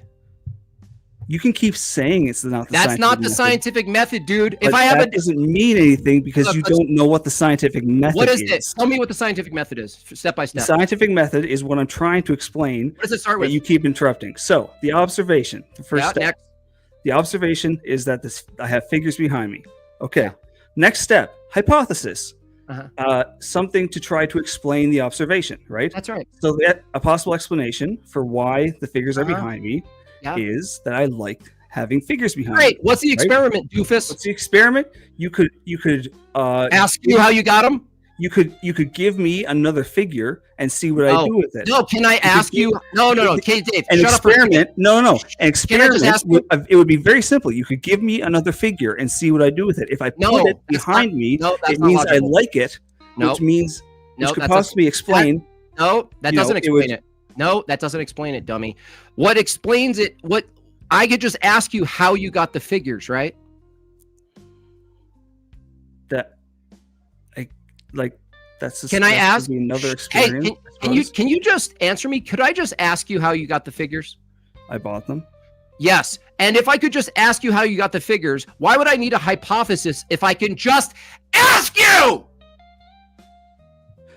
The asking is the experiment part. No, it's not, because I could just ask you. I don't need the observation or anything. I just ask you. I don't need a hypothesis, dude. I just ask you. Where did you get the figures? No hypothesis needed. Okay, but that sure Shut that up. works. Shut your mouth. Shut that your mouth. That works. Shut your big stupid face. But the great thing is that this still works as an explanation for the scientific method. No, it doesn't. We're talking about natural science. Let's do a proper one. Natural science isn't the only way that you can apply the scientific method. evolution You can apply natural? the scientific method to many things, not just evolution natural. Is evolution natural? Of course. So we're talking about natural science then. Okay. So do you know what scurvy is? You're not that healthy looking. Do you know what scurvy is? Yeah, it's pretty nasty. Okay. It's a disease where it's a disease where I don't need to hear it. I don't need to hear it, dude. Sure, whatever. Okay.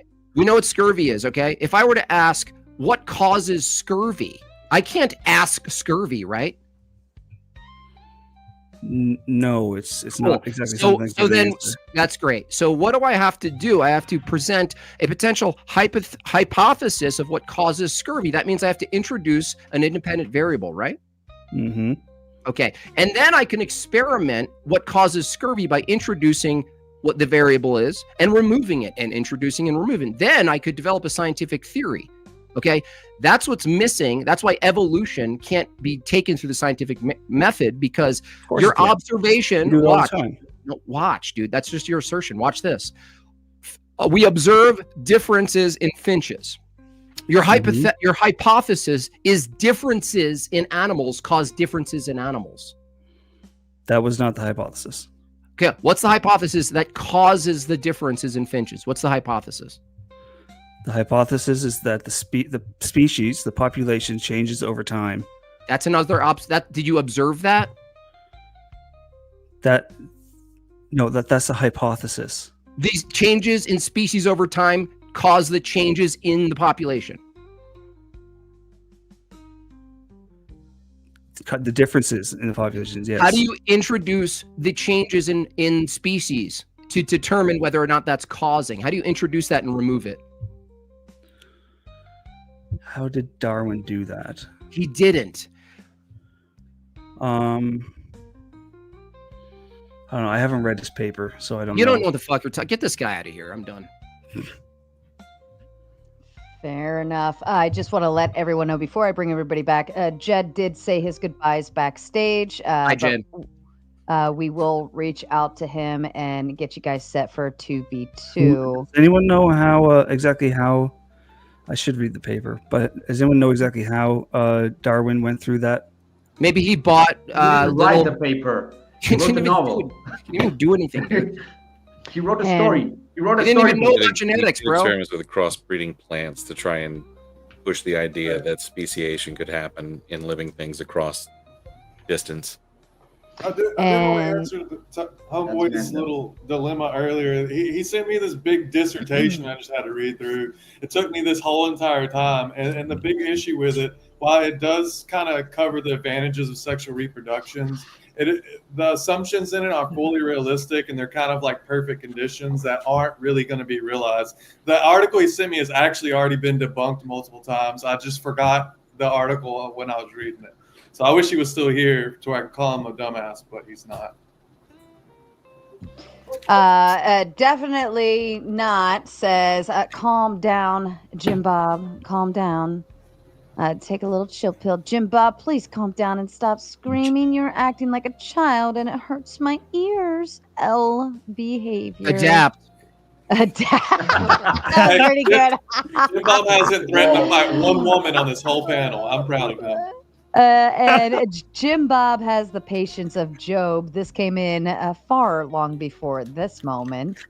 And then a clicker with the big 20 says environmental changes, conditions can affect radiometric dating. It's not certain. Well, I don't think Clicker can talk about how much as a percentage. Yes, it does actually cause changes in how long things decay. It's just by a very small amount, and it's usually accounted for such that we only see a small band of error of like a few percent. Yeah, this is something that I think needs to be addressed. Just because there's uncertainties doesn't mean that we can't draw conclusions from the data. Okay, so bro, you lost your speaking privileges. Like I did not lose my speaking like scientific. privileges. I I don't know if you can tell. but I'm Wait, still hold on. So talking, if I pull out a ruler for this and I say that this is like 9 inches long, there's going to be an uncertainty with whatever implement I'm using. If I use a So you regular would be ruler, wrong. it'll probably Let's be say you're wrong. within like it'll probably be like a 1/4 inch, 1/8 inch, depending on Why the he type of picked material that I'm using. number? The temp. So Well, I'm pulling out a number what out of if thin I air actually right now, meet you in but real for the life and you're I only 2 tease feet it. tall and that's only 4 centimeters long? You know what I'm saying? well, what implement are you using? What sort of tool are you using to come to that conclusion? So a big issue with radiocarbon dating is the carbon It's it attached. runs off half-life, and there are a bunch of factors. So that do you know that there are affect other radiation. methods of radiometric dating that aren't just carbon dating, right? You Yeah, ever heard of like uranium lead dating, argon So- dating, like any of that? it all relies on Bones. half-life, and that's Yeah, to what's say up? it's going to stay Yeah, stable. Jim Bob, what's up? Half-life is a statistical measurement of the likelihood. You're half of alive. any- Of Listen, any one Bones- of any Wow, one damn, atom. okay, come on now. Can you actually come to the point into now? a different isotope, right? So Arrive at the point. if you have enough atoms, Come on, Jim Bob. if you have enough atoms, which is to say a lot of atoms in like of carbon in like a tree trunk, right? Then you're But do going you to have enough have eaves? you're going to have a lot of a huge sample size to draw the statistical data from, and therefore Sarah's eating her cousin. any uncertainties any I was gonna uncertainties talk about bananas, and I was like, any "Hannah's uncertainties really that come wanna banana." about any uncertainties that come about from the different ways or reasons that an individual carbon atom might radioactively decay, right? Yeah. That these uncertainties will be mitigated by the large sample size and appropriate statistical analysis. You're a large sample size. It's really a shame that they don't have VHS stores anymore. And just a kind reminder to Is the that chat. supposed to make sense? Pardon me for just a moment, gentlemen. Just a kind reminder to the chat. If you want DGen Power Hour, you have less than 15 minutes to make it happen and finish that dono goal. You know the drill. You know I get angry when you don't finish goals, and we just shut down and go home. And then Delano says they believe death creates life. Yeah, I have a question Who for believes Dave, because death you have creates Luca in your name. Just have a question about Luca, if you don't mind. Luca, yeah. Luca is the last universal common ancestors, which you have to grant abiogenesis for this to be true, right? I'm just wondering if the planet is so massive and you had basically a lot of biological and chemical activity going on across the whole planet, why is it that there's only like the quote unquote evolutionary tree? I would expect there to be like a forest, like an evolutionary forest. That would make more sense. There's only one ancestor. Why is that the assumption?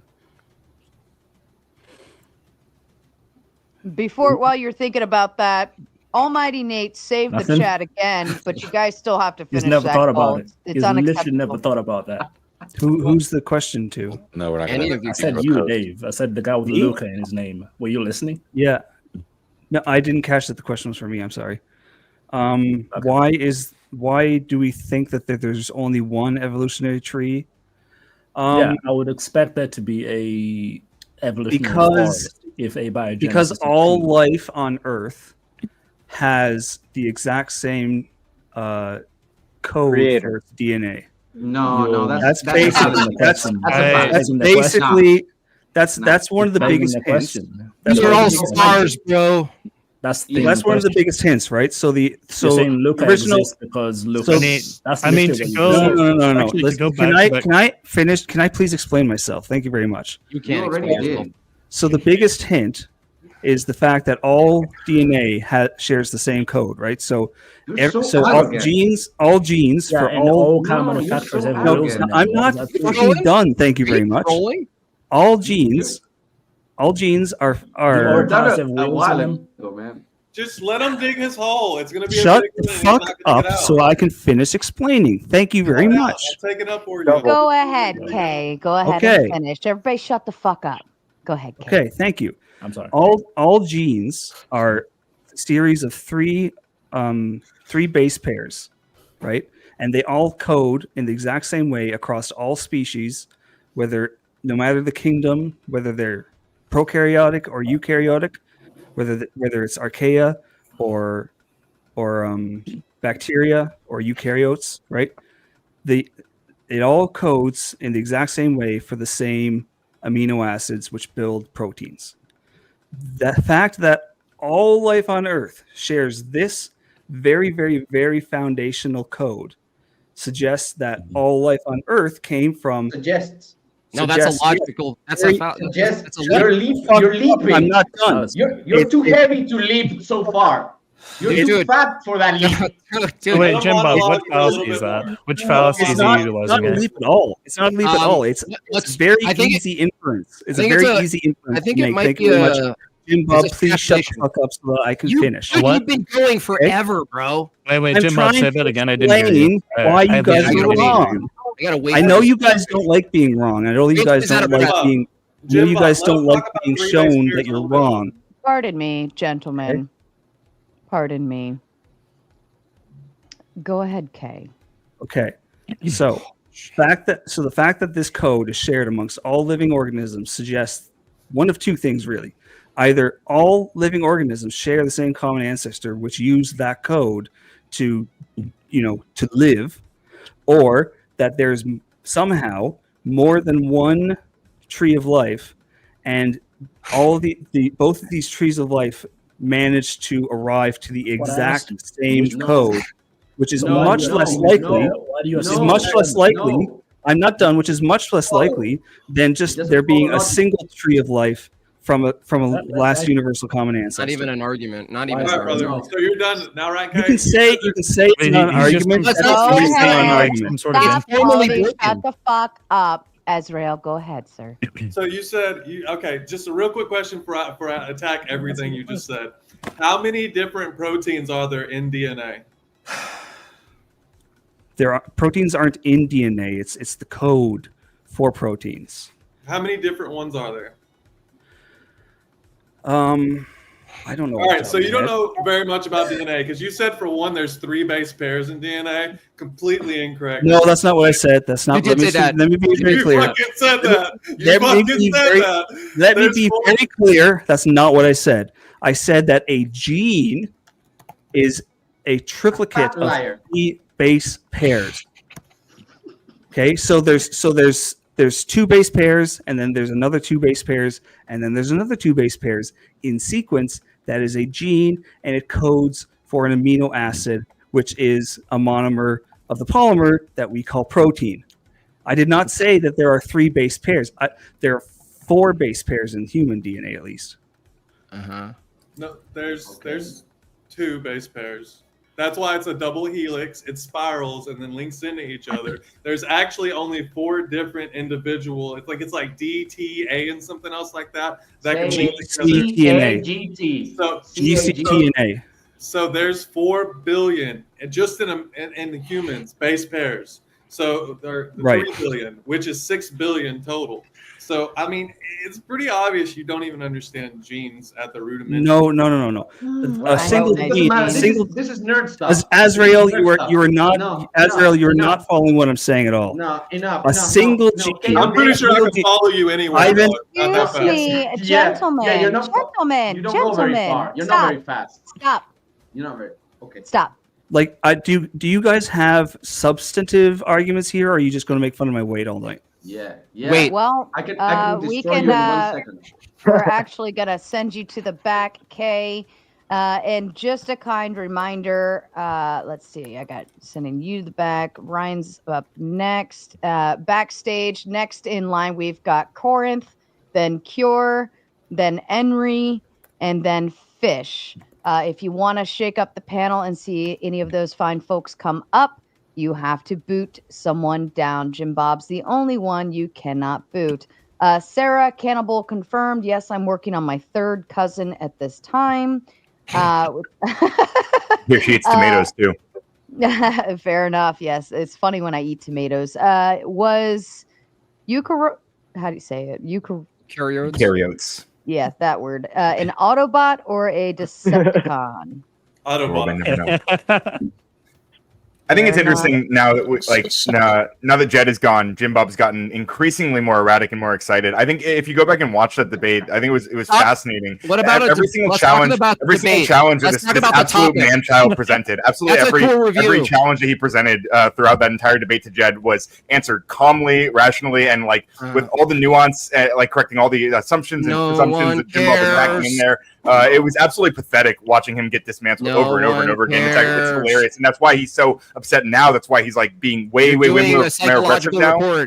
Yeah, he's being way more aggressive now because he could like he said that he couldn't engage with Jed in the hyper aggressive way that he would like to, and we normally see. What do you mean? No, he was fine. Jed was great. You're a retard. As he does right now, right?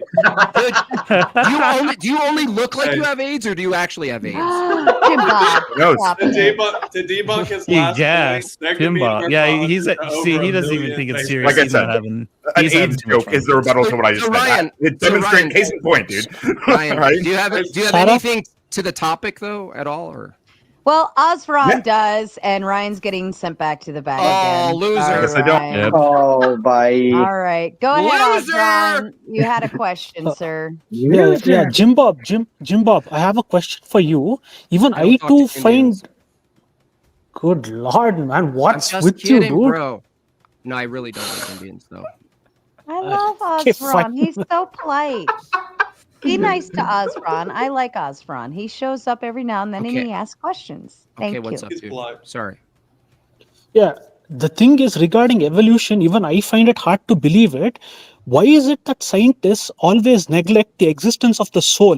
When the soul exists along with the mind is the blueprint of how the body will be before it's born itself. So that being taken into consideration, why do the scientists keep saying that we evolved from monkeys when such actually the evidence is pretty contrary when you see it in real life? The human soul does exist, and the scientists overlook that and say that that's superstitious. Dude, they're materialists. You understand? They start from the assumption that there's only matter, right? So it's a good point, and but you're not actually interacting with their paradigm, so you can't even really engage with that, Ezra. You have to engage with their presuppositions, which is there's only matter. Material. Can you prove the immaterial? Yes. Does truth exist? Prove something like a soul. Yeah. Can you prove the soul? No, hold on, Bones. One at a time. You said immaterial first, right? Let's start with immaterial as a category. Yeah, sure. Okay. Let's go from there. Does truth exist? Sure. We'll go with that. Okay. Is it made of material? No. So then the next, let's get to the soul part now. Okay. Math. Well, the soul, I wouldn't say the soul. I wouldn't say a soul is in the realm of proof using the same logical steps that I'd use with truth. But what it does, what the argument for truth, information, meaning, laws of logic, mathematics, and all of these things prove is that there's an element of our own reality that's immaterial and invisible. So you couldn't use the naturalistic. Hold on, Bones. You're still not there. I just told you. I just told you that I'm not going to use the same argument for a soul that I would for truth itself. However, if truth exists, hold on. If truth exists, would you say truth is universal and conceptual? As far as we know, yes, sure. Okay. Do you think concepts are mind dependent? Concepts that we make up are mind dependent. I haven't seen a non-mind dependent concept. I didn't say about make up, because now if you think truth is made up, then it's not universal. So you can't choose between the two. You have to choose one or the other. So as far as we know, it is probably universal. We treat it as that. Is that true? When we're talking about everyday life, we treat it as true. Okay, so are we pretending that truth exists or what? Nope, that's not pretending. That would be claiming that it would be a false claim that truth universally exists. I don't hold that view. So you said that truth exists because you're participating in it now, and it's universal and conceptual. And then I asked, do concepts require a mind? You said concepts we make up. That's not what I asked you. Just concepts in general, do they require a mind? As far as I know, they do. Okay. And humans, do we invent truth or do we discover it? We can discover truths out of things that we invent, so it's a mixture of both. It's like we invented mathematics, but we can discover things of mathematics.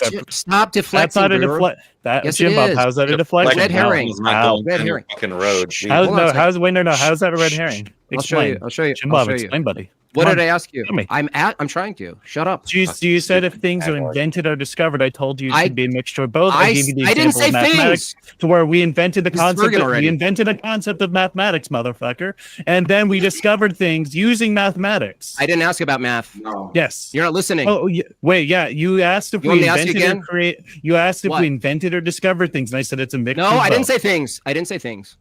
You didn't listen. You're not a good listener. Concepts. No, I didn't say that either. Nope. Really? Said truth. Okay. Ask the question again. Go. Thank you. Yeah. Make pretend I'm talking about math for a second. So, did we invent truth or discover it? Do we invent it or do we discover truth? Not things. I didn't say do we invent stuff. I said truth itself. Do we discover it or invent it? That is an interesting question that I think would probably be something more fundamental. Your pride is not that important, man. My pride is not that important. What? Truth is not a thing on its own. Well, wait, my answer would be I don't know. How the fuck is that a prideful answer, you reality. dumbass? So you don't know. What's that effigy? Said truth is not a thing on its own. Truth is a moniker we slap on things that align with reality. That's presupposing reality is you have an access to the truth of reality. That's begging the question. Yes, so yes, reality is the only objective thing we have. You're both talking. You're both speaking at the same time now.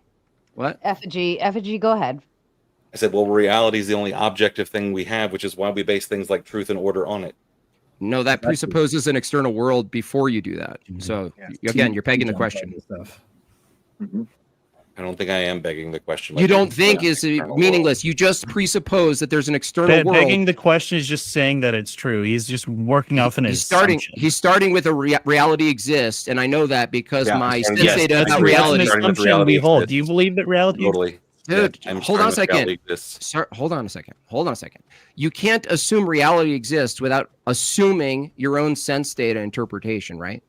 Says the guy who is presenting the argument that you don't have an argument that minds exist without a brain. These people. No, I did completely disagree with you. So I don't have to fucking red herrings and dodging. That's all we get from these scumbags. No, not at all. You do the same shit, Jimbo. Yeah. You want to keep talking to the audience completely guilty instead of of this answering effigy or me. You can go ahead. What do you and mean? do that. He just dodged and totally changed the. He says the guy. That's not an answer. All we hear, bro. guys, are red herrings. Yeah, you weren't just talking to the audience. Put me one-on-one with the little Asian. Let's go, motherfucker. Put me one-on-one. Yeah, do it. Let's go to date, buddy. Let's go on a date, buddy. Get down on the bottom. Let's go. Jim Bob's hungry for it. He was so calm throughout the entire debate that he just can't help it. Hi, buddy. How you doing? Now. So, Bones. How you doing, buddy? It's okay if you say, I don't know if we're discovering truth. No. Yeah. Okay, you're interrupting already. So, okay. So the reason I took this path is because if we establish that premise one, truth is universal and conceptual, and you agree that concepts are mind dependent, the reason the answer to that third question is so crucial to your view is because if you discover truth, that means truth has a type of ontology before human minds can discover and describe things, right? Sure. Okay, so if you agree that truth is conceptual and mind dependent, but it precedes all human minds, you've necessitated a type of mind that precedes humans. No. Yes, that's an entailment. You can't just say no. No, I disagree. I think the universe could just exist without a mind. I didn't say the universe. I said the truth, dude. So yeah, there are things that the universe could hold that are just objectively true, like the constants of the universe that would exist without needing a creator to perceive it. Yeah. Constants are they I'm talking about the universal constants. So in so we could go with like the gravitational constant. We could go with the rate laws or the rate of decay for elements. Are those conceptual? Well, gravity is a concept. Will exist before you. Are concepts mind dependent? You said yes. So gravity precedes all human minds. But it's mind dependent. You've necessitated a mind again. Mind dependent. I didn't say make up, discover. So there are some concepts that do not necessitate a mind. Yes, I agree with you, but we're talking about ones that do that precede human minds, like the law of identity. Is that a concept? I think we invented the law of the laws of identity, all the laws of logic. Yes. Okay, are they conventions? Conventions? What do you mean by conventions in this case? If we invented them like a hammer is invented, we invented them for a purpose, right? That's what inventions are for. Yeah, to engage in logic. Okay, can we change a They're hammer? the rules by which we engage. Huh? Okay, can we change a hammer? Yeah, you can change aspects of the components of a hammer to make it something different. Could we change or to the make three it laws more effective in certain situations? Could we change the 3 laws of identity like they're conventions like a hammer? That is a great question. I don't know. That's about as far as I've gone with respect to kind of understanding how we utilize logic and where it came to be. I think as a tool set, we probably couldn't with this iteration. We'd have to find we could maybe find some other laws of logic that could exist where we would still be able to come to reasoning that we would have today, but I don't have access to that knowledge. Well, even if I granted you that we found some new laws, that proves my point that you'd be discovering them and not inventing them. Not necessarily, no. Because you just said it with your own words, bro. Not discovering. Okay, so not discovering, but more so kind of coming to we come up with new frameworks, I guess, new rules per se for logic. Okay, do you believe there's an ancient past with just planets and no humans that it operated a certain way? It could be the case that aliens did exist prior to human civilization that could have come up with new laws, yes. No, not aliens. With different laws. You guys are so weird. You say things I never say. I said planets, right? Planets exist, rocks, things in space. Yes. I'm asking, in a distant, ancient past, do you hold that reality existed and operated a certain way? Sure. Okay. Did that way of operating, before any humans were on the scene, did that way of operating abide by the law of identity? Probably yes. I'd have to say yes. So then the law of identity is not concrete, but it still exists in a type of way, even in an ancient past without human minds. It applies. As we understand it, yes. Okay. Is the law of identity conceptual? Yes. So the law of identity exists and it's conceptual in a time frame where no humans exist. Yes. So you've necessitated a mind. Three times you've necessitated a mind. I don't know what else to do with them. It could just be some other mind that could have come up with it, but yeah. And what type of mind comes up with universal absolutes like truth? Not a human or creator. I said that we treat it as universal at the moment, but that's also like a hotly debated topic in philosophy, and I'm not debating assumes universal. Yeah, but debating assumes universal truth. To debate, you're already assuming something's universal. Not necessarily. Yeah, you are. You're assuming laws of logic, meaning of items that you're talking about. So no. Those are just assumptions that we all come together to. Is that an assumption? Is that an assumption? So how do you get me out of here? This is like hell for me. This is what I imagine hell is actually like.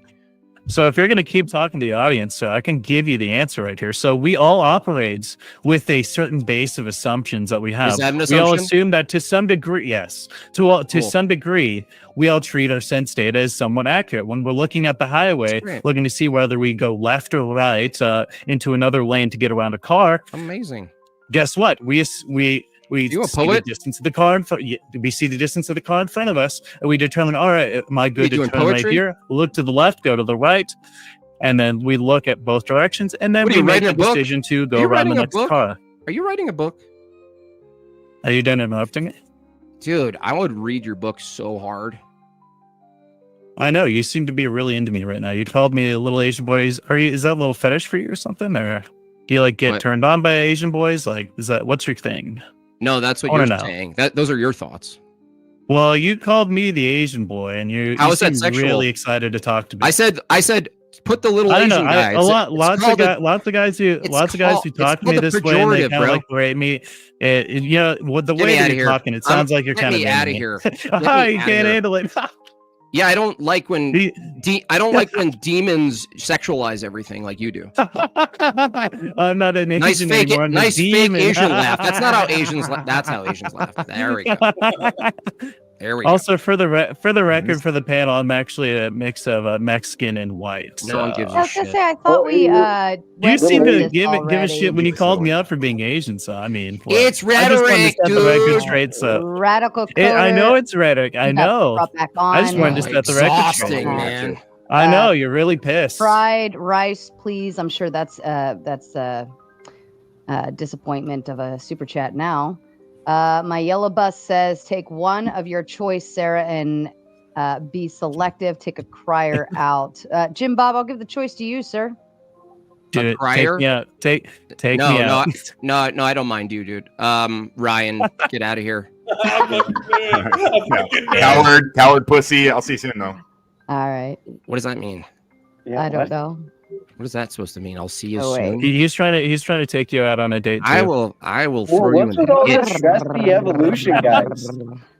Jim Bob, I have to ask, right? So, what is the actual definition for you of these of the category of different things in terms of organisms? Like, what criteria do you use to say something is in fact different than another thing? The criteria? It's like, what is nature it? and its nature and form, combination of its nature and its form. Can you like describe it like a certain number of legs, like does it Yeah, have a certain appendages, like what? Well, no, it's not reduced to Its legs. size? I'm trying to. Sorry. No, nature is probably better because our actions are proper to our nature, and so when you look at animals, you're already assuming that there's a universality of what you're looking at that's like other things. So you're already looking at it from that position. So then, what is it you're actually looking at? Like, if somehow I had a dog and then I had another dog with no legs and no tail, and it was somehow miraculously just its head, it would still be the nature of a dog. The nature of a dog would still exist, right? About that dog, even though it's missing all of these other important components in its form. So I would look at nature, the nature of things. We can do this in a variety of ways by looking at their behaviors. What do they do? We could apophatically remove what they're not. That's a good way of determining universal categories and things like this. And we do it all the time. Even your question assumes you've already done it. Yeah, I'm assuming that you have some distinction for these things, that they're to you define them as separate categories. Say a tiger and a horse; these are two different things. I'm just assuming that you hold these to be different things. In the question, I've heard you talk about taxonomy. Don't you just use that? Me? Sure. Yeah. Oh yeah, you could use taxonomy. I don't argue against taxonomy itself. I think looking at categories of things and to the best of our observation and knowledge about them, put them in categories. But even looking at them, we're already sort of placing them in categories before we name them anyway. So it's like we're actually just recognizing something and then labeling it as opposed to inventing what we're observing. And I think pointing to the nature of things is important. So like an avocado is a thing, but if the nature of an avocado changed to a nature of something else, we couldn't actually maintain the identity of an avocado and call it an avocado. Well, it would have to maintain. It's still unclear to me. How are you establishing the nature of something, right? Can you explain that more? Yeah, like the way in which it exists, and in contrast to the way in which it never exists. So you could use a removal approach. Like you could say, is there ever a time an avocado does lion stuff? It doesn't even make sense, right? I mean, sure. Does it make sense to you? No, it doesn't. Okay. So like if I said, okay, go ahead. So if I said a man had a really tough time giving birth last night, that would be another example, right? Doesn't make sense, right? Yeah, if you're using it in the way I think I understand those words, then no, it doesn't really make sense. Right. And so you look at what it's capable of and what it's not, what it tends to do, its activities would be proper to its nature. And so you look at those things, and maybe it's the case, Cure. Is that your name, Cure? Yeah, Cure. Maybe it's the case that the full list of traits and characteristics that make something part of a category is maybe, what if it's not exhaustive? What if you can't exhaust it? That could be the case. Yeah. So but if I couldn't exhaust it, would it still follow that I could that it's reasonable. I just want to know what's enough for you. Enough? Yeah. Not much. Just the nature and what flows from the nature is enough for me to determine it in comparison to other things. Just so in terms of nature, could it be the case that we see two things that we would otherwise describe through physical attributes alone are different, but because they have this similar nature, like what would you do in this circumstance? Can you give an example? Like twins? A chimp and a human? Patrick Ewing and a gorilla? Well, I mean, I guess just what if I had something that acted like something you previously thought like a humanoid? Wasn't? Yeah, perhaps. A humanoid? So you're saying, like, could I be fooled? Is that the question? I'm trying to get no, what that's the question not. No. So like, if we have two things that are very physically the same, yeah, but they act totally different. You cannot sleep with men Like who twins. believe they're women. Twins can look the same, but they're Can you give me an example? Yeah, twins. Is that I don't have one off off the top of my head. Well, to engage, I need an example because otherwise, sexual.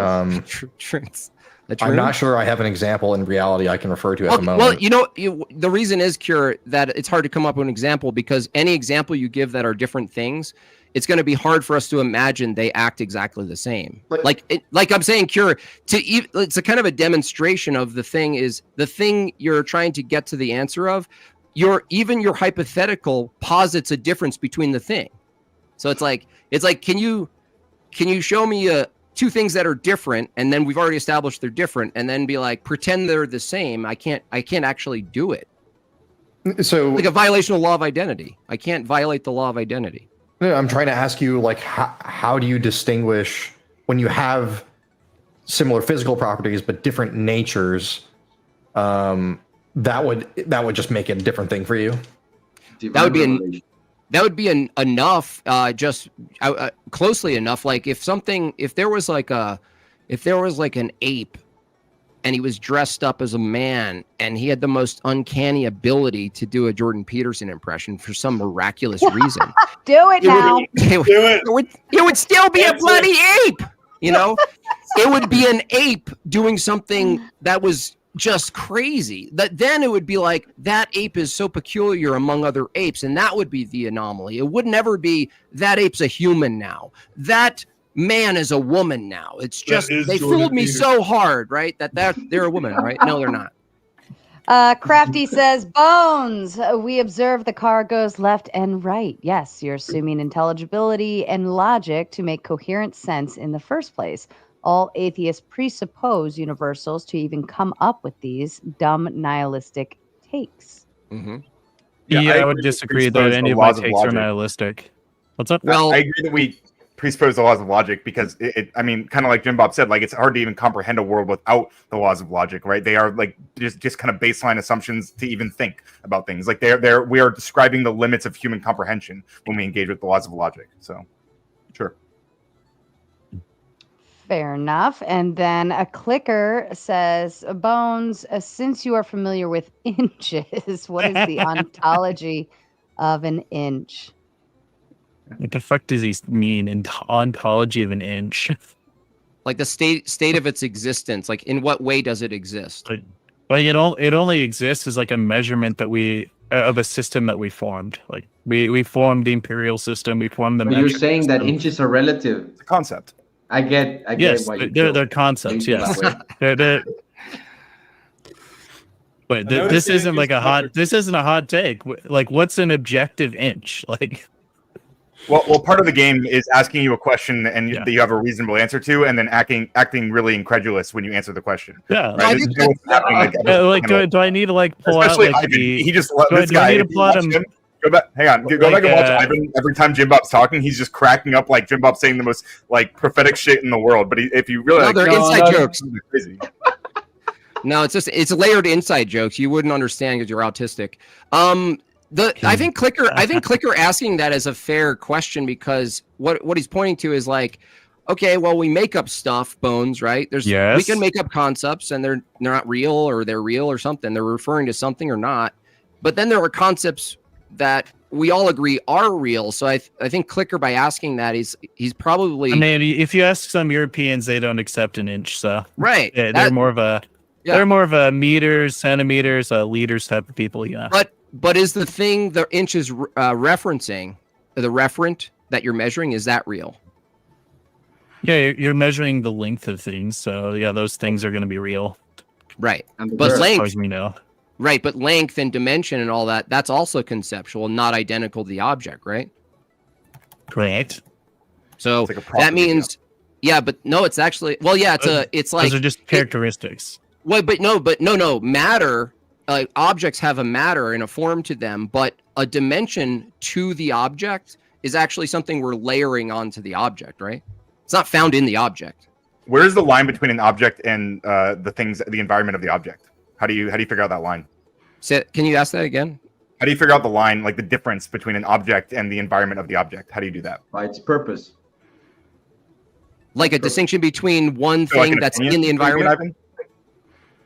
Sorry. Yeah, what's the difference between an object and like how do you distinguish the line like between an object and the environment of the object? How do you distinguish? It's a form in nature again. I would go back to that. Okay, so something your opinion, like right? My opinion? No, that wouldn't be it. Like a tree not being. Is it an opinion that a tree is not water? Kinda, yeah. It is interesting. Trees have a lot of water in them, right? So why are you on the panel then? If that's the case, bro. You're a relativist. Make you look stupid, apparently. You didn't make this nature thing. If we can, I'd like. Do trees not have a lot of water? Am I wrong about that? No, you're right. Don't trees like heat water? That's not the question. question. They got lots of water. That's not the question. That's okay. Thank you. That's not the question. Or is there any other materials? Self-abuse. It's not. What's the difference? Where we draw the line between the water and the tree? Wait, believe there's water? Believe there's water in trees? Yeah, I'm asking you how you would do it. Happened? Dude, I have an idea of how to do it. Look, dude, I just talked to the other guy. By asking the question, you already assumed the difference. Why are you assuming Not the difference? necessarily. Can I ask you a question? How do you distinguish between the orange and the fruit? I could be describing the exact same thing in both cases, right? The fruit is a universal, dude. Kissy Cat asks, are holes a thing or absence of a thing? Also a good question. A hole is referring to the absence of matter, ostensibly, at least. Does that make it a whole lot of lip? So that could mean a lot of things. Can there be air in the hole? What does That's also doesn't space-time have so retarded. Does gas not matter? What's your purpose here, AIDS boy? Exactly. I'm just kind of engaging. I'm engaging. His brain is. I'm asking you like interesting philosophical questions because I think that what's been happening a lot They're throughout. not interesting. They're counterproductive. I think they're actually very interesting. Nature. You don't care what you're asking. By being arbitrary. Please, no, shut the fuck up. One at So a time. all I was really doing is engaging in kind of the same thing that you've been doing a lot throughout this, which is just kind of breaking down to a question that is could be profound in the right environment, right? A question that could be really interesting to engage with, but the way that you've been doing it has been like you ask a question like meta. Like, oh, you can't. You don't even know why you like about it. But, like if you just ask an interesting question, you can have an interesting conversation. Ryan, I was just demonstrating that. Ryan, no, I'm going to tell you why that I didn't do that is because when I got one-on-one with this guy. The little Asian boy. Look, my questioning was specific toward a goal, and the goal of my questioning was to necessitate a mind that precedes humans, and I did that 3 times. You asking your question was to nowhere. No, well, you didn't listen. Like it doesn't matter what you think. What the question is, listen, but maybe you're just not a very good teacher. Maybe not, but what does that have to do with whatever you're saying? Like I don't know. If I have trouble, like I've said this to Jim or Jay Dyer or whatever before. Like when I'm explaining something to someone, if they're having like trouble grasping it, I mean, you can like make fun of them and be mean to them or whatever. But if you're trying to actually communicate your ideas, then that's not really an effective way to do it. What you would actually do is just change your approach a little bit. No. But you're presupposing that you're the intended audience. You're not the intended audience. The audience I mean, your intended audience might be people who you like, people like Ivan, little fanboys of yours who you just want to nod along like little simpletons, right? Who just are going to agree with whatever you say. If you want to engage people who are actually curious, then that's probably not the way to do it, right? I don't think you want to talk about people getting mad. So what? Like no, I'm not mad. I'm enraged. I believe. Wait, yeah. so so you're using because you were holding in all that yeah. rage while Jed was calmly explaining evolution to you for 2 hours. Yeah. Say goodbye, Oh, he explained Ryan. evolution to me. Yeah, that's what happened. Extremely well. In fact, my challenge to Did any you get to the whale part? Did you get to the land whale part? Hold on. Say Yeah, goodbye, I know him. Ryan. Explaining evolution to me. And he was like, "Is water wet? Is water wet, Jim Bob? Tell me." No, the question was, what's the distinction between the water and the tree when the water is making up the tree? It doesn't make up the tree. Otherwise, it would fall to the ground if it wasn't a structure called a tree. It would just be on the ground. It would be water if it was water. Do you think there's no Right, water fi- within find a me tree? trees Within without what water the in them. ontology of a tree is, you think there's no water Hold located on. within it? No, no one said that. So well, you when I just asked you, grind it up- makes You up the tree. You said it doesn't tree make with all the parts are tree. made out of wonder water. you guys All trees off are made yourself. in part out of water. So yeah. Yeah, there's This is a water very in valid tree. question, Yeah, yes. look, are you guys this dense? The statement is a tree water, the same as water. No, Does- no is there- one, no one that's said not what I it's said, tree buddy. water. Shh. No. Let me finish. You're Let me lying. finish. Let me finish. You have a hard time Let me- tracking. That's Let fine. me finish. Let me finish, guys.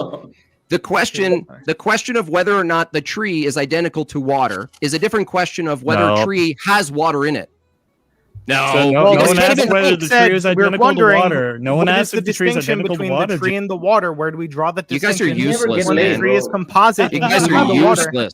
Jim Bob, He's I let you using that finish. man. Can you let me finish now, buddy? Take a Or shot are you every gonna ask- keep time just- Jim guessing? Bob breaks Just down. ask the question, Corinth.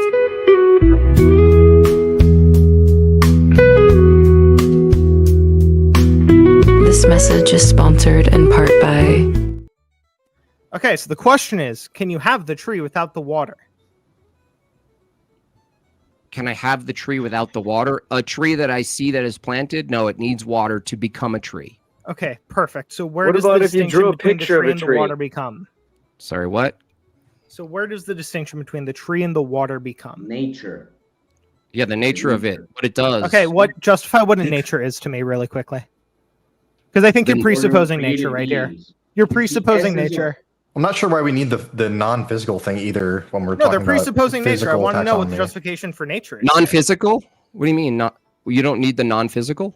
Well, wouldn't the nature be a non-physical thing? You're saying why would we need the nature of something if we could just have Yeah, the why pure... is that necessary for the taxonomy? Oh, well, because if you look at two different things, right, that are composed of the same physicality, what's going to distinguish it other than the nature of its how it acts and stuff, its behaviors and what it can and can't do? Yeah, why can't it just be the same thing? Why can't a tree be a building? No. It's physically the same, but it acts differently. You would say Acting that's a differently different thing. would acting differently would then assume a different nature. Well, Jim Bob, a tree is a building because you use trees to build. Yeah, a but if building. it's physically the same, but what's the justification for because it acts You can't even differently? critique We it. could just say physically- the nature is different. Sure. Why does what's dude? We did this again. What's Yeah. physically the same? You couldn't give an example, right? I'm just saying let's just assume there's two entities that are physically the same, No. two organisms. No, because you have to It's tell me hypothetical. what that means. The matter that composes them is identical. Okay, and do Right. they act the same? Like two trees, for example, right? We're both made of molecules, right? You and me, right? Yeah. Yes. So let's just assume, for in a hypothetical, that there are two trees. They are identical. Two trees. They're identical, but they're two different trees. Right, well, in physical composition, yeah. They're In identical. different locations. Okay, they're exact in every Yeah. shape, like noticeable in Mhm. every way, shape, or form. They're different. And Well, trees wouldn't be a good idea. Let's just say they're humans. They're cloned humans in two different Oh, they're not locations. Okay. Because the next part I'm about to say will make more sense. Wait, they're But both they clones? behave differently, such that you would describe the nature to be different, right? No, if they're two humans and they're still in the same, they share nature as humans. So It's still are like what do I say? You don't just look at how they behave, which is proper to their nature. You look at what they're incapable of doing as well. Apophatic. Like we can't That's- fly. Yeah, We can't there's things we breathe can't underwater. do. Yeah, we can't do that. We can't, we can't procreate with a horse, even though you progress. okay, so if it is physically the same thing, then it has to have the same nature. Then is what you're saying. What? So if it's physically the same thing, then it would just necessarily have the same nature. In which case, the No. nature isn't even relevant anymore. Not necessarily, no. No, if there's a clone, if you thought we can clone someone through some sort of like process where you were like so convinced it was actually Dave Chappelle, but it wasn't, right? Those are two things that share a nature, right? As human, if they're both human, they share a nature. The thing that distinguishes it with humans is person, and from our theology, energies, like how we act, how we operate, like how we participate with other people, but also included to determine the category we're in, we would still look at nature. The differentiation between nature would be our person with humans, our person, how we our personhood. Now, if it were the case that nature meant everything was identical, then you and I would be the same right now, and you'd be talking to me, and I'd be talking to you, and there would be no distinction between the two of us.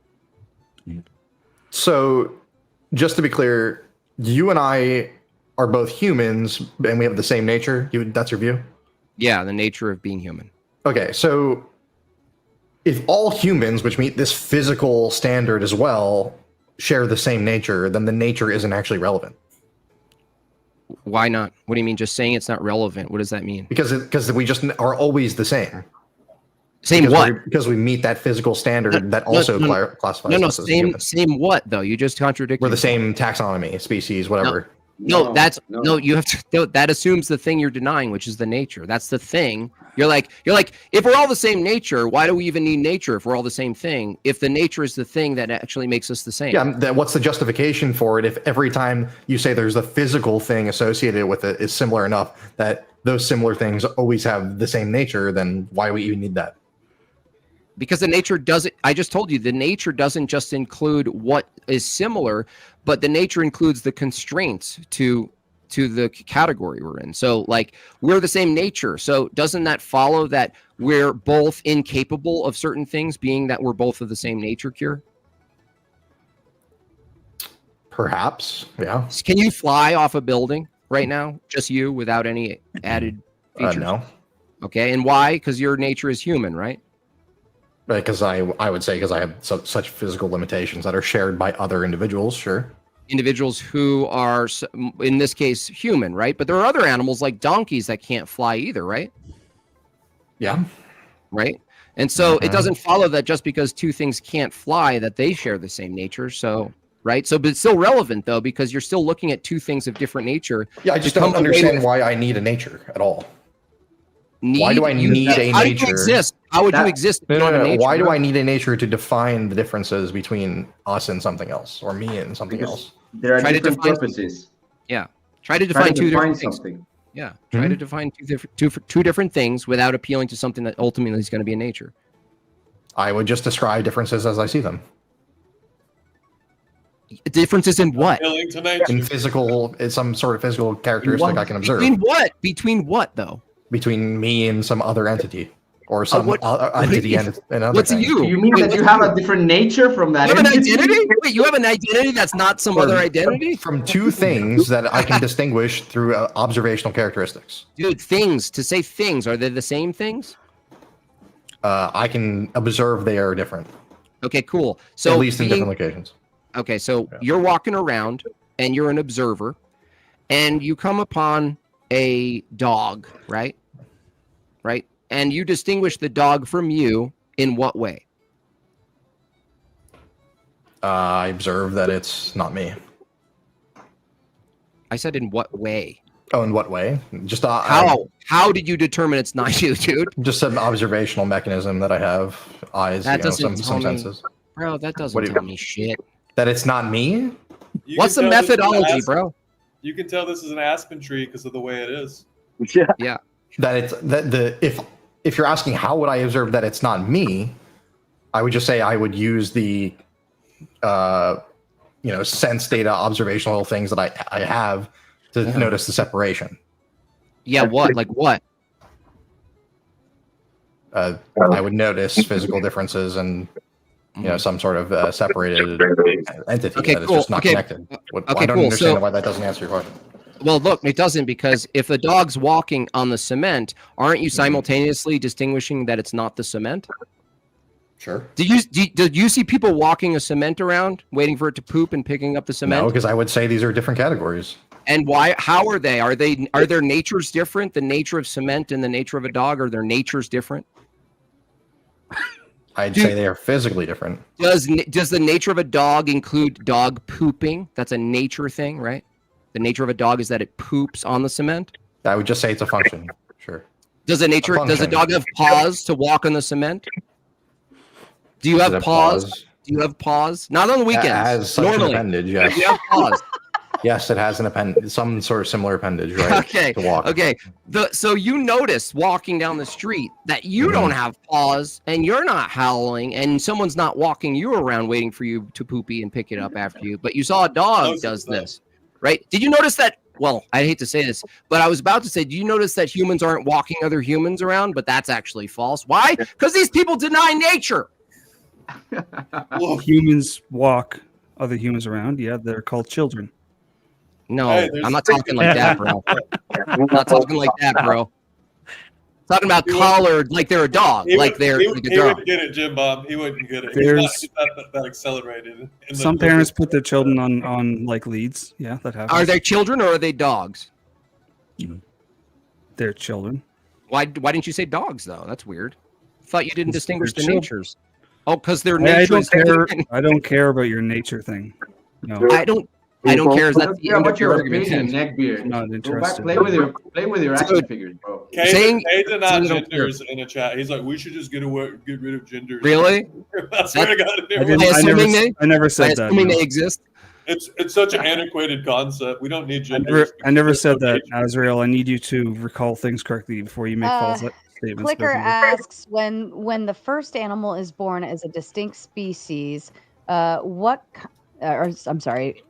the first animal is born as a distinct species / kind from the existing population that it came from, how does it reproduce? If it reproduces with the previous population, isn't it just a variation? So in species, an individual never gives birth to another individual that is not its own species. So this isn't a thing that you have to worry about. It doesn't happen. Canadian. I knew it. Because like speciation doesn't happen. No, speciation occurs over So how? Over the course of many. No. There has to be one generation. There has to be one generation. Yes. No, it doesn't work that way. Yes, it really does. It doesn't That's work not that true. way. What's the argument for that? Yeah. Bro said genes happen to only become a base different pairs species. of 3 when they're like 100 to 1,000,000. Genes can be any number. So you want to say something else incorrect tonight? I didn't get the answer from. I'm really confused. Yeah. Do you guys think we're all apes? Yes, we are currently apes. Is George Floyd an ape? What? Yes. Yes. When he was alive, he was a part of the ape. Can you say George Floyd? Yeah. Can you say George Floyd was an ape? Stop it. Like all other humans, Stop that. George Floyd. Like all the humans. Yeah, that's racist, man. That's racist. I was told by the moderator to not speak the facts here. I'm being silenced. Jim Bob, I'm not an ape, bro. Like all humans are apes. So like, yeah. This kid asked his dad if he came from apes, and dad was like, yeah. And then they went and asked his mom, and he was like, no, we came from divine creation. And the kid said, well, dad said we came from apes. He was like, no, that's dad's side of the family. Nice. Some of us might come from apes, but I don't. I mean, we still are apes, so. Yeah, you are apes. You have sex with an ape? Is it wrong to have sex with an ape then? Stop! You're so fucking gross. So yeah, gross. The women from their view, it should. Yes, based on the way that you're using, if they can sign language, right, and say yes, is it okay for you to legalize it? Yes. Oh, stop! Just bite the bullet, Bones. Bite the bullet, bro. So you're talking about. So first off, all of the apes that I've had sex with were Homo sapiens. So we'll start with there. Homo sapiens. Yeah, they were homo, right? Oh, stop it. All of you, stop it. I mean, I don't know why you think that's gonna get me. Like, this I is just give a very fuck. weird. What do you mean weird, KO? What are you talking about? Because you're it's weird. Look at the background, bro. It's weird that you think we're gonna bite bullets that we'll never fucking bite. We're never gonna bite the bullet that we fucking non. You already bite the Like, bullet fuck? on the pillow. You're asking us if we'd fuck all apes? No, we wouldn't. We would fuck a subset of Homo Talking about sapiens. fucking apes. Stop it. I asked if it was That's, wrong. that's ape on ape crime. Vibe, would you like to add something up here other than ape fucking, please? Yeah, I'm glad that Jim Bob's still here. I'm really disappointed that the other guy's not here because I actually wanted to come on the panel and just be dumb Columbo and challenge both of them. But since we only have Jim Bob here, my first challenge to Jim Bob, right? You're Protestant. Doesn't matter, right? Okay. I want to know your worldview. Okay. In the Orthodox view, right? Of there's three Orthodox views. Two are popular, one's not too popular, right?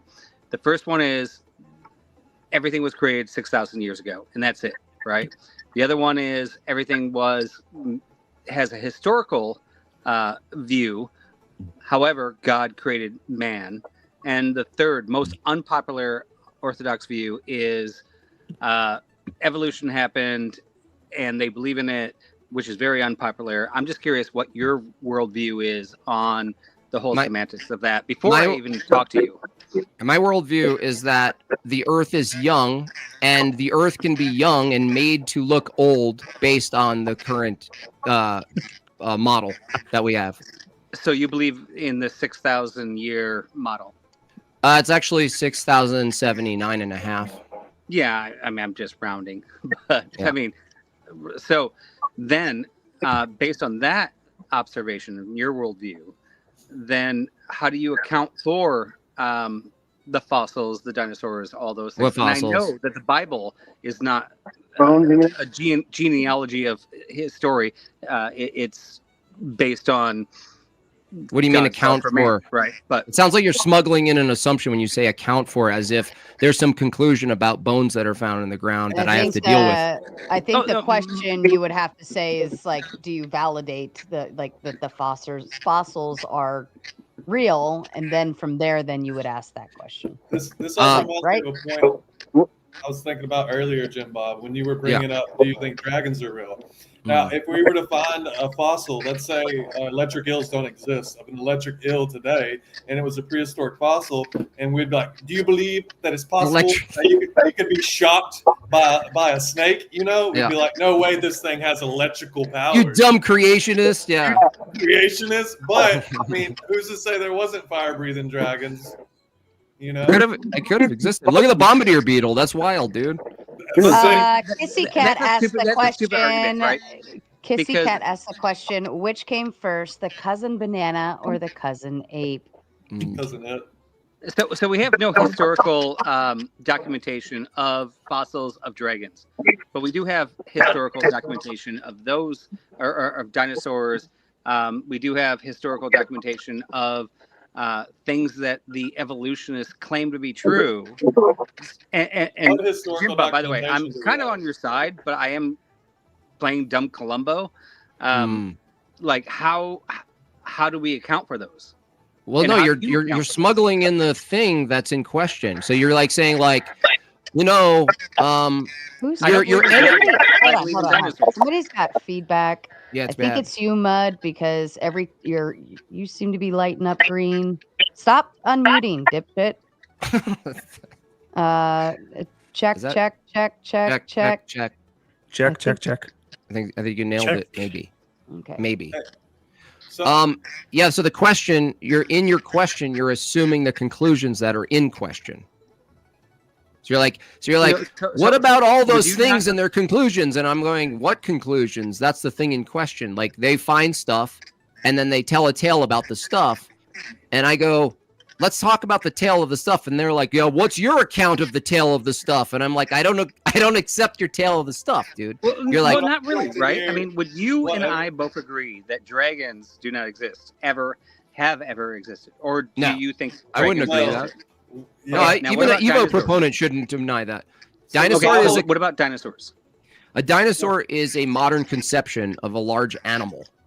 Okay, but large animals. But look, large animals exist.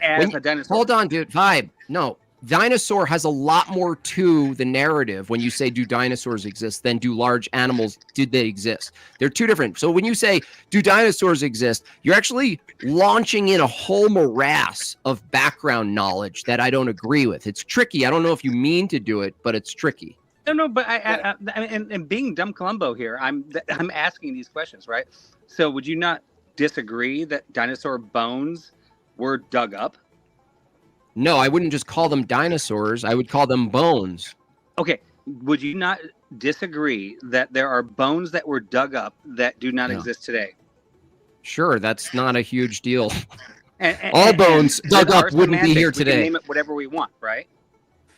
Well, you can try, but the thing is, it's not just a name, dude. Do you know the beginning of the dinosaur? No, Vibe. Vibe. You're not listening, bro.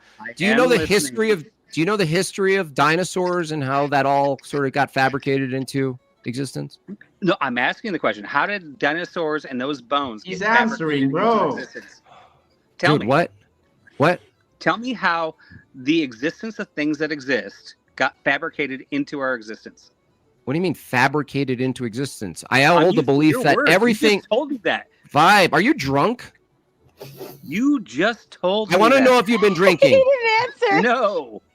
Okay, but do you want to answer the question, or you're asking? Wait a second.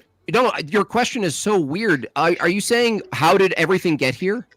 No, I am. So what are you asking? Right, we both disagree, or we both agree that dragons don't exist.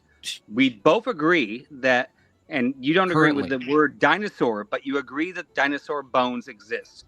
That's no, I'm fine using the term dinosaur. I already told you, bro. When someone says the word dinosaur, they're saying a whole other slew of assumptions that I don't agree with. You want to colloquially say a dinosaur. What's the assumption? There's massive amounts of populations of these giant beasts, right? That you see in Jurassic Park. That a T-Rex, right? That there's a T-Rex that's like a chicken, but it's more like a more like a chicken that's an alligator, and it's really scary and it has big teeth and whatever. You know, they don't know shit about any of these things. It's like a T-Rex. Has it been more established they probably have feathers? Jim Bob, if I may. Did it have feathers? Was it a giant chicken? Did it have a beak? Like, Five, I think it's your Five. I think it's your mic. Yeah, it probably is. I don't know what you got. Yeah, you're listening, and do you have something else playing or something else on? Okay. Andy, I love Andy, says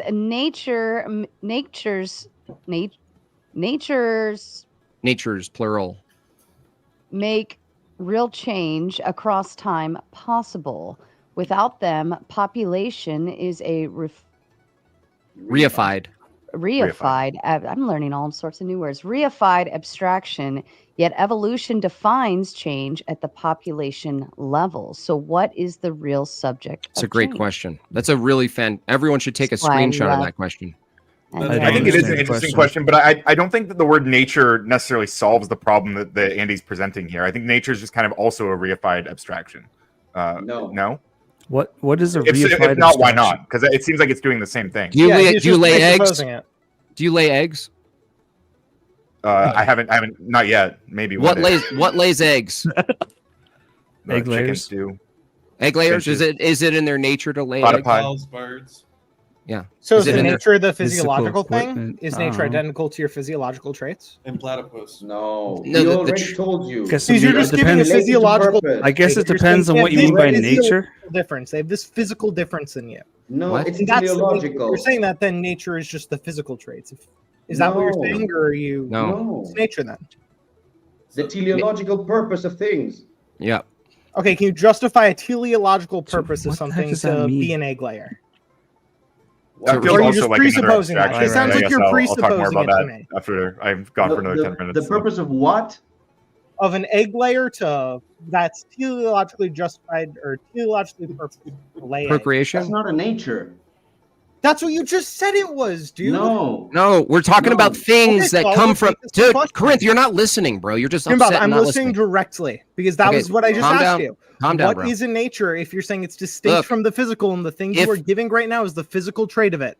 The physical. He just said teleology. That's why I'm asking the question, Jim Bob. Did you not hear that part? The physical thing, right, is informed by the nature. Does that make sense? Okay, so can you show me what the nature of the egg layer thing is? The nature of egg laying things? Well, it wouldn't be reduced to one thing egg laying because multiple things lay eggs, right? That's why I'm not sure why you're bringing this up. So you brought up the nature. You said the nature is distinguishing here. Can you justify this? Dude, dude, it still works, but in my favor. Why? Because you can use the Can you opposite. justify it or no? Dude, are you gonna just interrupt me or what? Are you going to justify it?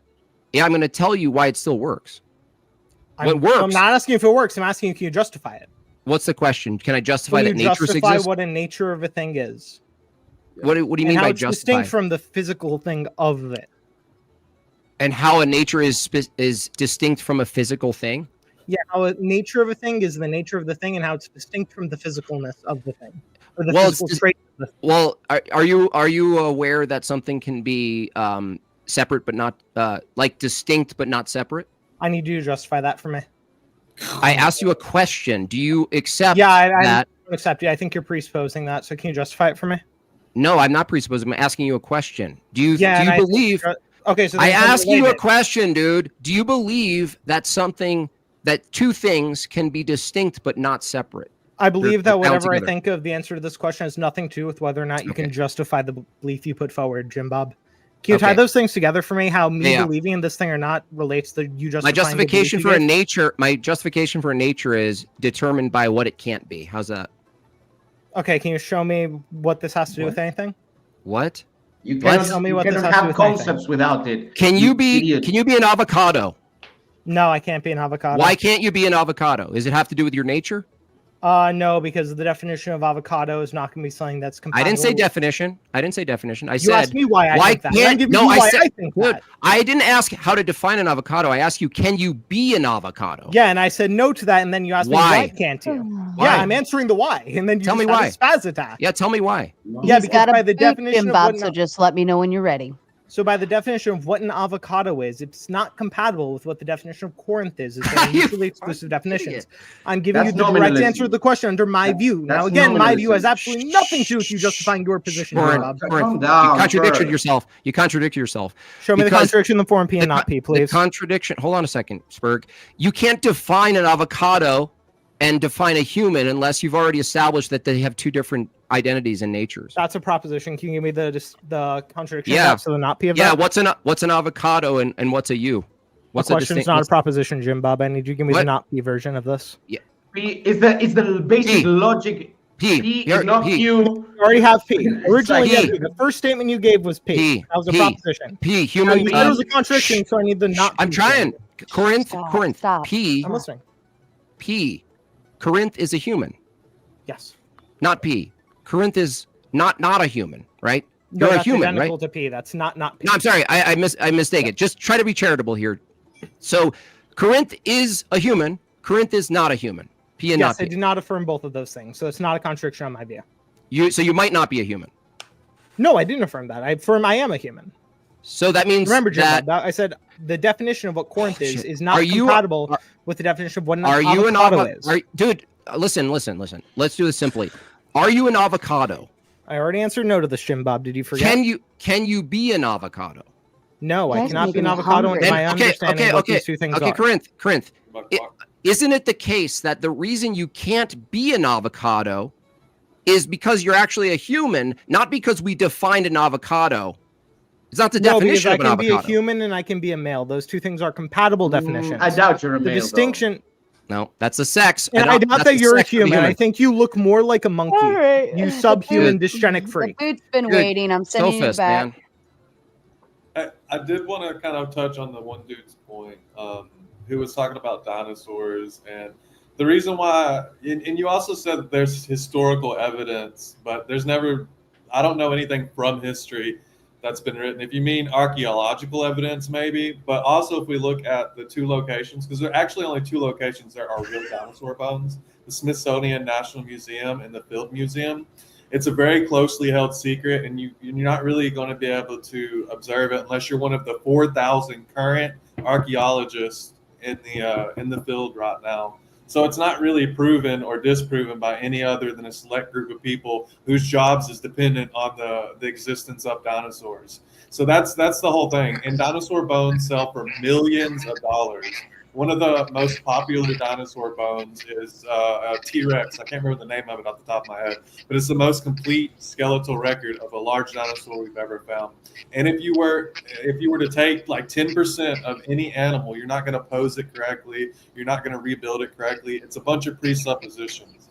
So there's too many factors missing on whether or not dinosaurs are reconstructed correctly to definitively say dinosaurs are real. And the only historical evidence to even kind of allude to it is some multiple mentions of dragons in the Bible, as well as Leviathan and Behemoth. Other than that, there's nothing even resembles dinosaurs historically, unless you can inform me of something now. Hey, I'll give you 100% accuracy on that. We cannot. Let me find there to read the super chat. Darwin's dilemma: if our brains evolved for survival, not truth, can we trust them to know the truth? Of course we can't.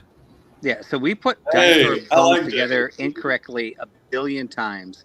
So I'll give you that 100%. But the fact that they actually still exist and we haven't put them together correctly doesn't mean they don't exist, right? They've been lifted up. It's not like... How many are there? How many are there, dude? Up finding these bones. I find the fossils. I can answer this with the discovery of Lucy. So if you actually go look at the true discovery of what Lucy looks like, it's about a 3 to 4 foot sculpture without any hands or feet. So they completely reconstructed the hands and feet, and they supposed it without really any external evidence other than, I suppose this is going to look like the feet are going to look like human feet. Let's grant you that. Let's grant you that. Okay, let's just grant all these bones have been constructed incorrectly. Okay. Is there any evidence that these bones match to anything we understand? Dragons. Across every culture and religion all throughout history, they mention dragons and never mention dinosaurs. Nobody ever says, "Oh, look at this T-Rex." They all say dragon. Dragons. Flying serpent. We're finding bones swimming that don't serpent. match up with anything we know in humanity right now. How do you account for that? We're typically finding about like less than 10%. Like it's a tooth here, and like a claw there. It's like we're not finding them. There's more. Once again, how do you account for that?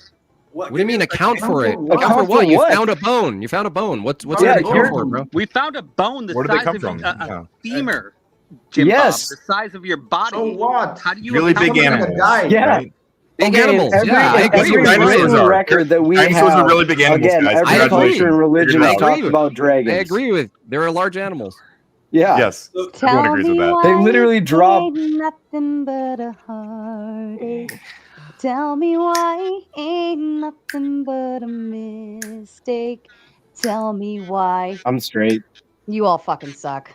I never want to hear you say. I want it that way. There you go. Tell me why. There you go. There you go, Jim Bob, getting into it. Love that. And I want to Andy engage with this. says the nature of a chicken is real because it explains its unity, ordered capacities, persistence through change, and reproduction of its kind. Without it, egg-laying thing is just a bundle of traits with no unifying cause. Yeah, so my issue with this is that, like, when you say it's just a bundle of traits, I feel like what you're describing when you say it's unity, it's ordered capacities, persistence, all you're doing is alluding to a bundle of traits. You're alluding to specific traits that we collectively identify with chickens. Every time I don't hear see nature, I hear physical traits. Can you walk me through the distinction, please? Because I genuinely don't understand how there's a difference. Yeah, we're saying that there is such a thing as a chicken, which is different from other things because it possesses its own particular nature. Another word for nature that you're just repeating, you're just reasserting it. Jim Bob, can you get a better explanation of the same category if they share the same nature? Can I finish? Well, you didn't like move us forward at all with that first thing, but go ahead. No, I was gonna get to the point. Maybe the word is the thing that is troubling you. Another word for it is essence, the essence of a thing. So, can you bring the comment back? Equally as meaningless. Ron's thing before. Well, yeah. Go ahead. Basically, is a chicken gonna be the same tomorrow? Yes, chicken today is the same chicken tomorrow. Are two chickens both chickens? Yes, they're still chickens. Is it ever not going to be a chicken, or has it ever not been a chicken in observable reality? Has it ever not produced a chicken? It always produces a chicken. And so what Andy is pointing to is that it's an identity that includes its traits, but the identity isn't just reduced to just one trait. Or this is like the vegan argument, like name the trait.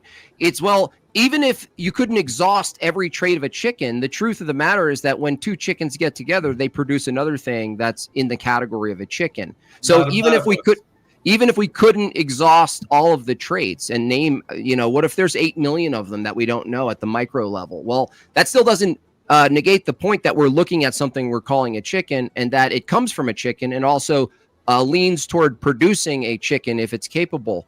Right. And so it never produces a platypus. It never produces something else that's not a chicken. And then chickens, because of their nature, they're bound to things they can't do and what they can do. And even if those things are similar to other things, it still follows that the chicken is in its own category. Otherwise, what are you referring to?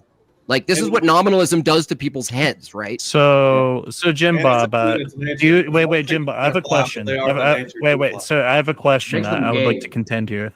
Okay. So, Jim Bob, do you agree with the idea that canines and venereal diseases are two different things? Do you think they're two different kinds? A disease and canine they're not are the two different same. kinds. Two different natures. They do different things. They're two different natures. Okay. Yeah. A venereal disease, a VD or whatever you said. It can't have sex, and then it can't have sex and have a dog. Yes, I agree, but there are dogs that have produced venereal diseases. Okay. You just made the distinction. Those are two different kinds. Yeah. Kinds of what? Organism. All right. So where are you going with this? So what? Yeah, and.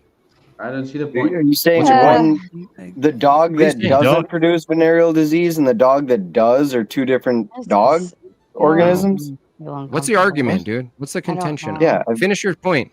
So to talk about the two different natures thing, there are animals that have produced things that have a different nature.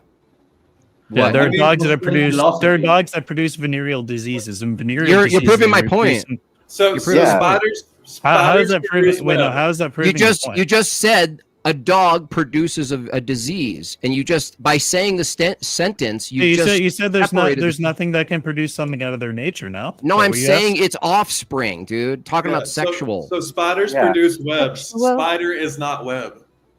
A dog craps. It doesn't mean the crap is the dog. Dog poop. Dog not poop. Yeah. All right. You talk. It doesn't mean you're a word. Scumbag atheist. I don't think you understood the critique. That's I did. You didn't contend. You proved my point. No, you separated two natures. I'm saying that an animal produced something not of its own kind. I was talking about sexual reproduction, dude. That's the least charitable take tonight. That's not. Go ahead. Yes. Okay, go ahead. Sorry, Sarah. You can go ahead. So scumbag atheists reject the idea of the nature of things and merely compare differences of things by comparing definitions of the things that totally don't refer to a distinct nature of the things in the question. That's hilarious. That's so good, dude. It's so much easier to explain. You want the justification for nature. Jim Bob, you're in charge of reading Super. Oh, it's so funny. Oh my God, Sarah. So Jim Bob, the funny thing that you say about dogs not creating things outside of sex. I said sex. That's actually how dogs produce venereal diseases. It used to be a cancerous tumor. What? There used to be cancerous tumors that existed within dogs, and they actually transferred via sexual intercourse. So that's totally not the argument, dude. Venereal disease. Here's the thing. So they created different kinds. I'm so sorry. That's in the not nature of animals. That's something of its own kind, creating something different. That's least charitable take ever. That's not charitable. That's reality. Dude, the venereal disease cannot reproduce with another venereal disease. Do you understand that? Because Like venereal Jim Bob's diseases talking about them reproduce making a asexually. puppy. Good job. You just discovered mitosis. Bones. Oh my god. god. Fucking job. Can I ask you No. Go ahead, Azrael. Go ahead, Azrael. When COVID was spread, did humans create? Well, that's not a good one. So when we get a common cold, this is the disease, the common cold, is that created by humans or is that replicated within a human? Yeah. So those are replicated within humans, but they're different kinds of things. So dogs do not create venereal diseases; they pass them on. That's right. It's the fungus that takes over the ant and makes it lead it back to a colony. So the origin of the canine venereal disease was the canines. Yes, they produced the environment which created the venereal disease. You're making a distinction between them, dude. So exactly. Let's say this. Well, I make distinctions between. You're denying the distinction. That's your argument, is denying the distinction while making the distinction. What distinction did I just deny? The origin of my cake was my pan. You said dog created environment for venereal disease to reproduce. Yes. Football field creates the environment. For instead of a cancerous tumor, they became let him their talk. own organism. Bones. Let him answer. Let him finish, and then you can talk. Football field creates environment for football players to play. Is football player football field? No. Your logic is trash. Oh, maybe we that should go that was not a that was your logic. Back to you, bro. It's totally exactly the same. Tell me how different. What's a symmetry breaker? I did not. What's a symmetry breaker? Shut the fuck up. I did not say that canines are venereal diseases. That's not the argument I was making. So stupid. You said that they can make them. Okay, cool. So I don't need to answer that. So no. So canines produced cancerous cells, which eventually evolved on their own to become venereal diseases, and they transferred to other dogs by sexual intercourse. And how does that argue anything we said? Wait. Let's ask him. How does that debunk or refute anything I said? There are organisms that created things that are not of their own nature. I was not talking about anything. I was talking about sex, dude. I told you this already. I said there's no dog that sexually produces a not dog. That's what I was referring to. And venereal diseases are but they produce venereal diseases regardless. That replicate within. That's such a red herring. You so dishonest, man. You're so dishonest, dude. If that's what you have to resort to, then I've already won the conversation. Hey, wait, I must ask you a question. You won nothing. I must ask you a question. Go back to justification. You're so dishonest. It's a red hair. Yeah, no, shut the fuck up. I must ask you a question, guys. Shut the fuck up. Shut the fuck up. What, bro? Or what will you do? Shut the fuck up. You could not refute my point. You can shut the fuck up. Sit down. You didn't have a point. No, you're like a kung fu Vosh. What Kung Fu Vosh. You're so concerned That's with crazy. evolution because you want to reproduce. Nobody's gonna want to reproduce with you, man. Yeah, it's over. Wow, you sure got me. Anyways, what's the next thing we want to talk about? Earlier is the whole. What's the next thing we want to start on about? Why is Sarah doing this to us? One at a time, guys. Right. Well, I mean, you three have been talking all collectively. One at a time. Ryan. Why did? Go, Ryan. I knew he was going to get kicked. I fucking knew it. Yeah, so I'm still just unaware of what the distinction between the nature of the two things was. Can you go back to what two things? What two things are you referring to? I think we were talking about mean and avocado was your question. Oh, right? Are those two different things? That's weird. I thought you were denying that. Jim Bob, it's an internal critique. Do you know what that is? The talking avocado. Yeah, do you know what an internal critique is? Yeah, I don't know what you're referring to when you say avocado. Why are you trying to say doing an internal critique implies I don't agree with it, Jim Bob? Well, no, because you know what it is, you would know that, buddy. Corinth, don't fake laugh. So, I'm not fake laughing. I actually think you're hilariously stupid, Jim Bob. I know you do, but Corinth, I'm asking you, what are you referring to? What are the two objects you're referring to? I just gave you them. It was me and avocado. Yeah, what are those? I just gave you them. Can you tell me what those are? You brought them up, so whatever your conception of it was, Jim Bob. Oh, so a duck and a tree, right? That's what you're referring to? I'm talking about whatever your conception of those two things were. Since you brought it up, Jim Bob, those were your terms. I'm referring to a duck and a tree. Do you know what those are? By whatever you mean by them, I'm fine with that, Jim Bob. What do you think? I just want to make sure. I don't think you know what words mean, so I have no idea what you could be referencing, but I'll play along with it. I'm asking you a question, Corinth. Yeah, and I just answered the question. Oh, dude. When I refer to tree and duck, can you tell me what you think I mean, please? I have no idea what you can mean by That's those two things. exactly- I don't. Again, I'm exactly. happy to. I let you finish May I talking. say I'll give something? you. Okay, you're a bad faith. You're bad faith, dude. Kissy Cat May I say says something? some of the panel are venereal diseases. Ayo. And I added the extra time to Ryan to kick and kick the guy with the cat. And put Ryan back up. You need another 10 to put Ryan back up because he has a total of Ryan's 20 the worst, now. man. And Yeah, to so the can we- chat, Oh, to sorry. the chat, notice the goal. This is a speed run and high dollar for me to tolerate any longer. You got less than 15 minutes. Figure it the fuck out. All right. So I will subtract 10 from Ryan's, but you got to add another 10 to bring him back up.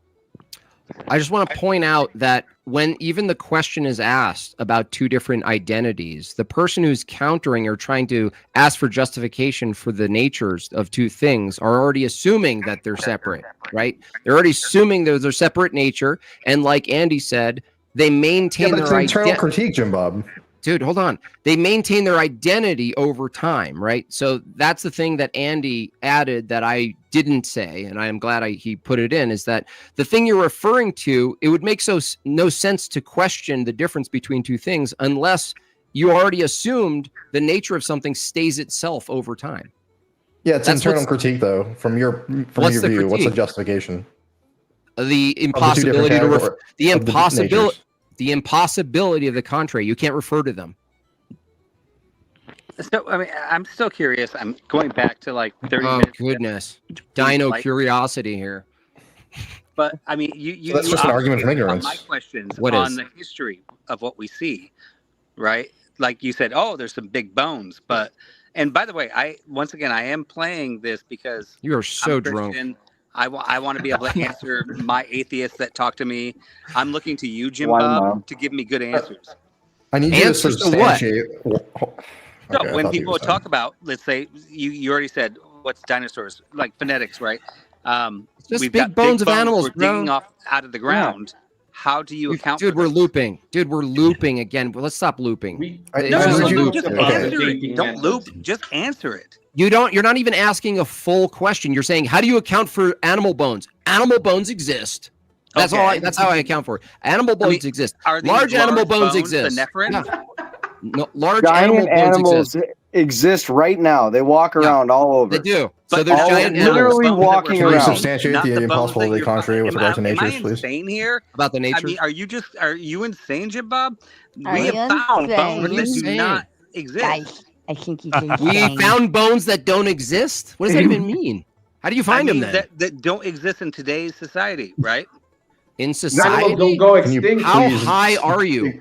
Yeah. Ignore Are him you and kidding me? Like, substantiate the question. so you're saying What that, are you that saying? when you go to the Museum of Natural I don't go to the History museum. in Chicago, that these bones are made up. They just Why are you going cast to? them They're out. literally Why are you made. going to a They're museum? literally Propaganda. Dino propaganda. When you go to literally made. Oh, Kissy Cat with a big fucking 100 just because she wanted to torment the This is shit the out of biggest me. She She said, application I've ever seen. shut up, Vibe. She said, my joke didn't land. I hate you guys. Here's to the goal. Thank When you, you go to Kissy Cat. Dino World, when you go to Dino World, When you watch Jurassic Park, you're telling me that shit's fake? And what about the dino First off, nuggies? I grew up before Jurassic Park, and we have You have found no bones. excuse. Unless you guys think that's a big conspiracy theory. what is finding bones mean? Nothing. Bones exist. Big animals exist. You found big animal bones. Great. We I agree. do exist. Thank Bones you. Yes, that we call them don't dinosaurs. exist in today's species. Someone pay to kick him. Species please. animals Yeah, don't well, go we extinct. did- Why are you so averse? Substantiate the impossibility of the Are you Dinosaurs. kidding me? Gentlemen, just because she gave that $100 doesn't mean I have to sit here and deal with it. I can still shut this shit show down. Vibe, what shape is Italy often compared to? A boot. Ooh. Oh. That's a good though. I like that. That's the most creative. That's a joke. super That's a chat good one. To be able to boot someone. Shout out to you, VD Cars. You're keeping the boots rolling tonight. No one's ever used that one. And really? just for the information for Ryan, just so you know, with all of the boots added up, for you with the extra credit. That one went, but this one negated it. And this one added on, and then this one added on as well. So you got 43 now in the back. So it's up to you whether you want to stay or go, because I don't know if I'll be going a full 43, but we'll see. But no promises. But I just want to at least give you that information in advance. All right, back to you, shitheads. There also used to be higher level O2 levels. That's why organisms like insects used to be a lot larger. Yeah. I wanted to say one thing, just a small meta commentary on what's going on. I think that the pro-evolutionists are so married to the idea that there are no natures for some reason, even though it would actually help their case, because they're so tied to their materialism and surreptitiously their atheism, because they personally don't want to be held accountable to a universal standard. They want to be able to do, let me finish. They want to be able to do their degenerate stuff without having to answer to a metaphysical objective. So that's the end of my comment. Yeah, I can do degenerate stuff under a god. I still don't get what you mean by nature. Can you clarify for me? Just read the Bible. You what, Cure? What? I still want him to clarify what he means by nature. And all I have to say is cool story, bro. Essence. If you don't know what an essence is, it means that you haven't read a philosophy book in your life. Yeah, so it's the same. So can you answer the question? Yes, it's the fundamental characteristics without which a thing is not itself. So what's the essence of me? You're a human being. Oh, so it's the same thing as nature. Yes. Essence and nature. Yeah, but you have a person, you have a personality, a person, Cure, that's not identical to Ivan and me, right? Yeah, so I'm a human, but like what would make me not a human? Well, is there anything about when you say I'm a human, aren't you assuming a category that's not reduced to your particulars? It's internal critique though. I'm asking you, like what is That's the critique, though, is the impossibility for you to refer to yourself at all without something that's a category that is a nature category that has traits. So it's like you're saying, like, tell me what nature is, and we point to the identity over time of the thing itself, and the thing itself is composed of you could say a set of characteristics that also maintain their identity. And so over time, you're not like, I'll ask you the same question I ask Current. Okay. Can you be an avocado? It's not relevant. I'm doing an internal critique, Jimbod. Stop making me hungry. I want to know like what the justification is for the nature, and how is it that you can distinguish two things within the same category that have the same nature. Like what? How can you distinguish two different things? You like can't do that. dogs. Dude, you can't. What is a dog? You just proved my point, dude. Every time you critique, you actually assume our position by stating a thing called the dog that's not a cat, right? What's a dog? I can be assuming your position. I just want to know what your justification for it is. Dude, to say that there's two dogs means that there's a universal category of dogs, right? Yes? Is that your view? I'm asking you, if you say there's two dogs, are you assuming there's a universal category called dogs? Yes or no? Yeah, it's not relevant. It's internal critique. What do you mean it's not relevant? Your critique is assuming categories that are in question, that you're trying to put in question. I'm demonstrating that your critique, your internal critique, right, is assuming the thing that you're trying to challenge me on. How is that an internal critique if you're assuming the things that you're challenging me on? That's a defeater. That's like saying that's like saying this. That's like saying I'm doing an internal. No. This is like you're assuming the view that natures exist, right? Yeah. Well, what's your justification for it? The impossibility of knowledge. The impossibility of knowledge. That. What? Substantiate that it's not possible through any other means. I do want to know, are you asking him distinguish with things. The two dogs, things. What's the difference in the nature of the two dogs, or what's the nature of a dog? I'm trying to ask how you substantiate the impossibility of the contrary, what you've stated here. Without the categories of things, right, that aren't reduced to particulars, nominalism, you couldn't talk about the two dogs. So you're actually appealing to the thing that you're trying to question right now. It's like denying the laws of thought. You're like justify the laws of thought, and you're appealing to them in your cross-examination, right? So So if you say there's two dogs, right, you're already assuming there's something called dogs that aren't particular. They're not particular. They're plural. They're dogs, right? Look at the two dogs. Are those cats? No, those are dogs, right? And so the reason we say they're dogs, we could look at some of their characteristics, but we can also look at their nature. Do you ever see a dog that looks exactly like a dog, but acts exactly like a monkey? There's people that do. Perhaps it's What possible. part of this is relevant to the internal not critique relevant. on the justification of your view? I don't think you know what Shut that up. is. Shut up, Corinth. Can you give an answer to the question that you were asked 50 No. times instead of asking the question What's instead? your question? He repeated the question 50 times. What's the justification for the view Corinth, that these two things dude, are- you're Now I slurring see with your mouth, why- dude. Now I see why nobody wants to debate. Because I actually hold him to the standard, Sarah, Hold because on, he's Andy, flipping. don't turn this on me. Andy says the justification for. You want a cheap shot? It's only a way to talk about things. You want a cheap shot? Keep fucking around and find out. The justification for nature is that it's the only way to explain the unity, identity, and ordered activity of a living thing across time and change. If you deny Wouldn't nature of evolution a explain thing, that? no, a justification is basically what evolution couldn't explain unity. Definitely not unity. Evolution reduces to nominalism, particularly. Evolution. Like, Can you justify that claim, Jim Bob? Hell is unity? can I justify that claim, Bob? Yes, can you justify the claim you just made, or are you presupposing it? Justify the claim that what? Repeat the Evolution claim. reduces to nominalism. I listened to what you said better than you did, apparently. Sure, yeah. Evolution is a mechanical process, right? Yes. Do we agree so far? Sure. Okay, and the mechanical process produces particular things, right? Yes. And those particular things are not identical to any other things. Not necessarily. Maybe. Uh-oh, here comes the universals. I mean, not necessarily, but maybe. Sure, we can say that. Okay. Oh, are genes a universal thing under the evolutionary view or not? Can you repeat that one more time? Are genes a universal Genes. thing?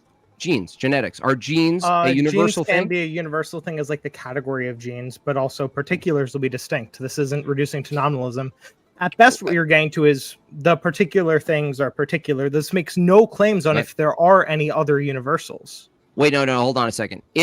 Let's stick to genes because evolution posits genetics, right? That produce Yeah, but nominalism goes things, farther right? than genes. It goes, there's no universals. It's only particulars. You saying there's this one particular thing Right. doesn't Right. disprove that. Right. That's what I'm asking you. Can Well, you justify the yeah, claim yeah. you made? Sure, yeah. You don't have species, man. You don't have You species. don't really first of all. have species. And that has Yeah. anything to do with nominalism? How? It does. It turns Okay, into. you have no- P1. you have no P1 categories. species don't exist. What's it turns P2 into- to get the conclusion? Hold on. Evolution Dude, entails. stop being a nominalism. philosophy nerd. I mean, There's you're no making the category. claim You on just- philosophy terms. You're Hold wanting on, to use dude. philosophy Hold on. terms. No, you're saying doing. Dude, presuppositions. stop. Just try to be charitable with the answers, fuckhead. Okay, I'm being charitable. You're such a prick, dude. I'm being charitable right now. No, you're Jim. unlikable. Jim You're Bob asking unlikable. to be charitable. This is cute. Jim Bob, All right. I'm Answer the super question. charitable to you. I just want the Okay, conclusion. look, that dude. evolution Look, entails give me that. nominalism. Give me Shut that up for a scowl second. again. Shut up for a second. If evolution is true, the thing you call biology is one big mechanism, one giant mechanism. Can you justify this claim? Yeah, an evolution proponent can't separate where a species begins or ends. There's no That's only distinction. one particular thing within biology. That's not the entirety of There's biology. no distinctions. That's your assertion. Then. Yeah. Try to prove me wrong that there's a distinction under This is an evolution of argument any from biological. ignorance. This is an No, no, argument Okay, from it's very ignorance. easy to No, prove. it's very easy to prove. In this very same argument, when he was talking with Jed, was it Jed? His name? Jed. Well, Jed. I'm said wrong that and Jed's the wrong. What categories- does this have to do with shut anything? up, Dude, shut let up. him talk, you fuckhead. Hold Shut up. on. So the very same problem popped up in the argument because Jed said, okay, these categories, this taxonomy is completely arbitrary. It doesn't have a bearing. It doesn't have an ontological reality. We just made it up to explain things because we like to make categories. That's literally what he said, and that's a position you cannot get away from. I can hold Even that. if that that's was true. true, what's Wait, the I can difference hold between that. that and what Wait, you're I doing can with hold that natures? this is true of species, but that doesn't reduce to every true single of category. genetics, No, too. it's true. Wait, it's so true Jimbo, all the I way let you up, finish. down and I up. let him Watch. finish. Can I finish Watch. my statement now? Well, you just made a Sure, claim. Corinth. Yeah. Can I finish it now? Sure. So the statement is, hey, that this particular thing is going to reduce down to particulars. That doesn't show that all things reduce down to particulars. This is the claim that evolution entails nominalism is making. I need you to bridge it to all categories must be rejected under evolution. That's the claim that you need to substantiate for this claim to hold true. Now, if you can't do that, that's okay. You can just say, Why are you I yelling? was being spurious. Okay, Why are you interrupting me when I'm finishing my sentence, Jim Bob? He's not going to answer the question. It's going to be very amazing. So under evolution, right? I think This that's can we agree that evolution is assuming a physical account of things? Whether or not I agree with that has nothing to do with this, but also it's an entailment. There's an entailment. No, you can be a neutral monist and hold to evolution like I do, but also I'm getting a monist. I'm a neutral monist, just to be clear. A monist, okay. A neutral monist, not a monist. I'm a neutral monist. I don't. You're a neutral monist. I don't even know what that means. I'll tell you about it later. I'm getting kicked. Good. Sarah, I'm guessing the show's ending soon, right? You're getting kicked. Hey, read the super chat. This one's good too. Never mind. Ask the cat profile guy what streaming. Oh, I see. You're good, VD cards. What streaming platform with a green logo was launched in late 2022 to compete against Twitch? Before I answer, can I say one thing? No, it's good. Damn. I'm assuming if they haven't, Jim Bob, somebody's looking for the Discord link on your end. Oh, my Discord unless your mods took care of it. My mods are probably sleeping.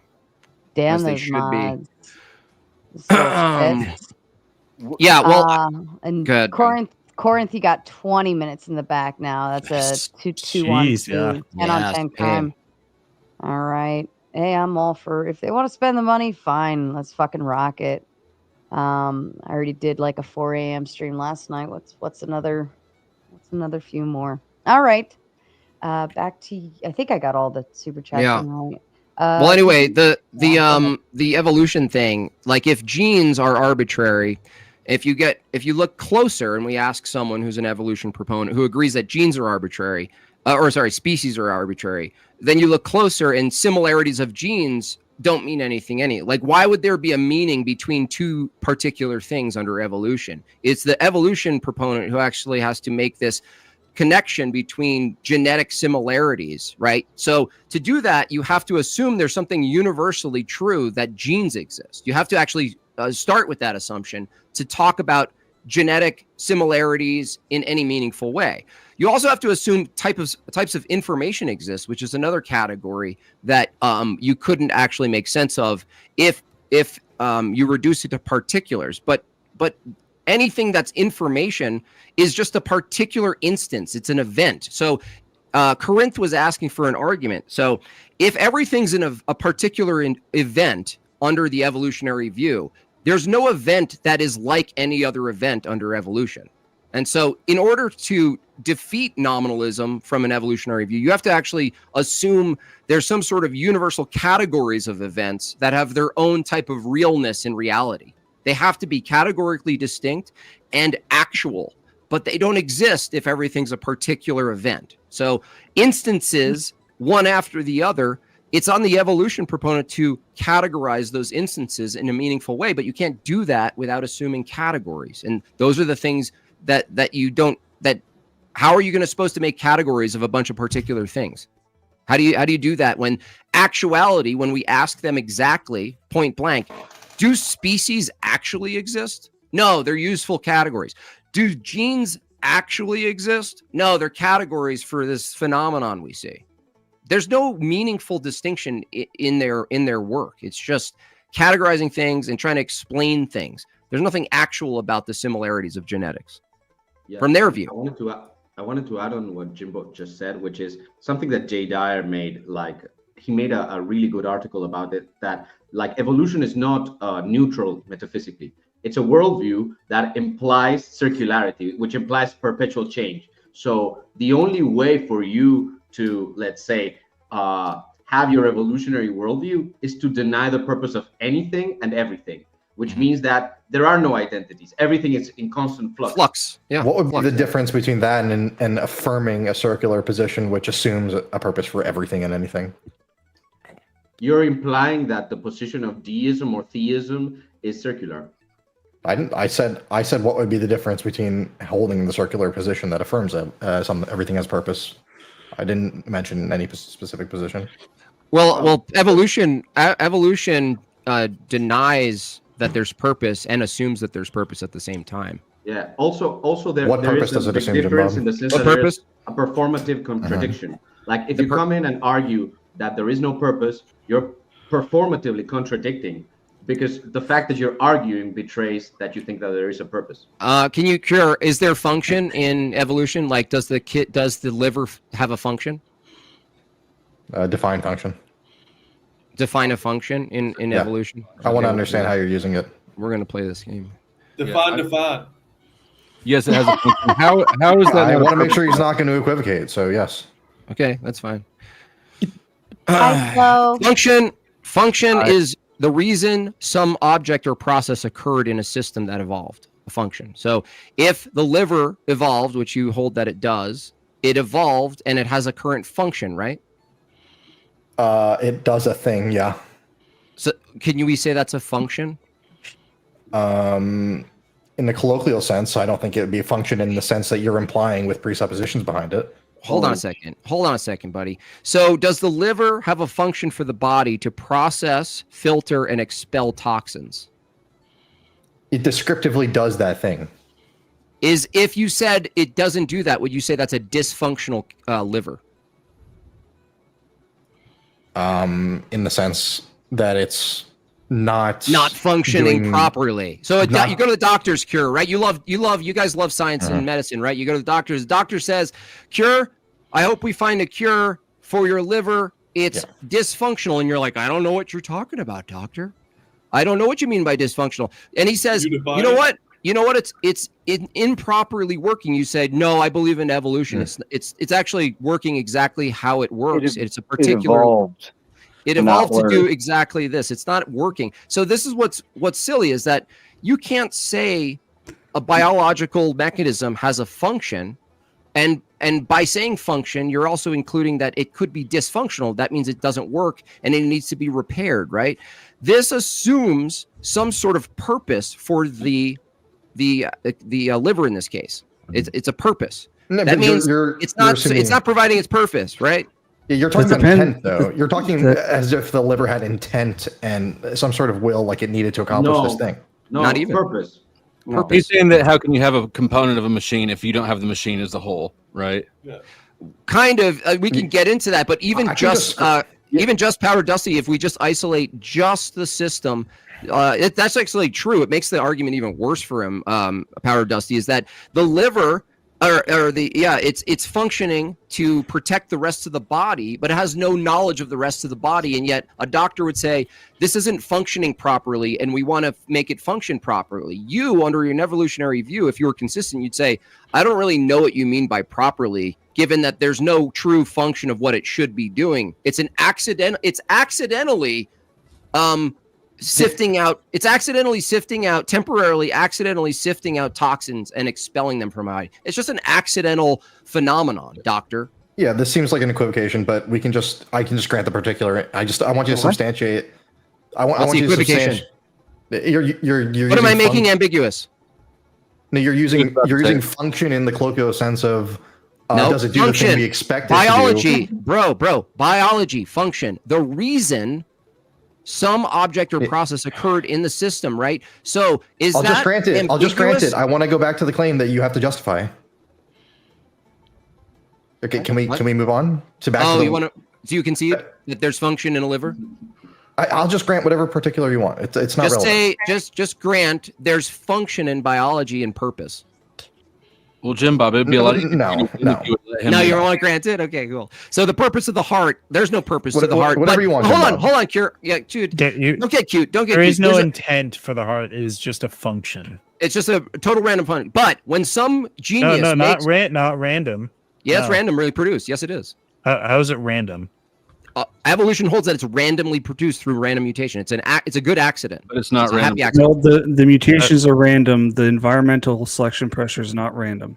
Which is ironic. It's not entirely random. Oh my How does evolution know which one is more important then? It doesn't. Through the selection pressure. Whenever you make the comparison, the environment selects. So if you put two organisms in the environment, until another random mutation happens that outbids the be able to propagate. Yeah, that's so wild. Could you not succeed that the environment in this case is God's selection?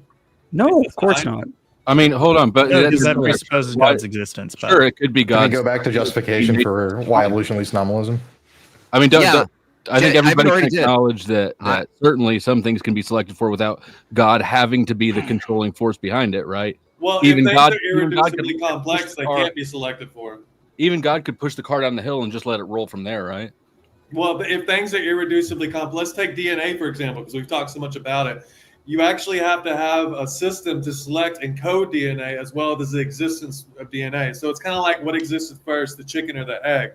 Did RNA start coding DNA before DNA existed, or did DNA exist before RNA existed? Azrael, it also requires a decoder and an encoder. And an encoder. Three things. So, these are all issues. These are all cellular level are irreducibly. These are all very important questions that we don't have easy answers for, and we don't really have answers for yet. I have an easy answer for it. I like. Oh, you want religious on it. Have Now we can speak. a religious answer for it. It's faith.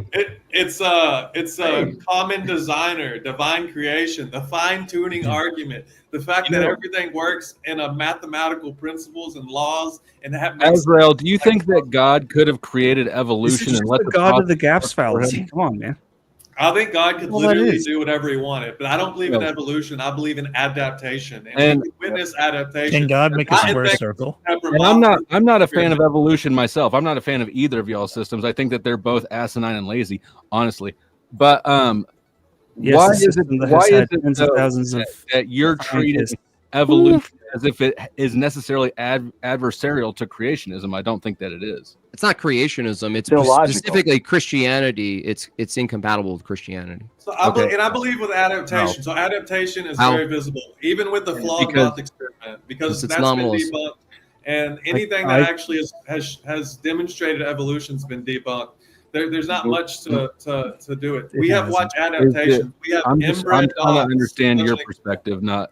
Yeah, I got you. Is it because Genesis is literal? Is that the issue that with No, there's one death before the fall is one thing, but specifically for Christians, if Christ assumed human nature and humanity, it assumes that humanity is a universal category in which can be assumed, not only assumed by Christ, but you can heal what's called humanity. That's part of the Christian doctrine. The problem with evolution would reduce humanity, like Ivan said, to a flux position. That would mean that it's always changing, along with everything else, by the way, always in flux, always changing. There's no universal. Christ. There would only be one creature called Christ, he wouldn't represent or assume a universal category. So the problem with that view, obviously, is like, how could you argue Christ redeems humanity and allows for us to heal and overcome sin and defeat death if humanity isn't even is a particular? It's just a particular. It's because there's literal fucking museums with humans riding dinosaurs. So everything ultimately reduces down to your presuppositional worldview. What? How is that an issue? But Jesus being his own dad is not an issue. I think that if we can overcome the I am my own grandpa situation, we can overcome the categories of humans. Jesus is not his own dad. Jesus, God, and the Holy Spirit are all the same being. So I don't know what you're talking about. That's real rough. Just an FYI, chat. We got another speed run high dollar amount going.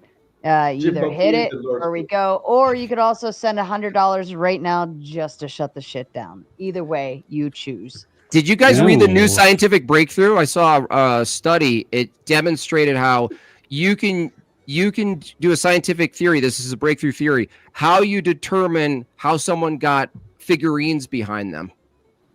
How? I would love to hear about this, actually. So it turns out you ask the person how they got figurines behind them, and they say, I bought them.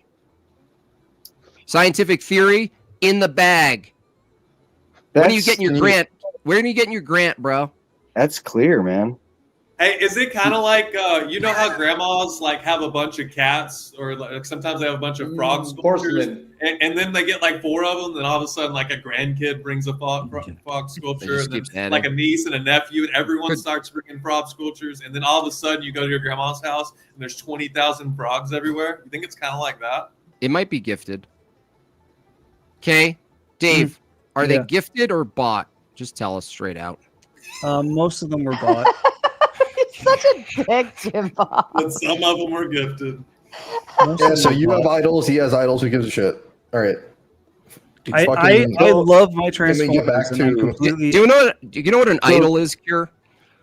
Oh boy, there it is. Can you define? Actually, can you define idol? Has decided Are you going to that try we are and all Oh, going get away from to. it? What's wrong? Oh boy. We're all We going to are bed. all going to Bedtime. say It was a our displeasure goodbyes. meeting you, Jim Bob. I hope Oh, we dear. see each I other in the will, future. if you Hopefully could not in shut person the because I'd be fuck afraid you'd try to up fuck while me. I'm talking. I would not Maybe do that. anyone. I just sit here and keep going until you stop. Thank you.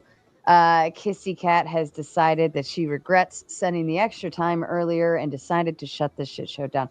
So what I'll do is we'll go ahead and go through our closing statements since everybody was incredibly respectful this evening. I'm very, Jim Bob, you turned a whole new leaf tonight. I'm very proud of you. You did great, kid. You did great. It just matches energy. You did, Sarah. You did not match energy. There's been nicer people that have talked to you and you've torn them to shreds.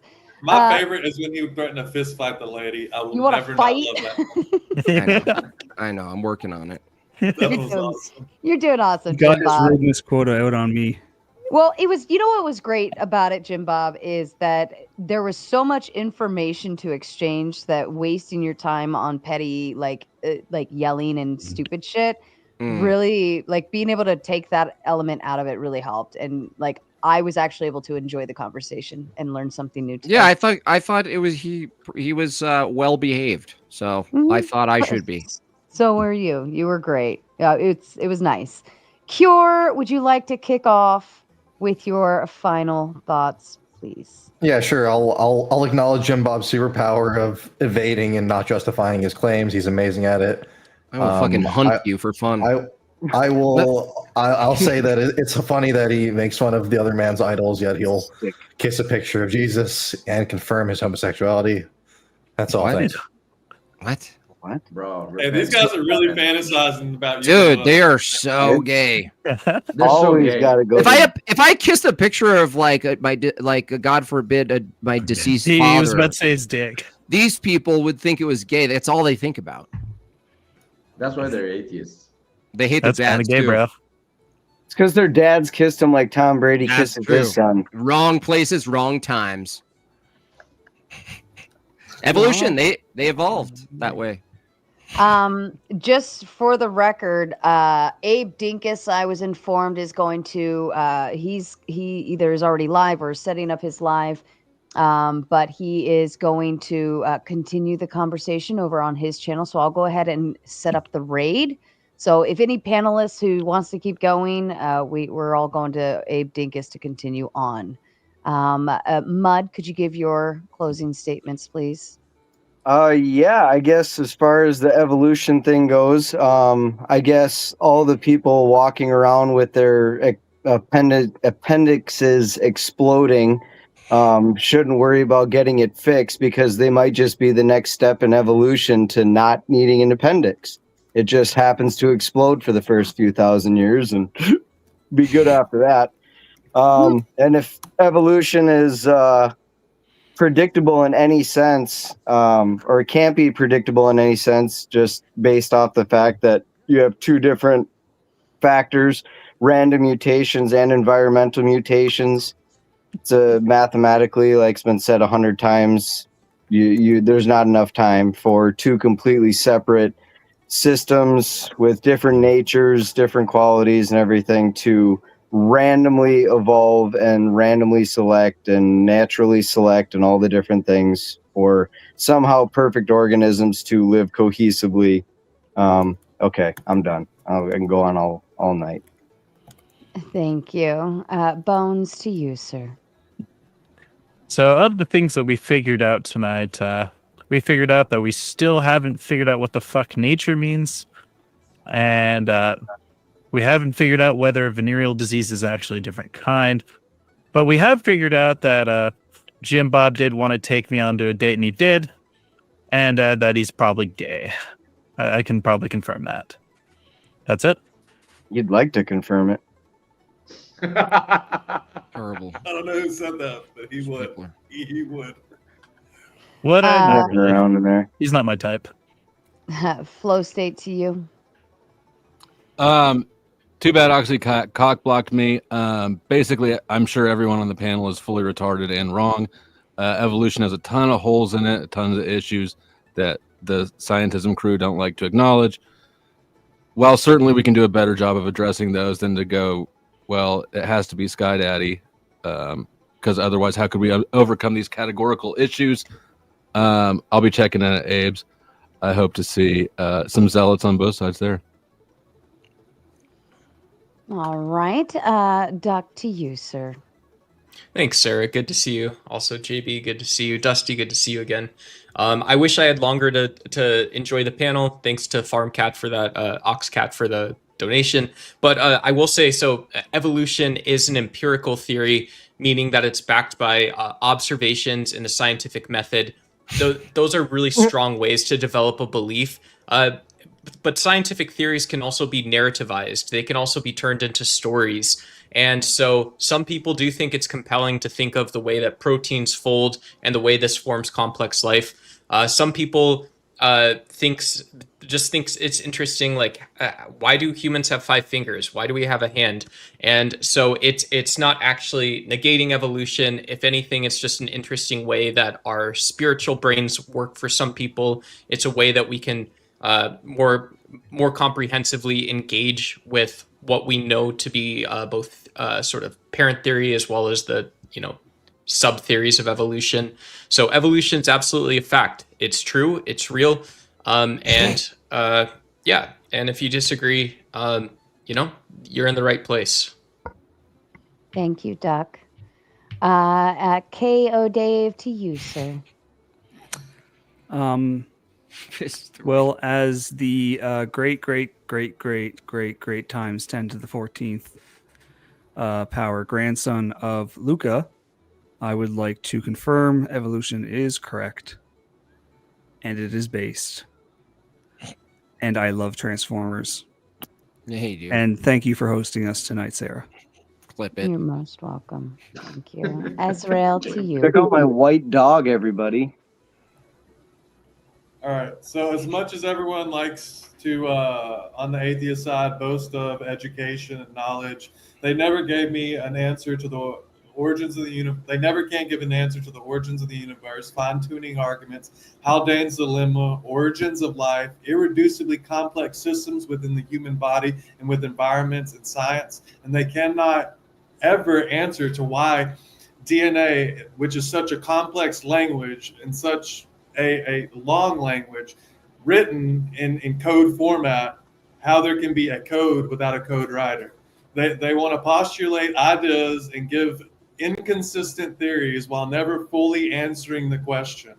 While the entire time we have the answers to the question written into a book 2,000 years ago. Just go read it. It's by the best author in the world, and out of the world, it's God.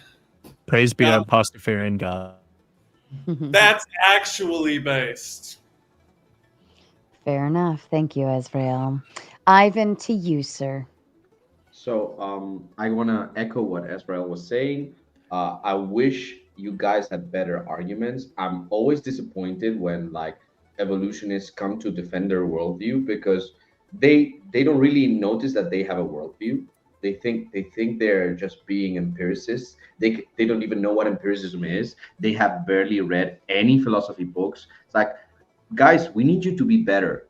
We need you to be better. You're so lame. Like, really, it's so lowbrow. Like, Jim Bob and I we were just laughing our asses off because of how lame you were. So step up and do a better job. Thank you for having me, Sarah, and that's it. Thank you. And Jim Bob, your final thoughts, sir. Well, already gave commentary on the debate, but based on the panel, all these people suffer from the same thing that Jed did. It's just this assumption that it's been figured out. We came from different things, and then we go, are there really different things that exist? And they go, no, those are just arbitrary things. And we go, so there is a long process of changing things that don't actually exist. And they're like, yeah, that's evolution. And we laugh at it, and they're like, I can't believe what a denier you are, right? Half the time, if not more, you ask these people what the scientific method is. This guy, God bless him, with the freaking, he's going to be playing with his Star Wars, figurines after, thought that observing his toys was a valid observation in natural science. I mean, this is how lost these people are. When it comes to like Corinth and the rest of the guys, right? Actually, you're not that bad to engage with. Neither is the other dude, the little rice maker there.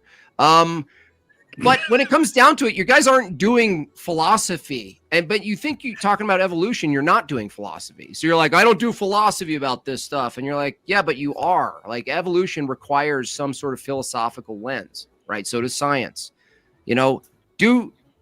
Just try to meet us. Try to meet the old crazy creationists in the middle and go, what is this person trying to say philosophically? Like a little charity, right? And you're laughing at me. I'm actually pretty charitable. It's when you act like fucking Corinth, I'm not charitable, okay? It's over when you act like that.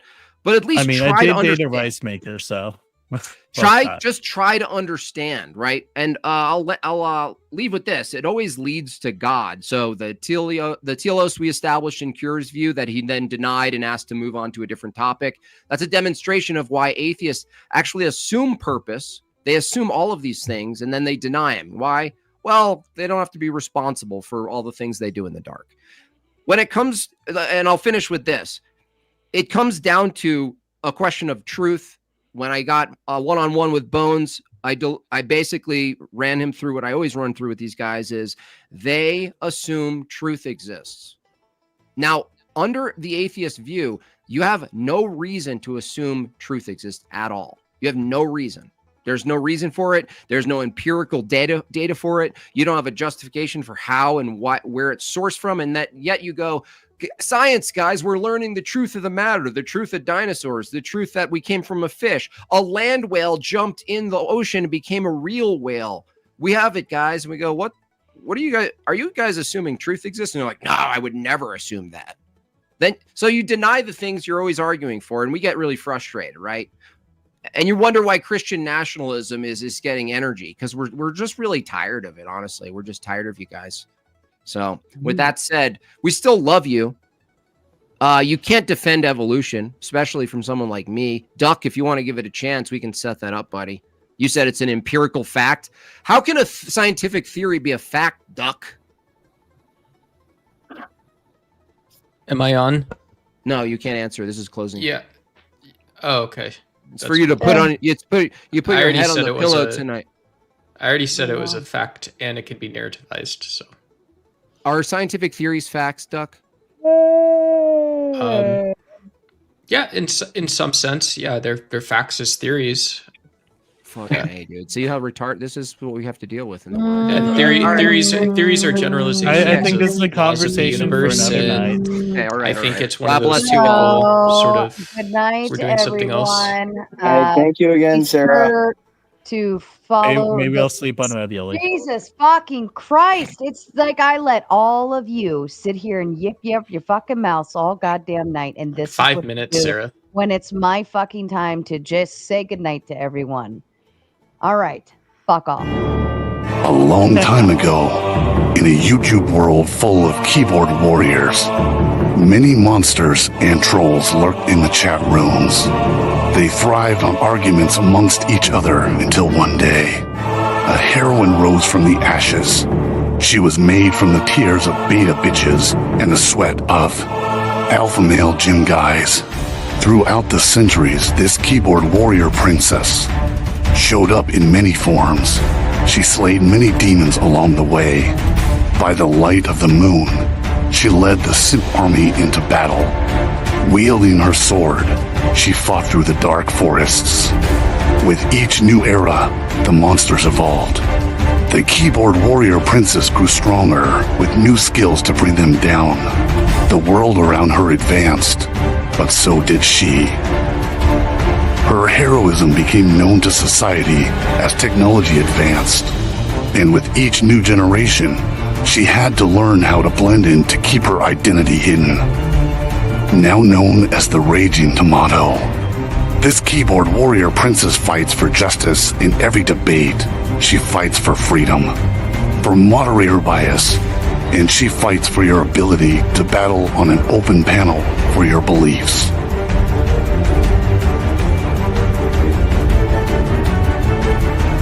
She protects the Sith troopers from destruction. She fights to create peace among troll wars. She storms the battle zones without hesitation and leaves the battleground with her pockets full of souls. Are you ready to battle your fellow trolls? Are you ready for a moderator to give you time to talk? Are you ready for justice, peace, and a fair fight? Tune in every Monday night to watch your friends duke out their issues, or join the open panel so that you can fight the good fight and find resolution with your peers.